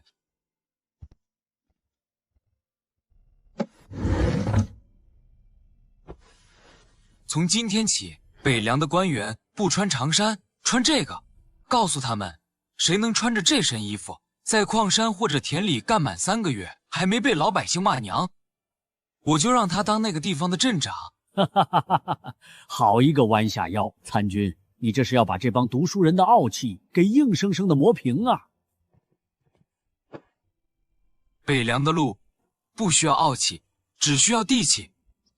好啊，这身衣服给老夫也做一套。3天后，虎头城街头多了一群穿蓝工装的读书人。起初他们还不太情愿做这些事，可在下矿第1天，矿工把自己省下的干粮塞给他们。田间记账，老乡把唯一的鸡蛋递过来。没人再提辱没斯文，他们忽然懂了，读书真正的意义，从来不是把自己读成高人一等的人，而是读成能帮老百姓多扛1袋粮，多算1笔账，多活1条命的人。而这正是我想要的。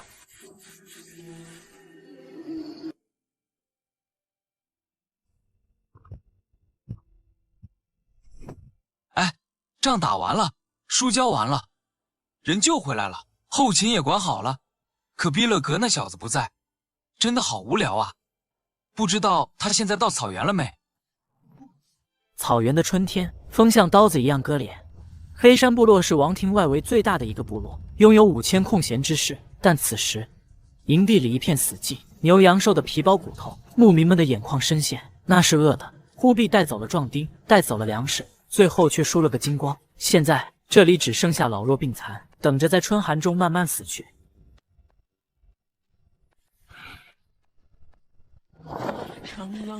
首领，南边来了支车队，装的好像都是粮食。粮食？哪儿来的肥羊？不管了，抢！叫上所有人，哪怕是用牙咬，也要把粮食抢下来！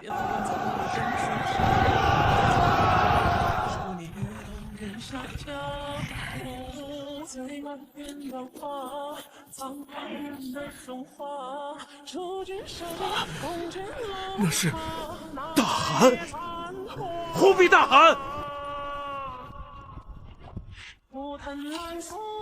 那是大汗，忽必大汗！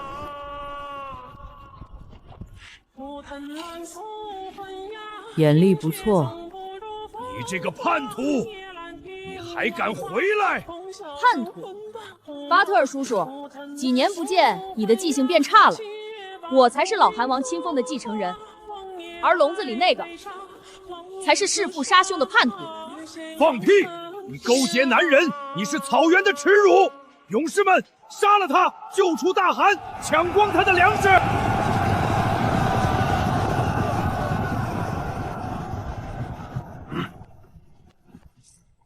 找死！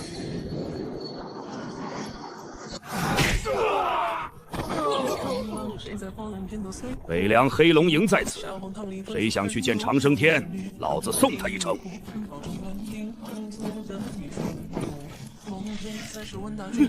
你想干什么？你是来杀光我们的吗？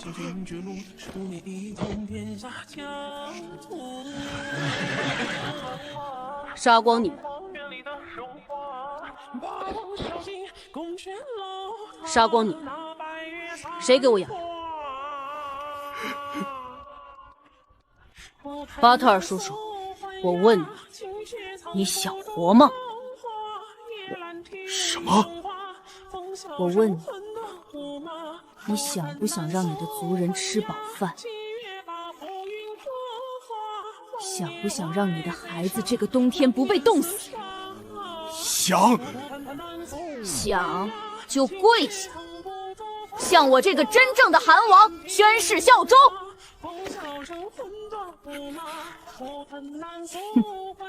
不跪，不跪。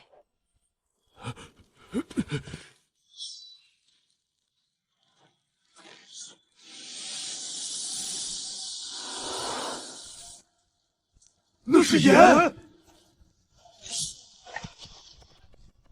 茶是茶。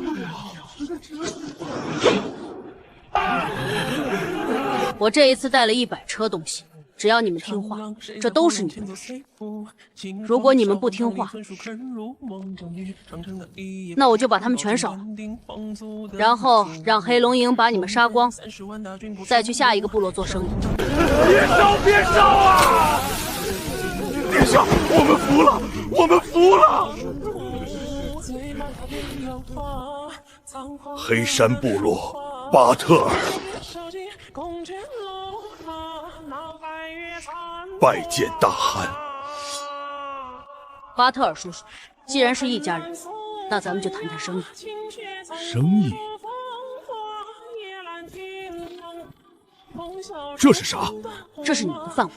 从今天起，你们不用去南边抢劫了，也不用去打猎了，把你们所有的羊都赶过来，用这剪子把羊毛都给我剪下来。剪下来干啥？那玩意儿又臭又硬，只能扔了。听好了，我老实说，10斤羊毛换1斤精盐，20斤羊毛换1斤砖茶，100斤羊毛换1袋白面，有多少我收多少，绝不是这。当真？北凉江参军的信誉，你信不过。现货就在这儿，你捡多少，我就给你换多少。都愣着干啥？快去赶羊啊！把全部我的羊都赶过来，哪怕是刚生的小羊崽，只要有毛都给老子剪了。风吹过草原，剪羊毛的咔嚓声成了这片土地上最新的旋律。而那只曾经只会跟在我屁股后面的小狼崽，终于在他的领地上露出了属于他的獠牙。虽然这獠牙是用来剪羊毛的，在接下来几个月，因为有了蛮子的羊毛工业，北凉发生了一次翻天覆地的变化。因为生产的商品新奇，质量又出奇的好，一经发售就供不应求，甚至就连大钱的官员都在偷偷买北凉的商品。我也因此赚了许多钱，但这还不够。想要扳倒大钱，除了经济碾压，还需要文化诛心。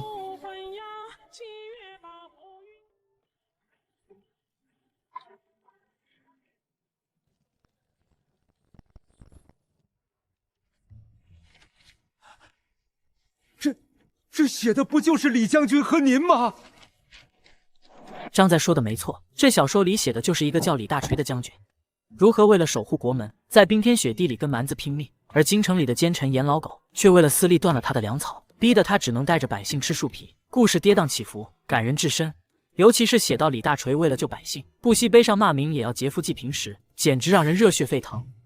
太惨了，太悲壮了，参军你简直神了，比寒门动画还会写，我恨不得去书里把严老狗骂死。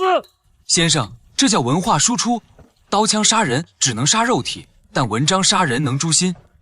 这批书送进京城，比10万大军还管用。于是无数本北凉雪被装进箱子，贴上茶叶的标签，运往南方。一场无声的硝烟已经在大钱的每一寸土地上悄然弥漫。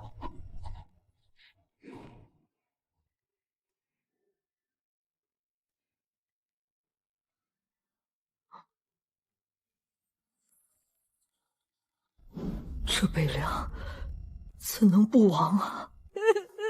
李大仇太惨了，那个严老狗真不是东西，居然扣了前线的粮草，害得李将军只能吃皮带。要是姑以后当了皇帝，一定把严老狗的皮扒了，给李将军送1万吨，不，10万吨粮食。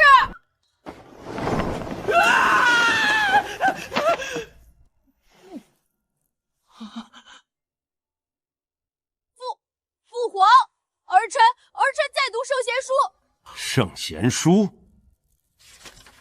哼！西花九州州万家春，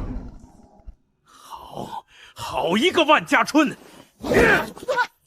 这就是你读的圣贤书，反贼的传记，崇拜那个不忠不孝的李牧之。父皇，李将军不是反贼，书里写了，是他一直在守国门，是朝廷对不起他，是奸臣蒙蔽了父皇。李牧之、江鼎，老夫有意向你们示好，你们为何要写这种东西来毁我声誉？老夫虽是奸臣，但也是大钱的人。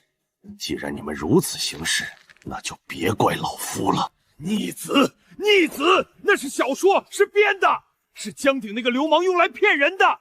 你身为大钱储君，居然信这种市井流言！来人，把太子关进宗人府，没有朕的指令，谁也不许探视。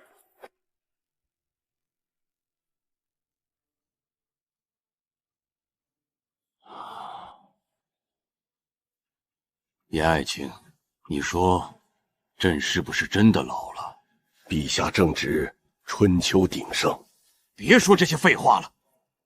你看看这些东西，看看朕的后宫妃子们在用北凉的香皂洗澡，朕的朝堂大臣们在穿北的雪绒披风，朕的儿子在被窝里读北凉的反书。What the dog doing？ 朕自己，朕都觉得抱着这玩意儿舒服。江鼎啊江鼎，你这一手比李牧之的10万大军还要狠，你是要抽了朕的筋，扒了朕的皮，还要让朕的百姓、朕的儿子都觉得是你做的对。陛下，这书咱们可以禁，但这货咱们禁不住啊。为何？因为太好用了，就连老陈家里的那口子现在非北凉的香皂不用，说是用了皮肤滑。咱们要是真禁绝了，京城的权贵们怕是要造反。那依你之见该如何？陛下，江鼎之所以能这么嚣张，是因为他有钱。他的钱是从哪儿来的？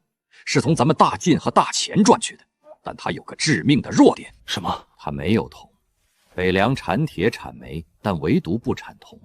他赚了再多的银子，想要在北凉内部不流通，想要给士兵发饷，还得靠咱们大钱的铜钱。如果咱们下旨废除北凉地区大钱铜钱的流通资格，并且严禁任何铜料流入北凉，甚至咱们可以铸造一批劣币，掺了铅的假钱大量涌入北凉，让他们的物价飞涨，让他们的老百姓手里的钱变成废铜烂铁。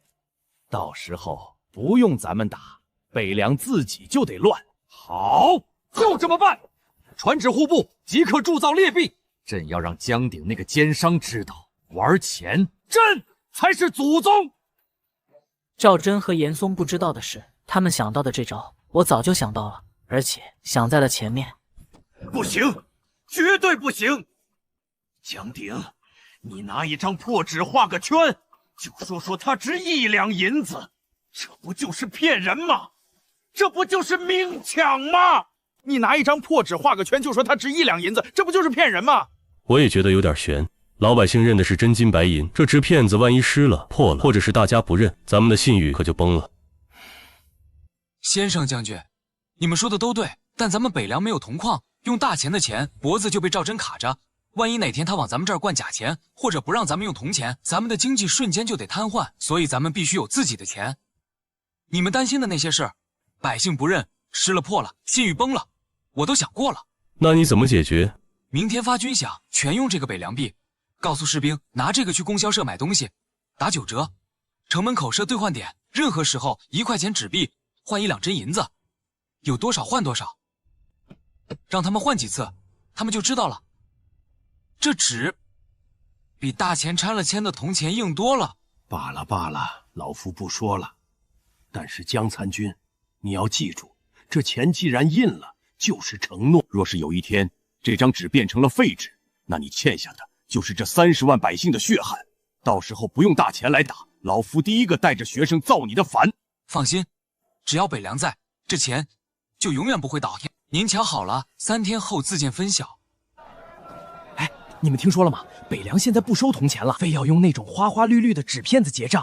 这江鼎是穷疯了吧？拿纸当钱，这玩意儿擦屁股都嫌硬。就是，咱们带来的可是真金白银，他要是敢不收，咱们立马掉头就走。看他北凉的货卖给谁。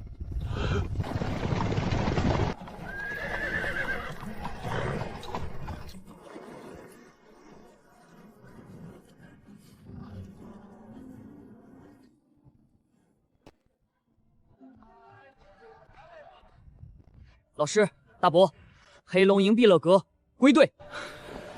好，壮了，也高了，像个狼王的样子了。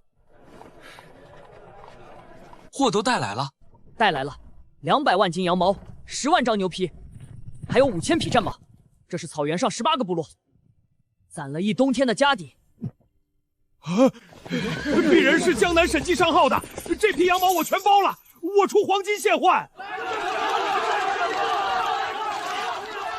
老师，这批货怎么结？按规矩来，北凉地界只认北凉币。啊，江参军，您那纸片子，这小王爷能认吗？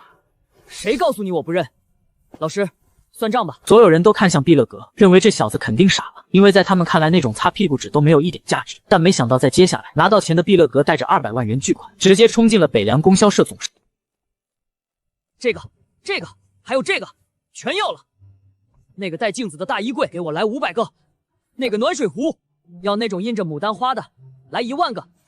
那几箱子纸币还没捂热乎，就又像流水一样回到了北凉的库房里，而换走的是北凉工坊里生产出来的海量工业品。这一进一出，羊毛留下了，工业品卖出去了，纸币转了一圈又回来了，形成了完美的经济内循环。所有商人看着这一幕，忽然就明白了，大钱的钱在这里就是废铜烂铁。要想跟北凉做生意，必须把手里的金银去换成那张花花绿绿的纸。换，给我换！我有1万两黄金，全给我换成北凉币。我要买羊毛，我要买玻璃，我也换。我有10万两银票。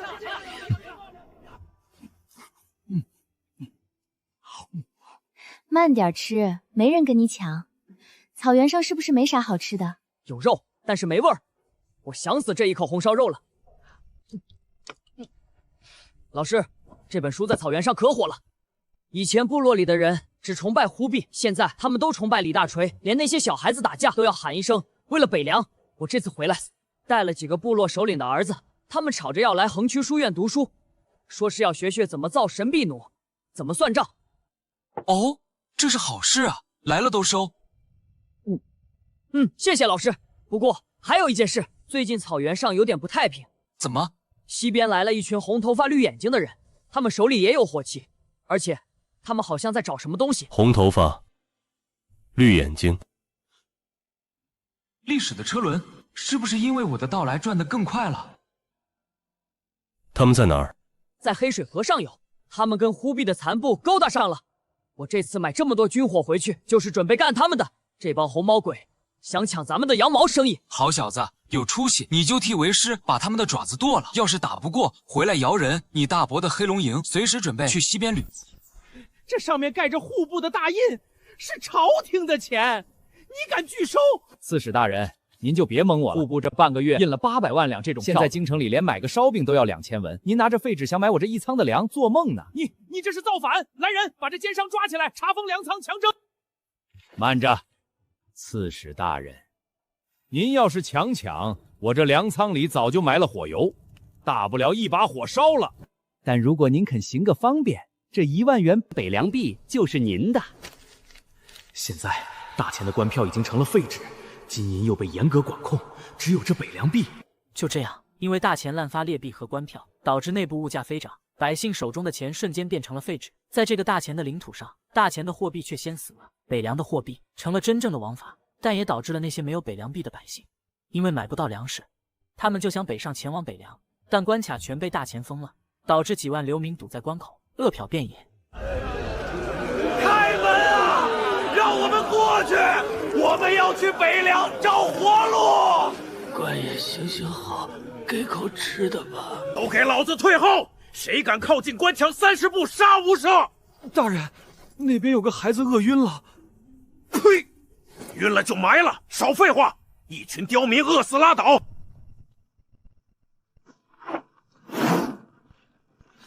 黑龙营，北凉要攻关，快，狼烟备战！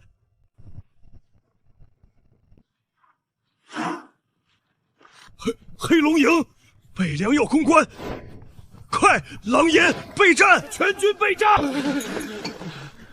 要打吗？那是打败了铁浮屠的黑龙营啊！怎么打？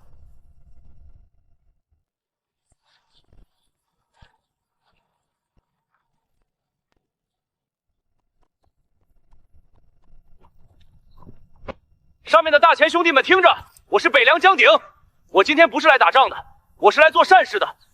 听说冀州遭了灾，百姓吃不上饭，我这人心里软，看不得这个。这里有1万担粮食，有白面，还有肉。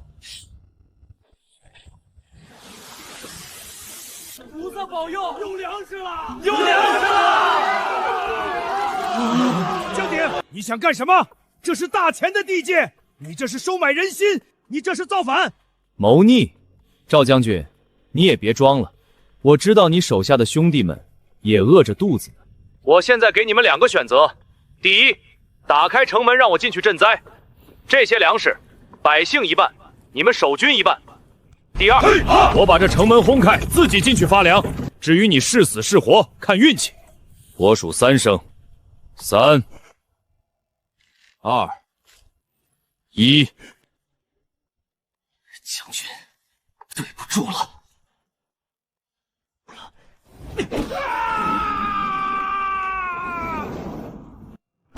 兄弟们，北凉给粮吃，咱们还守个屁呀！开门！饥饿战胜了忠诚，那扇阻挡了流民半个月的沉重关门，被大钱的士兵们自己推开了。1个时辰后，界碑关内几10口大锅架了起来，流民们和大钱的士兵都分到了米粥。在这一天，北凉终于控制了大钱北方最重要的屏障。参军，雨大了，回帐吧。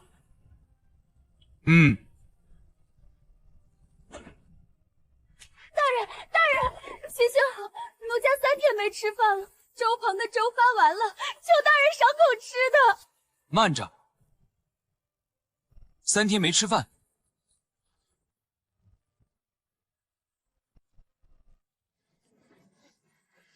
吃吧。想吃？来，叫声主人就给你吃。我说实话。大人，说什么？我说，姑娘，你这戏演砸了。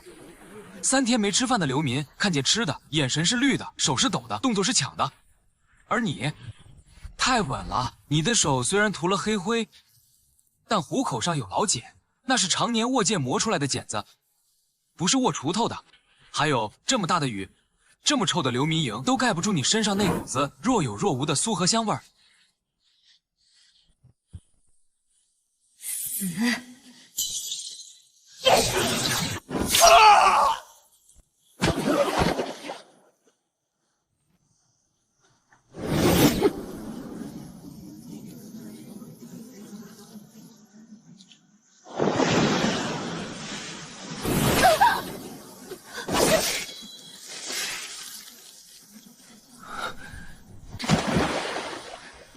卑鄙！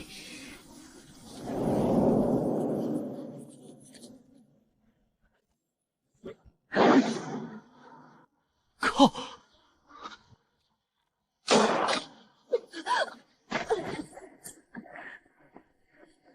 火气，石灰粉，你这个卑鄙小人！老子是流氓，又不是大侠，跟你讲什么江湖规矩？没猜错的话，你是大钱排名第3的杀手，红蜘蛛是吧？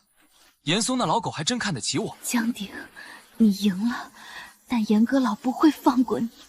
我是第3，还有第1、第2。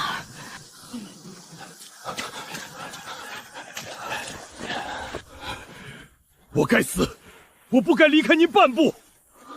行了，没事，皮外伤。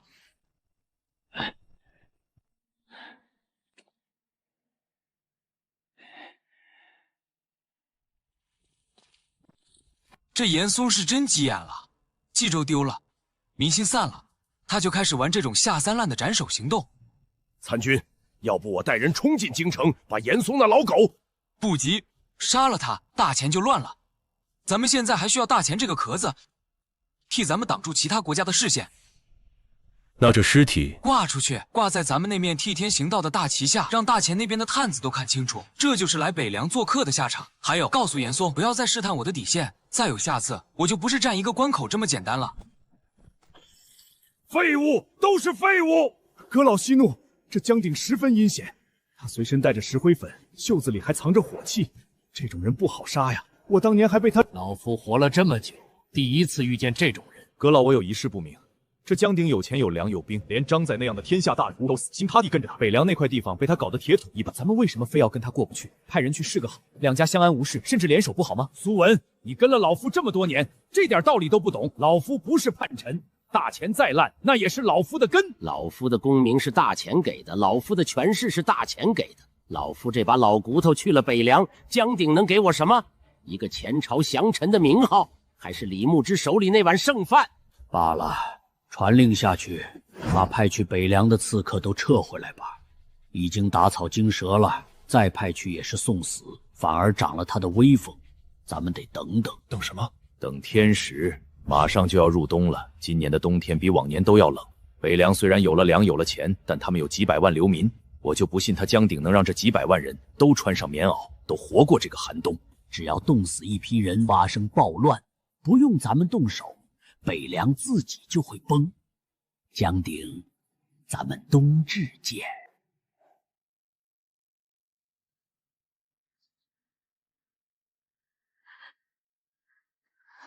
娘，我冷。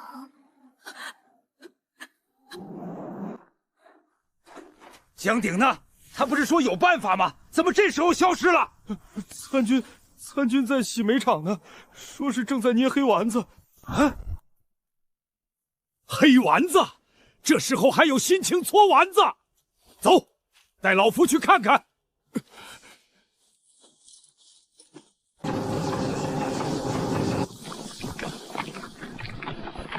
看好了，力度要均匀，孔要对齐。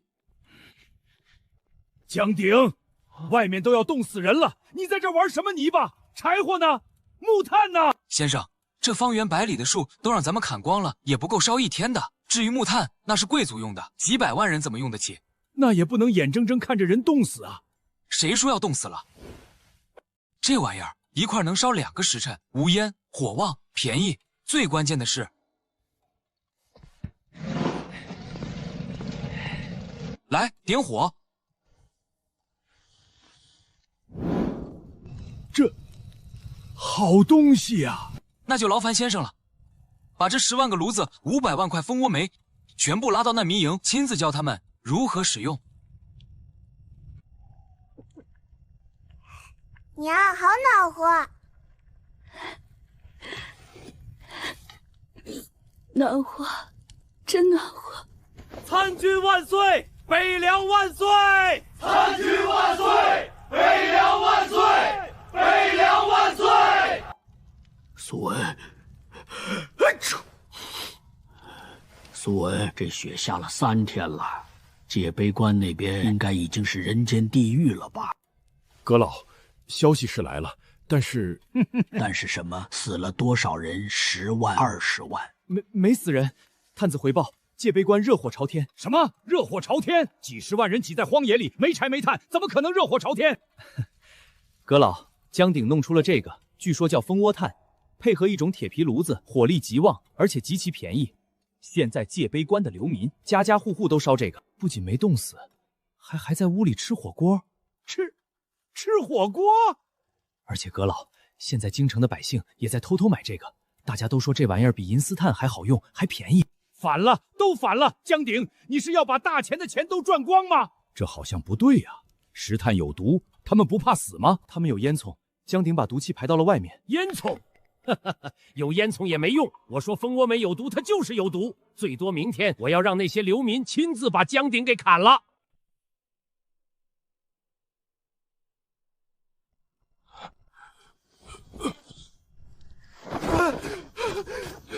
死人了！煤有毒，江鼎要毒死我们！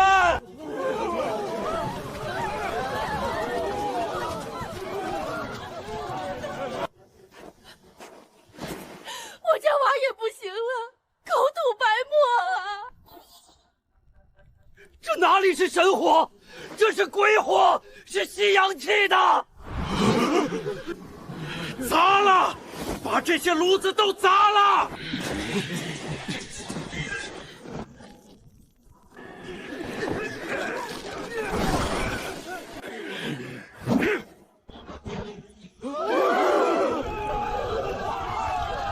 这是我全家唯一的暖和气儿啊！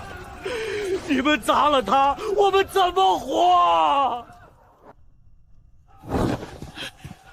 参军，快起来！那帮流民疯了，正在冲击帅帐，说是您给的煤有毒，要拿您祭天。什么？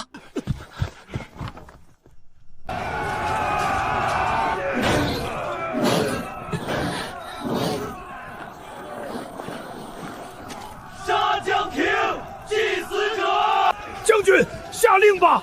再不杀就要被冲破了。杀！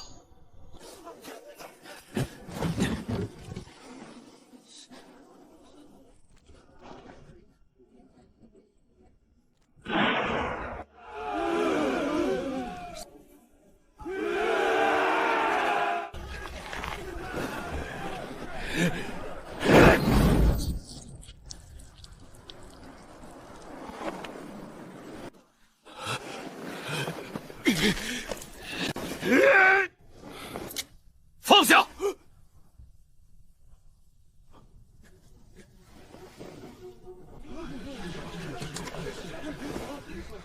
都给我安静！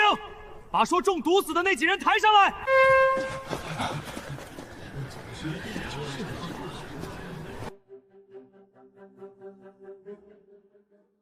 这脸都红成这样了，就是中了火毒。江鼎这狗官用妖术害人，大伙儿别信他，宰了他，咱们抢粮食回大钱。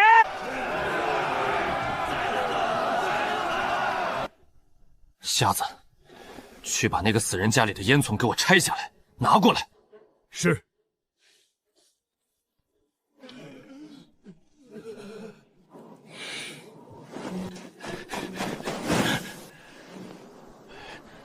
参军，给。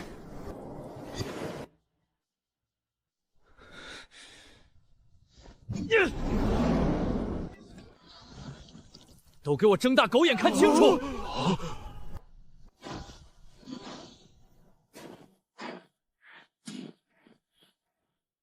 堵烟囱害人命，煽动炸营，还用石子砸我。你是严嵩的人吧？这戏演的挺真啊！你胡说！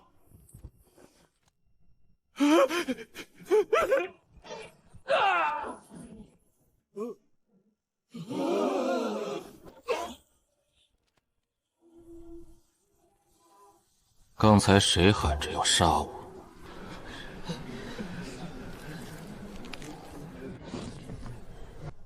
这就是人性。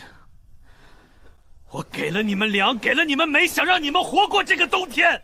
结果呢？听风就是雨，被人当枪使。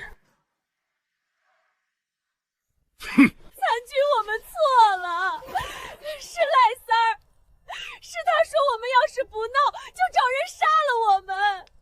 我的儿啊，是娘害了你啊！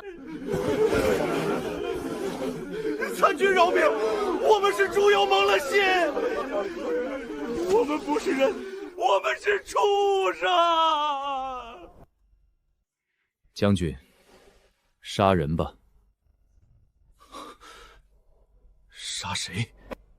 凡是个带头冲帅帐的，拿石头砸伤咱们兄弟的，还有这个赖三及其同党，就在这儿，当着几十万人的面，处决了。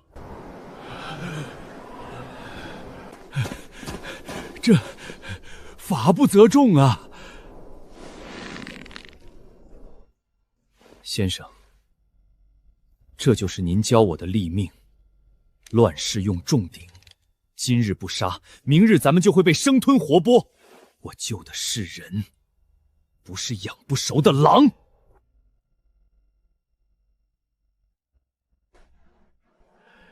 你是对的。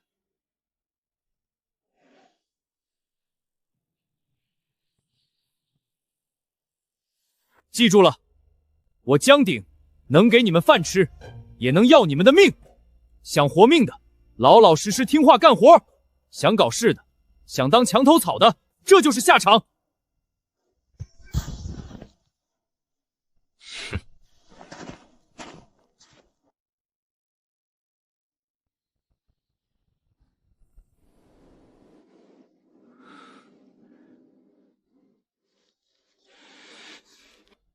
喝口吧，压压惊。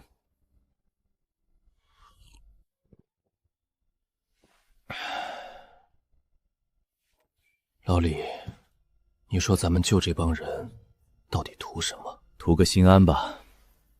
人嘛，总是愚昧的。做个好人这么难，非得沾点血，这好事才能做得下去。严嵩，这笔账我记下了。你不是喜欢玩阴的吗？喜欢煽动人心吗？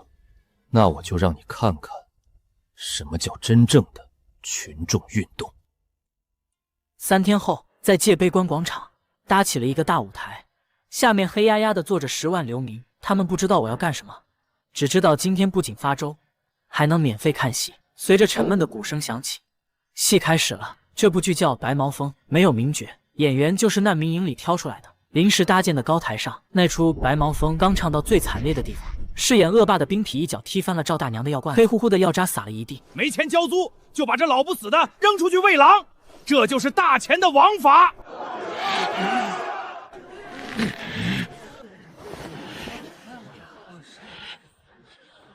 操你姥姥的王法！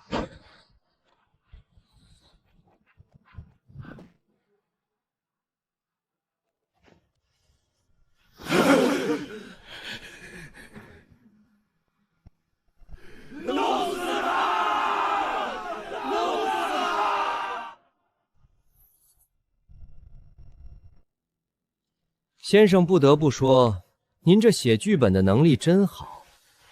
外面这动静，你这是在玩火，我都后悔答应写了。看看外面那帮人，前几天他们还是只知道磕头求食的绵羊，现在呢，你那出戏把他们心里的恶鬼都给勾出来了。这股子戾气要是收不住，是要反噬的。哼，反噬？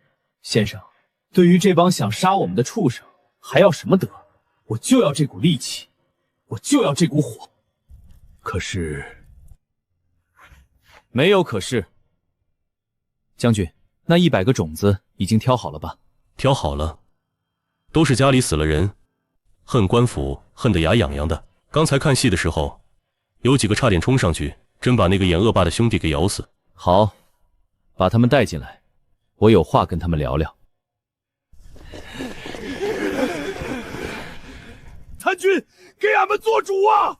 俺要复仇，杀回冀州去，宰了那帮狗官。想报仇，但怎么报？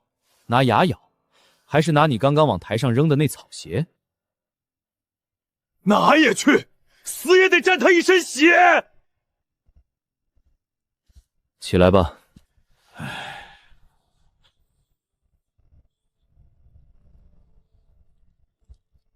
尝尝。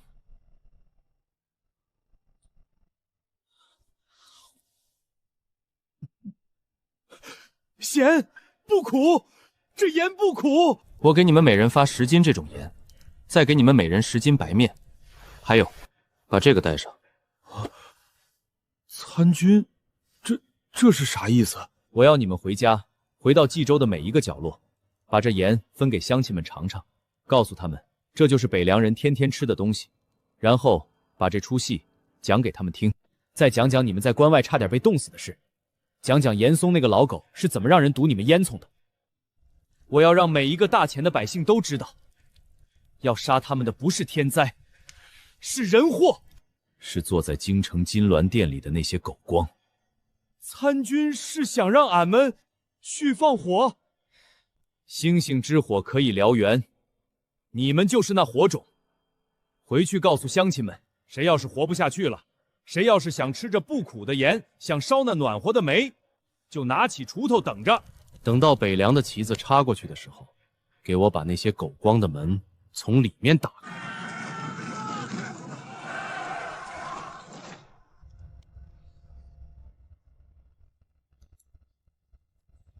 参军，冀州怎么了？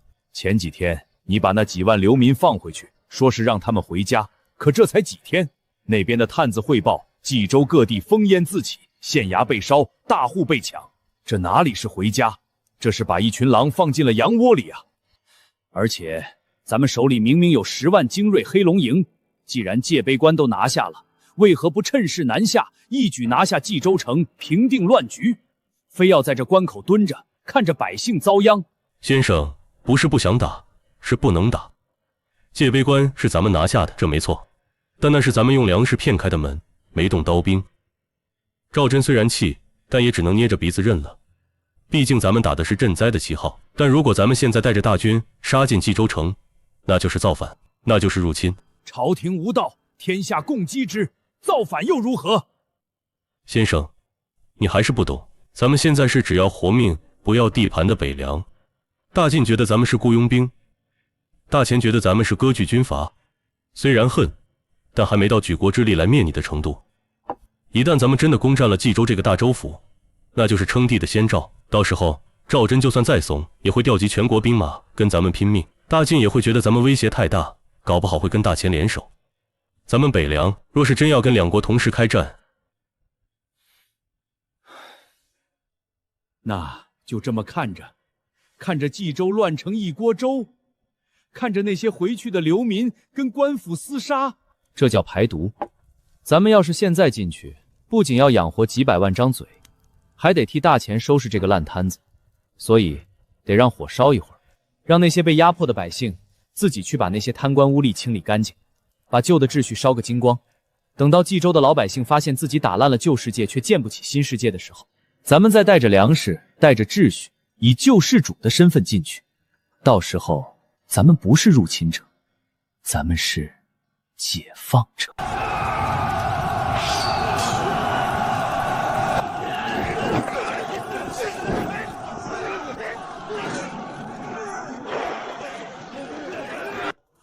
完了，全完了！这帮疯子怎么敢杀官？大人，顶不住了！城南的米铺被抢了，城东的衙门被烧了。那帮暴民嘴里唱着的那个什么白毛风，见官就杀呀！不行，我得跑！大人，咱们向京城求援吧。求个屁！京城，严阁老现在自己都焦头烂额。他发的那个大钱官票，现在在京城连擦屁股都没人要，哪儿来的兵饷派兵？那向北边求援，北凉就在界征关，听说他们有粮有兵。你是让我通敌？大人，这不叫通敌，这叫借势助脚。咱们可以说是请北凉军来平定民变，只要咱们把冀州城的房屋交一部分给他们换点粮食，换点安稳，总比被这帮暴民挂在城墙上点天灯强吧。写信吧，就说冀州刺史周某仰慕北凉义举，愿与江残明共商冀州大计。谁写的？还能是谁？周扒皮想请咱们去平乱，他把大门打开了，请咱们进去做客。黑龙营1营2营集结，带上粮食，带上药品，把北凉旗帜打出来。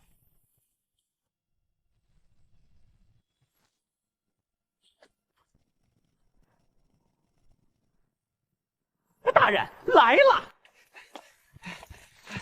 盼星星盼月亮，可算把贵军盼来了。周某代表冀州100万百姓，多谢二位仗义援手。下官已经在府衙备下了酒席，给二位接风。酒席就免了，我这儿有3万石大米，5000斤猪肉。周大人，借你的地盘一用，咱们先把这接风宴摆给全城的百姓吃。啊，给百姓吃？那咱们百姓吃饱了，不闹事了，咱们才能安心吃饭。这道理，周大人不懂？懂。黑龙营入城，这一幕成了冀州百姓几十年后还在津津乐道的奇景。往常外军进城，犹如蝗虫过境，那是百姓的灾难。但今天不一样，衣衫褴褛的百姓在看到北凉军大旗的时候，无不夹道欢迎。在1刻钟后，这里就摆了几十口大锅，他们井然有序地领着米粥，完全忘了造反一事。平乱的目的已经达成，但周扒皮却有些不太乐意。周大人，吃啊！江参军，这粮是发了，可那些暴民的头子不杀吗？周大人，您请我来是平乱的，对吧？对呀，平乱就是杀贼呀！不，在我看来，让人吃饱了就是最大的平乱。如果那些人吃饱了饭，能回家种地，他还会烧你的衙门吗？这可是国法。现在冀州的法是我们参军说了算。完了，这不是援军，这是太上皇。好，下官听参军的。对了，府衙已经备下了酒席，晚上冀州的4大家族想欠2位大人。呵呵，我就不信4大家族出手，那可是真金白银。江鼎再能装，他能跟银子过不去。至于外面那些流民，一群只会张嘴等吃的累赘，养着他们，除了花钱还能干什么？等江鼎尝到了银子的甜头，他还管那些贱民的死活？那个江参军，李将军，下官来介绍一下，这位是刘员外，咱们冀州商会的会长。久仰江参军大名，今日一见，果然是英雄出少年啊！参军远道而来，替咱们冀州平乱，劳苦功高。这点小意思，是咱们冀州士绅的一点心意，给黑龙营的弟兄们买茶喝。这是多少？不多，不多，20万两大钱关银通兑。20万两啊！参军果然爽快。参军啊，您是不知道，这段时间那个什么白毛峰的戏，把这冀州城闹得乌烟瘴气。既然参军来了，又收了这茶水费，您看能不能让黑龙营出个面，帮咱们震慑一下那些刁民？怎么个震慑式？嗨，简单，抓几个带头的，除了，然后贴个告示，就说谁敢抗租抗税，就是造反，北凉军绝不轻饶。只要您这大旗一竖，那些百姓还不吓得到处跑？到时候该收的租子，咱们一分不少的给您送到界碑关去。是啊，这20万只是开始，如果参军肯答应，每年的租子最少能有200万。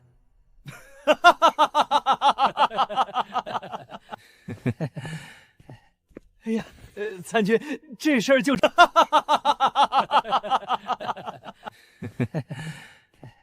哎呀，参军，这事儿就这么说好了啊！您给了我20万两，就想借我的刀去杀我的衣食父母。参军，这话从何说起？那些泥腿子怎么成了您的？怎么不是？我北凉的羊毛衫是他们买的，我北凉的蜂窝煤是他们烧的，他们是我的客户，而你们兼并土地，放高利贷，逼得他们家破人亡，没钱买我的东西，你这是在断我的财路啊！参军，这误会都是误会。是啊，参军，我们也是按大钱律法收租。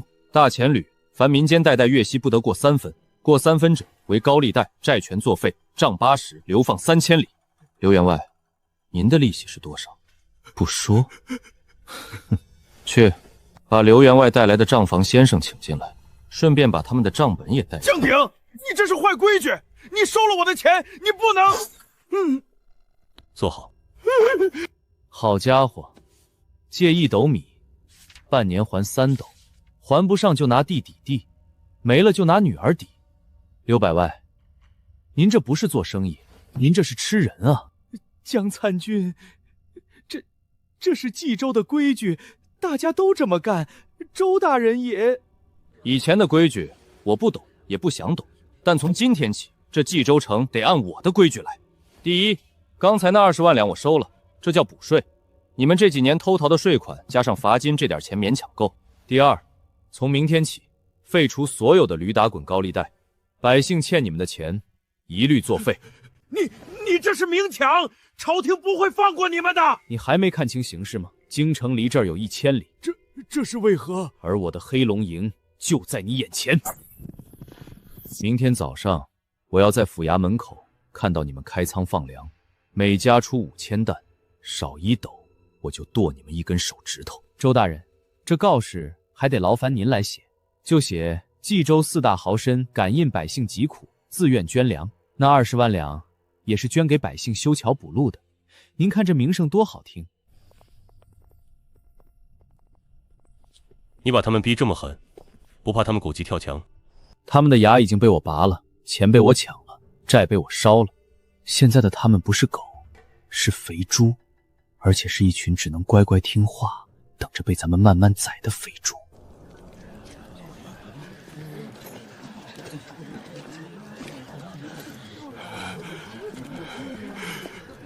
周大人，你们手怎么一直在抖啊？是生病了吗？正好我军中有一名神医，叫老黄。不，参军说笑了，我们这是激动的，能为百姓做善事，我们心里高兴。高兴就好。既然大家这么高兴，那咱们就得把这件好事写成折子，让京里的万岁爷和严阁老也高兴高兴。参军，这节子该怎么写呀？这事儿要是捅上去，我就是通敌卖国，是要诛9族的。下官现在是2眼一抹黑，求参军指条活路。走，去书房，我教你写。开头先哭穷，再表功，就写臣冀州刺史周某叩问圣安，今冬大雪，冀州遭百年未遇之严寒，民不聊生，饿殍遍野。反正能写多惨就写多惨，让他们觉得这冀州已经是个烂摊子了，谁接手谁倒霉。是。然后写幸赖陛下洪福7天，臣感念皇恩，散尽家财，并号召冀州士绅捐粮10万担，以此安抚灾民。参军，这散尽家财，是不是有点……别管，就这样写。最后要解释一下，为什么这里会有黑龙营。就写因流民势大，臣恐激起民变，特招募了一批乡勇。这些人都是本地良家子弟，自备衣甲，保境安民。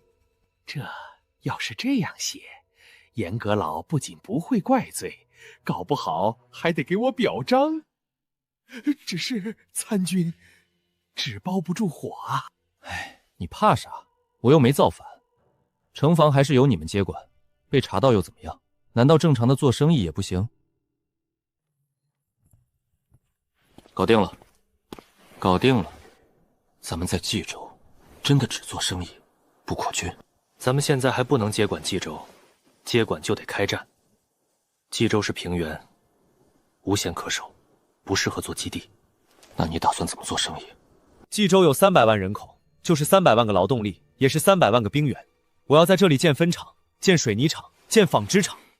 我要把这300万人都吸纳进咱们的体系里，让它成为咱们的命脉。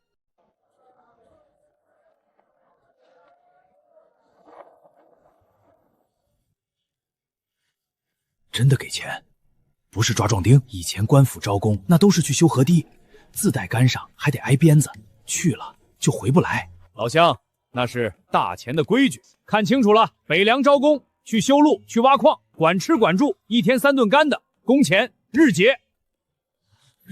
日结？啥叫日结？就是太阳落山，我们就发钱。啊！我要报名！我要报名！大家不要急，大家不要急。我要报名！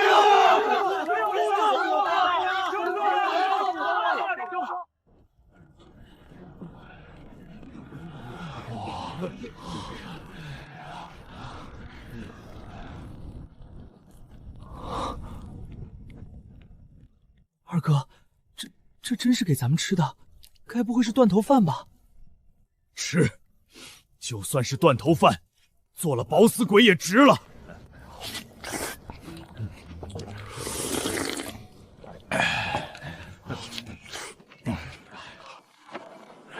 先生，看清了吗？看清楚什么？他们蹲着吃，几千人，没一个站着的，这是习惯。在地主家，他们只配蹲在墙角吃剩饭，站着吃饭那是老爷的特权。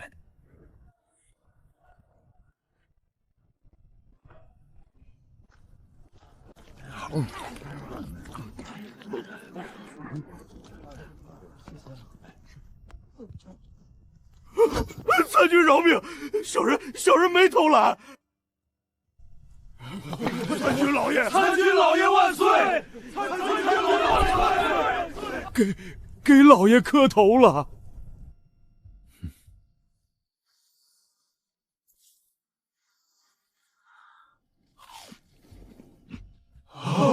都给我站起来！瞎子，把王二给我架起来。谁要是再跪着，今晚的肉没他的份儿。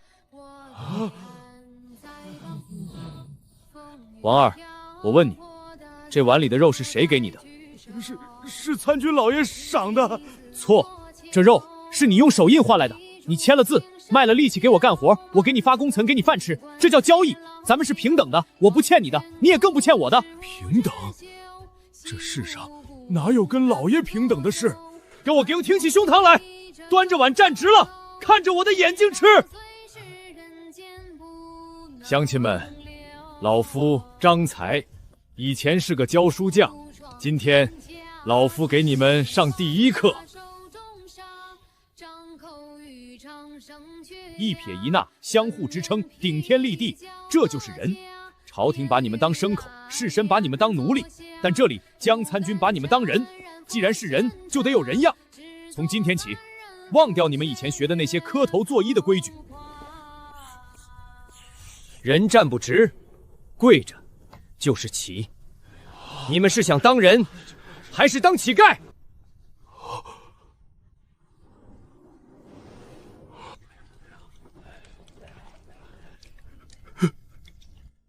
吃！王二大吼一声，像是给自己壮胆，又像是对过去的告别。他大口嚼着肉，吃得满嘴流油，吃得热泪盈眶。周围的人也开始学着他的样子，一个个佝偻的背影慢慢直了起来。看见没？这脊梁骨一旦直起来，想再让他们弯下去，那可就难喽。这哪里是招功，这分明是在造神。不，我是在把他们从鬼变成人。待朝廷打过来的时候，他们会因为再也弯不下钩而自发的为北凉战斗。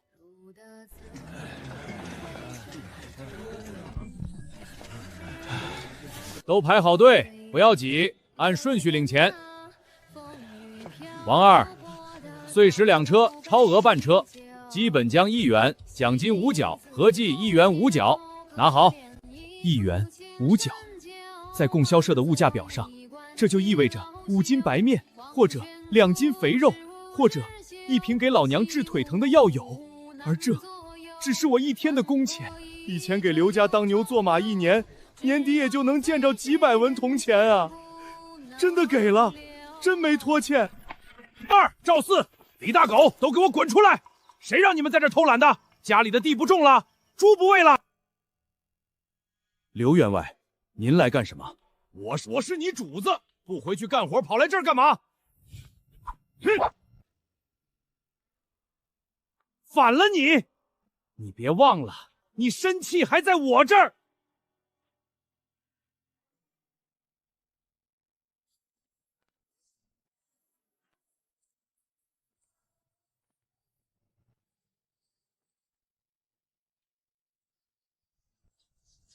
这是30两，他们3人的生气钱。你好啊！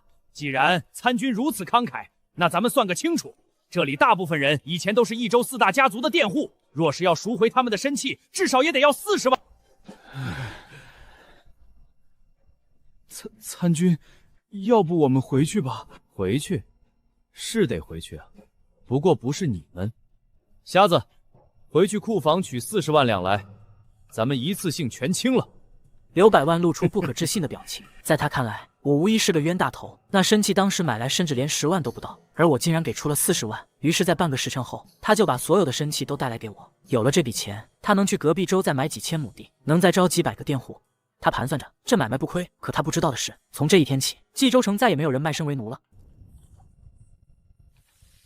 参军，那是生气，你的、他们的，全在这儿了。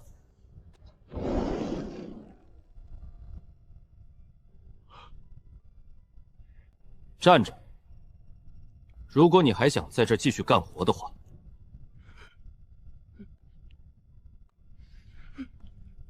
这10两算我借你的，干满1个月还我。参军，我这条命……我不要你的命，我要你明天准时上工。哎，参军，这些生气值那么多。刘百万明显是故意抬价，一点都不贵。刚刚给的都是银子，在明天我会让供销社涨价，凡是用金银买东西的，价格翻倍；但是用北市币的，原价。而且工人们全来我这儿了，那4大家族根本招不到店员，他们空有1000亩良田却无人耕种，到时候他们除了把地都低价卖给咱们换口饭吃，还有别的路可走吗？高啊，参军！但是你把生气都烧了，万一那些工人有人起了歪心思怎么办？比如直接跑了？没有人会这么傻，这么好的待遇还跑掉，而且真的在这儿。刚才烧的是废纸。您骗他们！行了，这里的事处理好了，咱们回北。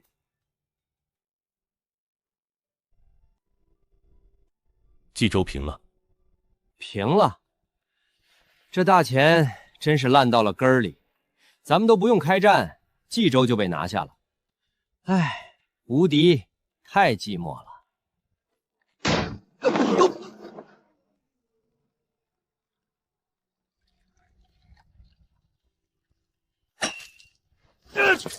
这凳子谁做的？你冀州的工人做的。明天再叫几个木匠过去教教他们，再做不好可要扣钱了。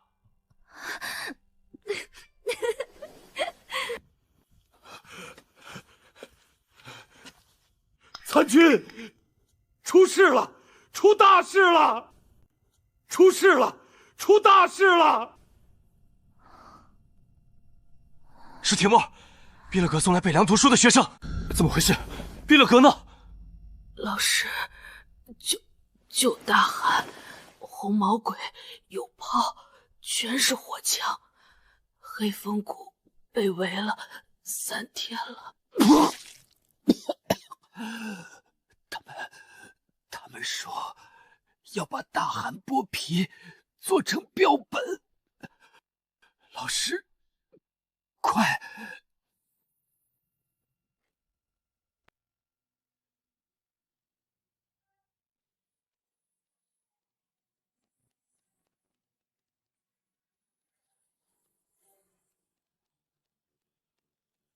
瞎子，吹号，1级战备。是。瞎子，参军的命令就是我的命令。再把公叔爷爷叫来，不用省钱了，把家底都给我搬出来。遵命。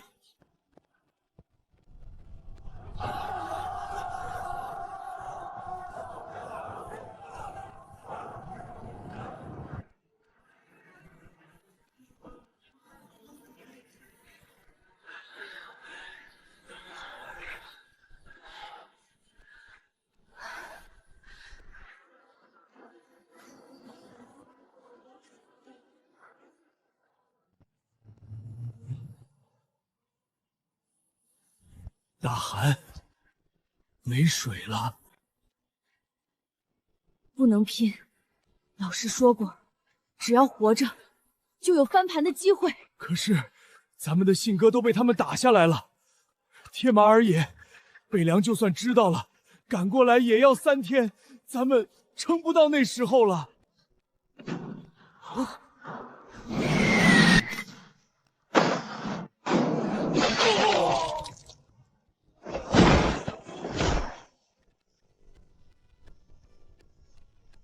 草原的小猴子，听着，最后一次机会，交出羊毛专营权，签下奴隶契约，然后你自己走出来，跪下给我擦皮鞋，否则下一轮炮击我就把这山谷夷为平地。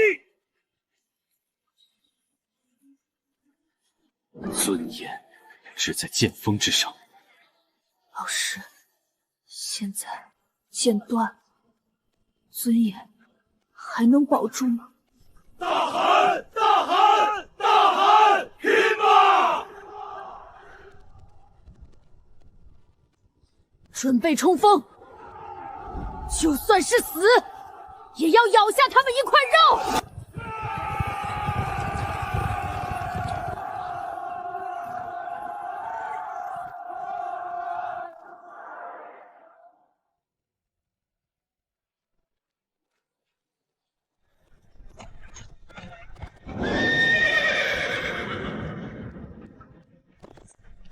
狼崽子，你一定要坚持住！等等老师啊！